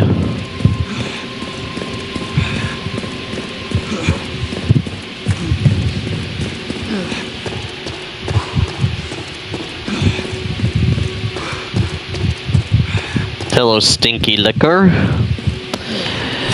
Making his way back, Leon decides to save one more time. Well, to save again before he continues, so he won't have any more crazy surprises.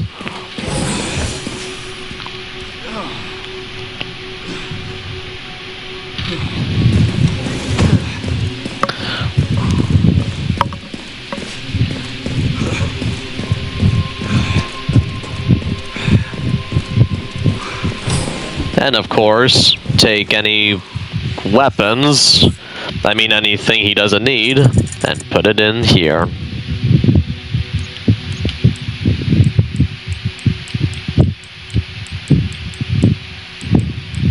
How long has that been there?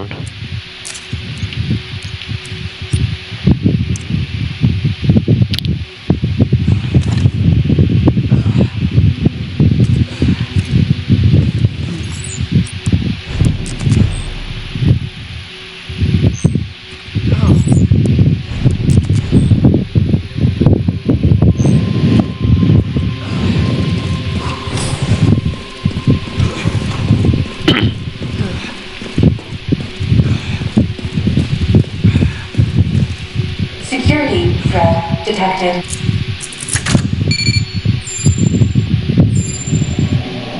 Elevator shutdown in effect. Override key authorization required. Warning. Autoclave compromised. Pod lockdown unavailable. Memory corrupt. Self-repair functionality offline.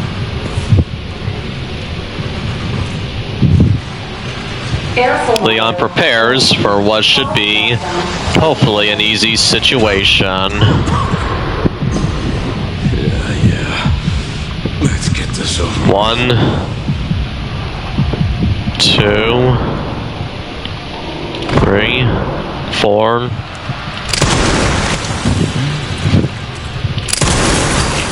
The elevator. Let's see. 1, 2, 3, 4, 5, 6, 7. Arrived.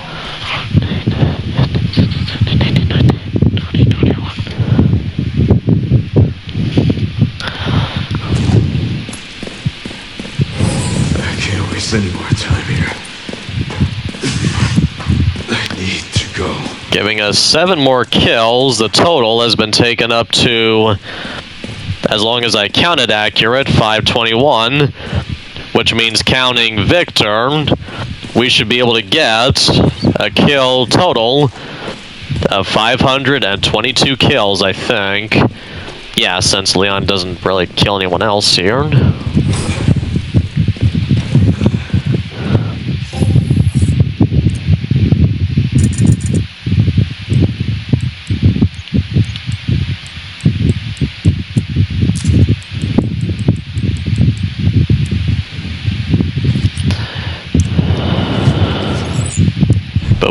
But we'll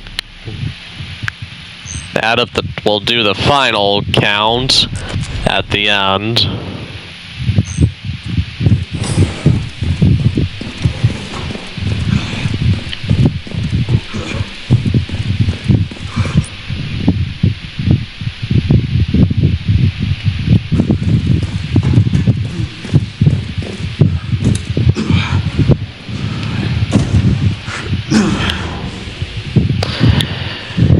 Deciding he is officially done with elevators, Leon knows he's about to reach his exact limit.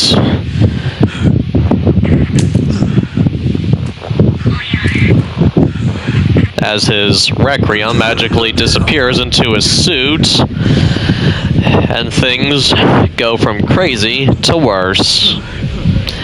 in a moment that I know when Looney and I first played the game, we were very scared that he was going to be put on the chopping block. Making his way through the almost probably psychedelic seeming area with the way his condition is right now. I'm sure Leon has flashbacks to when he was carrying Ashley in Resident Evil 4 to the room to Louise's laboratory to help her get rid of the Plaga. Then as he climbs the steps, Looney Pie and I waited in anticipation to see what Capcom would do to us all. Finally reaching near the end of this playthrough and this story, everyone will have to see how the story concludes.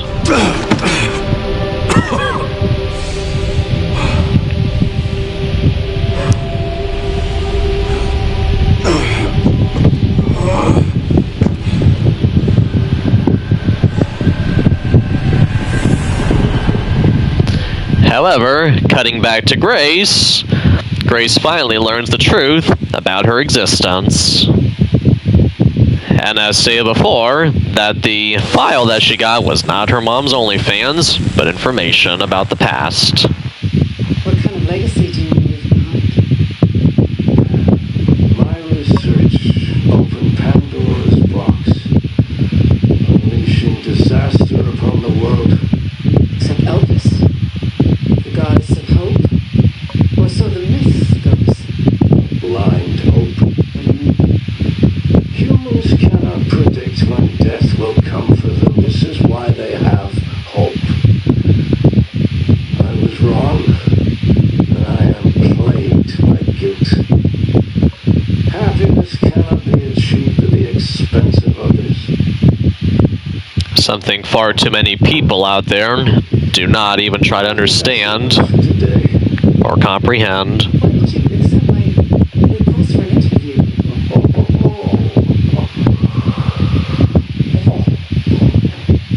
Who's the... Is that one of your subjects? of course not. She was alone in the world. I took her in to make amends. She perfectly normal. Just an average child living a home. She is my hope. Aren't you beautiful? Would you like to hold her? I know a lot of people out there think that he was faking having a change of heart, but I think, considering the way it sounds when he says, "I'm going to destroy Elpis," if you choose to destroy Elpis, I think that proves that his change of heart is the canon ending, because when he's like, "I am plagued by guilt, I'm going to destroy Elpis." Grace.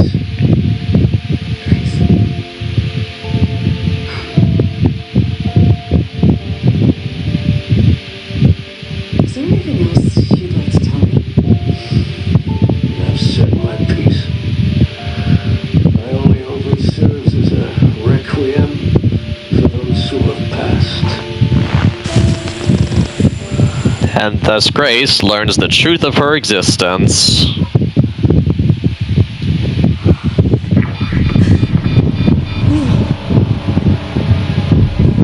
Leon! And as Grace watches, we all witness the moment that Looney and I were scared was going to decide that Leon was going to die. So glad they did not kill him, at least not in the canon ending. Still say, since they went through the hassle of giving us a canon ending for this, and a canon ending for Resident Evil 7, they could have given us a canon ending and a non-canon ending for Resident Evil 8.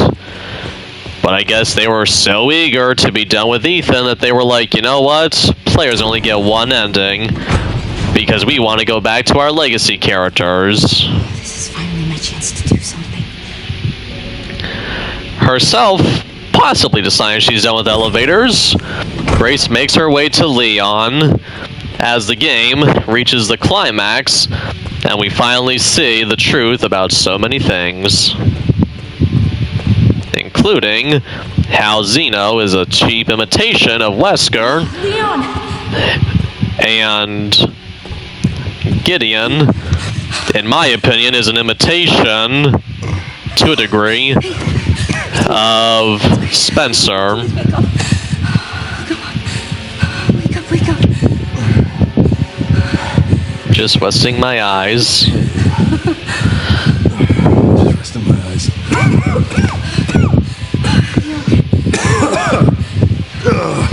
Let me help you.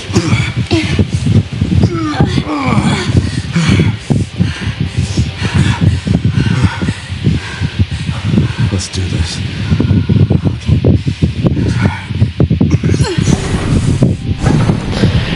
And another thing I wonder is what the hell was Zeno doing this entire time? So left it wide open for us. Any wrong code will do. It'll destroy all this.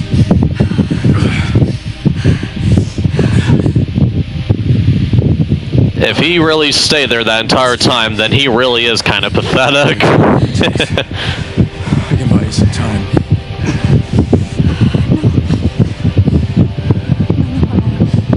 I have an idea. I trust you. I trust you.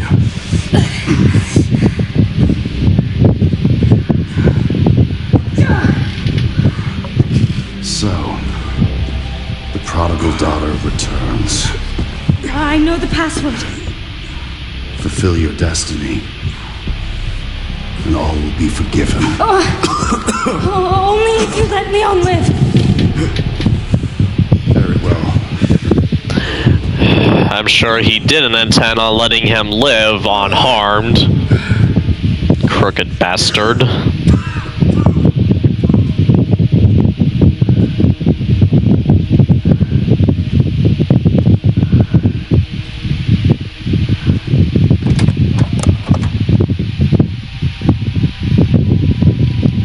Please know that you are my hope.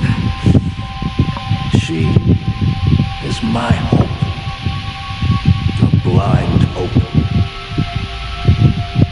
Okay. And with that, Grace enters the correct password, and we witness the canon ending of Resident Evil 9. Zeno gets beheaded, Gideon gets defeated, and Leon gets to go back to having a happy ending. Gets to have a happy ending.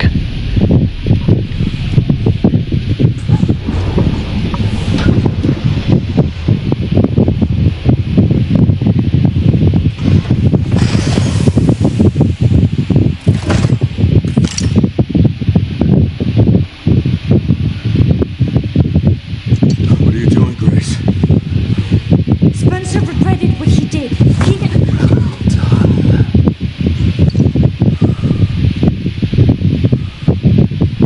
You promised.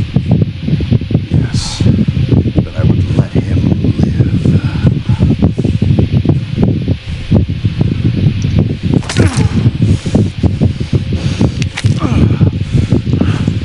Mr. Kennedy, I give you the honor of experiencing my power firsthand. Epic fail on your part, Zeno.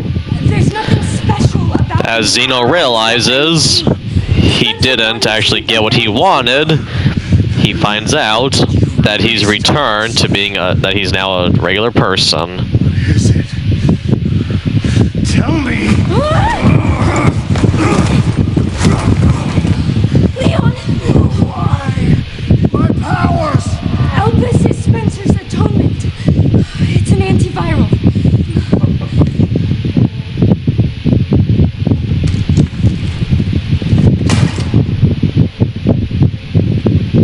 Amazing.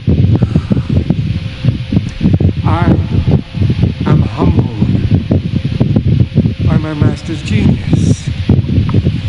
I think Victor's full of shit.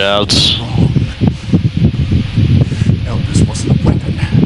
There was never a key. Spencer's paper was obviously incomplete. There was no connection between Grace and Emily. Do you know how much time and money I wasted on this? Don't you see the genius? With Elvis, all virus-based weapons are useless. The world order will be thrown into chaos. We wanted a weapon. Instead, Spencer gave us anarchy.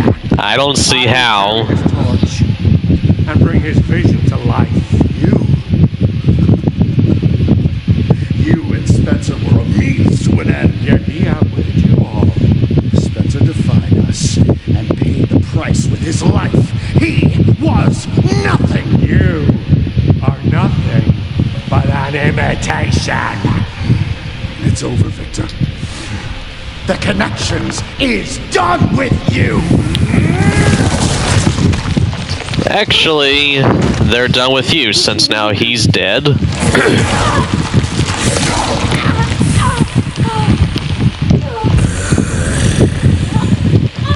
ignorance is staggering. It's a cure. And with that, the goat himself is cured. Leon, it's working. Wake up. Now, let it all come down. All of it. Here's what happened.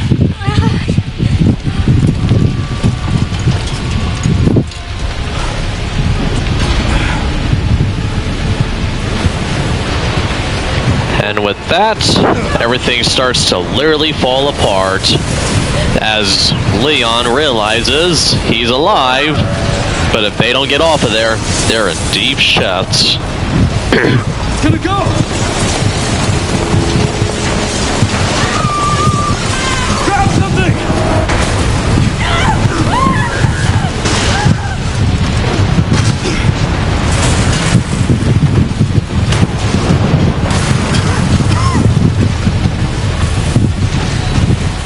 Grace. Grace!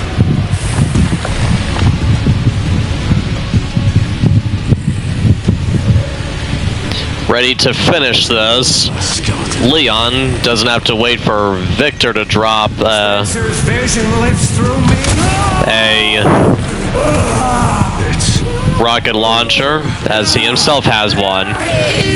Victor thinks to himself, our battle will be legendary, only for him to get some of the same treatment as Super Tyrant. Victor starts turning into Dr. Octopus, falls over a ledge, and we think that's the last of him.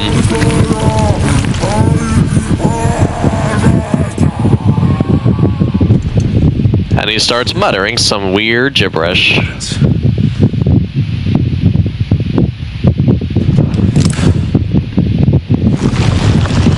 Only to come back as a fucking nemesis.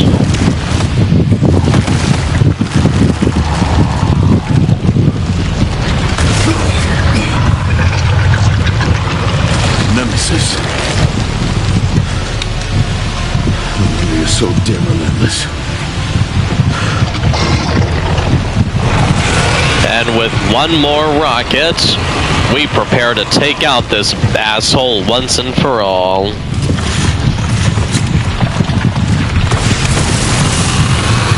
And with that, our journey comes to an end, as we can kill a total of 522 enemies in Resident Evil 9, including about 4 that the game doesn't count.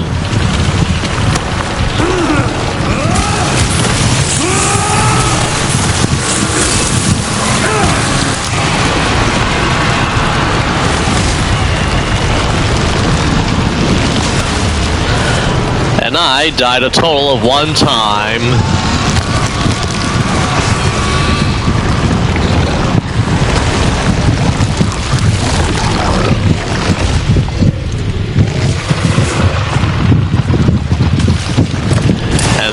That is quite the amount of kills to rack up.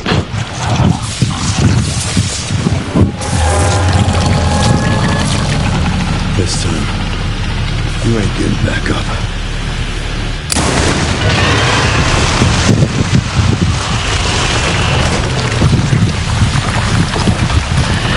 Putting an end to this story, Leon finishes off the motherfucker. And with that, our whole idea of a made-up story is coming to an end. As well as this playthrough, where Leon finds Grace still alive, but in need of help. Sherry. Shit. Grace. Grace, hang on.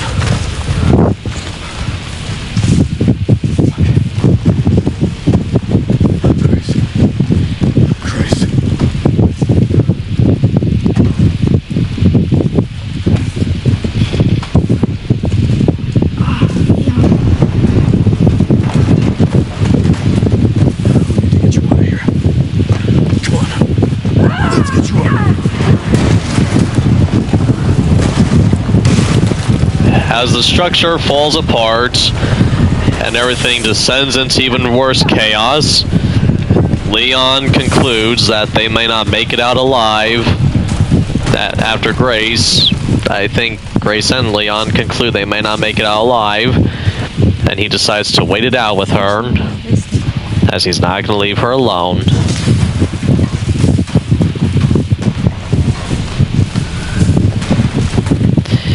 Reflecting on their time in this mad place, we're treated to, honestly, a very wholesome moment in a horror game about killing zombies.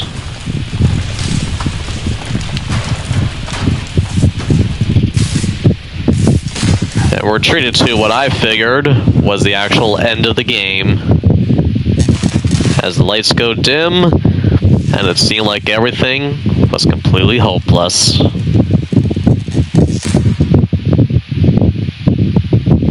Until... I guess this is it then.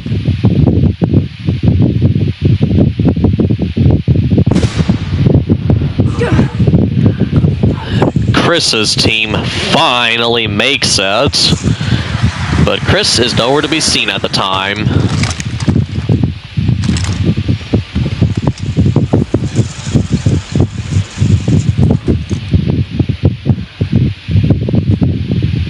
Leon F. Kennedy? That's just asking. Alpha, you read me, sir? Yeah, let's see. I got it. Yes, sir. Mr. Kennedy. I have a message from Captain Redfield.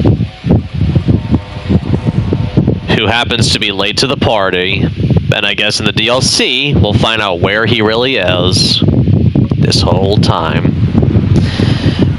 As they search the perimeter, everything is finally brought to a neat ending, preparing us for the next game. Damn. I can't believe that antiviral actually worked. I feel better than I have in ages. Thank God. I'm glad you're okay. You got a dose with your name on it. You'll be back in action in no time.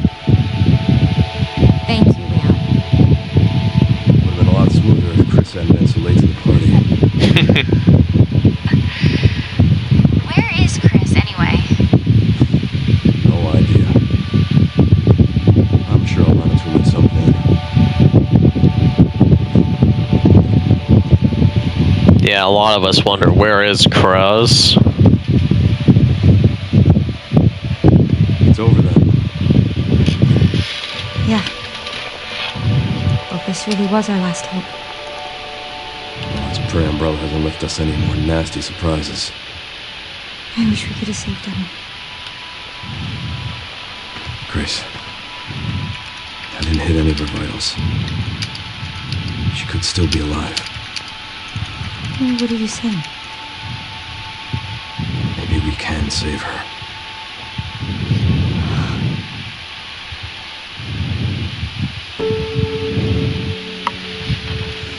As Leon walks away, the throws away the glove he had and puts on his wedding ring again. We finally see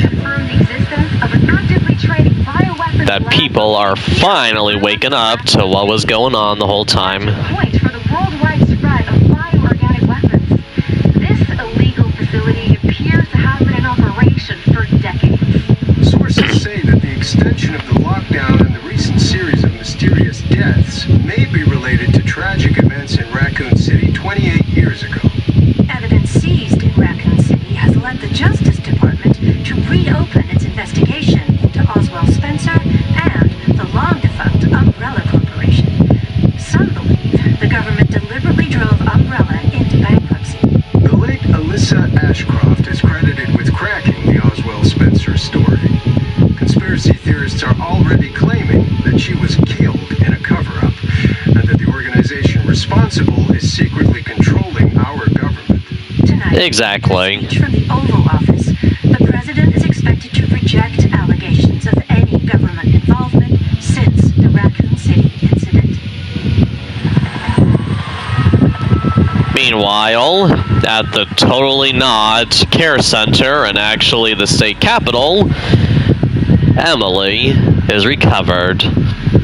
And with that, a lot of this made-up story comes to a close.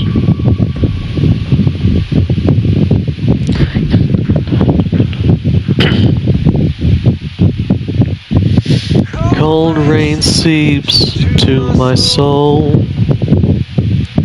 Old wounds I can't forget. Night steals away my sight. Screams I can't shut them out. What if I had reached out to you? I wouldn't have walked alone. Fighting the darkness holding me, dragging me to the ground, facing the pain that's controlling me. I won't let it keep me down. I'll make it through to the other side. Scarred hands, tired and worn, warmth of a new dawn on my face. I'll never let it go again.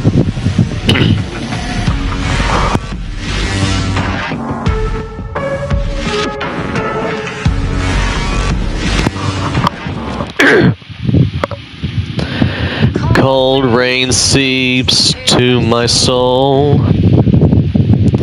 Old wounds I can't forget. Night steals away my sight. Screams I can't shut them out. What if I had reached out to you? I wouldn't have walked alone. Fighting the darkness holding me,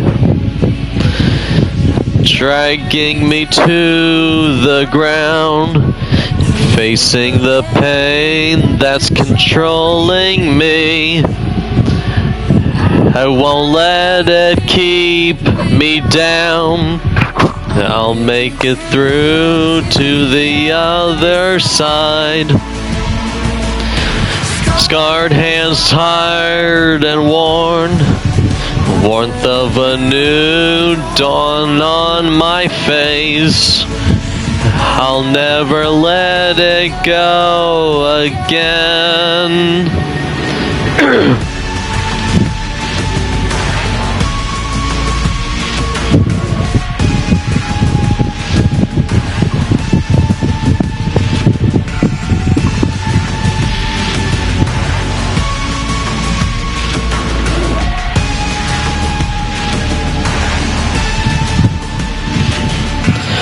Dodge grasping hands, crawling up from the ground, sights on the sky, a new day breaks, it lights the way, a new day breaks, it lights the way.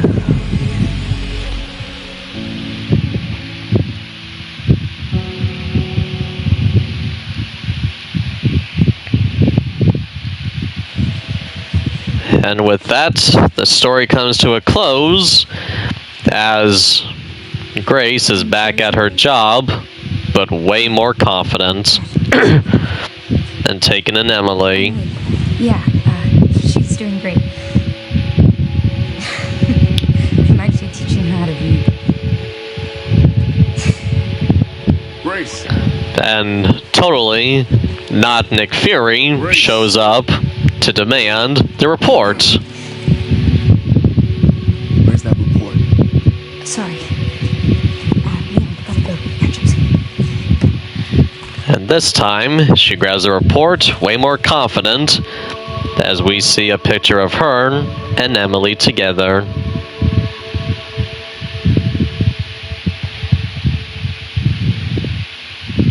And to add even more surprise, there is a post-credit scene that, as far as I can tell, is members of the Connections retrieving stuff.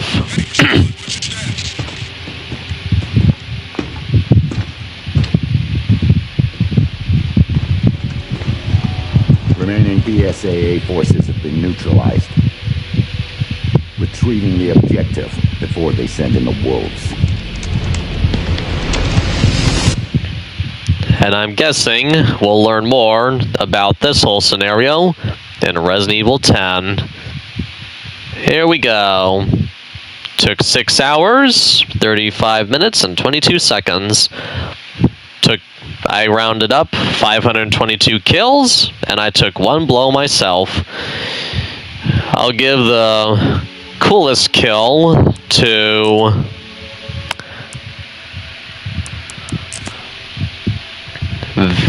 well, to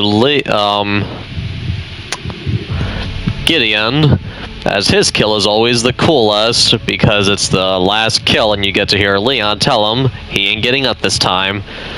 Lamest kill goes to that time when I fell through the glass on the office building. And that is it for this Just for Fun playthrough and our made-up story. Resident Evil Requiem, released this year, and is honestly the best Resident Evil game so far.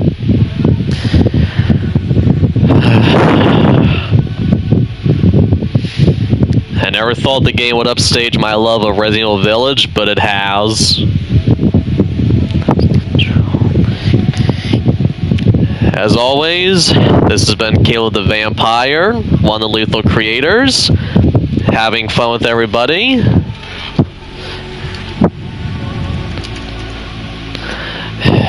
I hope everybody had fun, and I'll see everybody again next time. Stay safe, everybody. I believe I will be doing another broadcast later on today, since this will be Sunday when this broadcast is online, so I believe I will be doing another broadcast later today. Again, stay safe, everybody.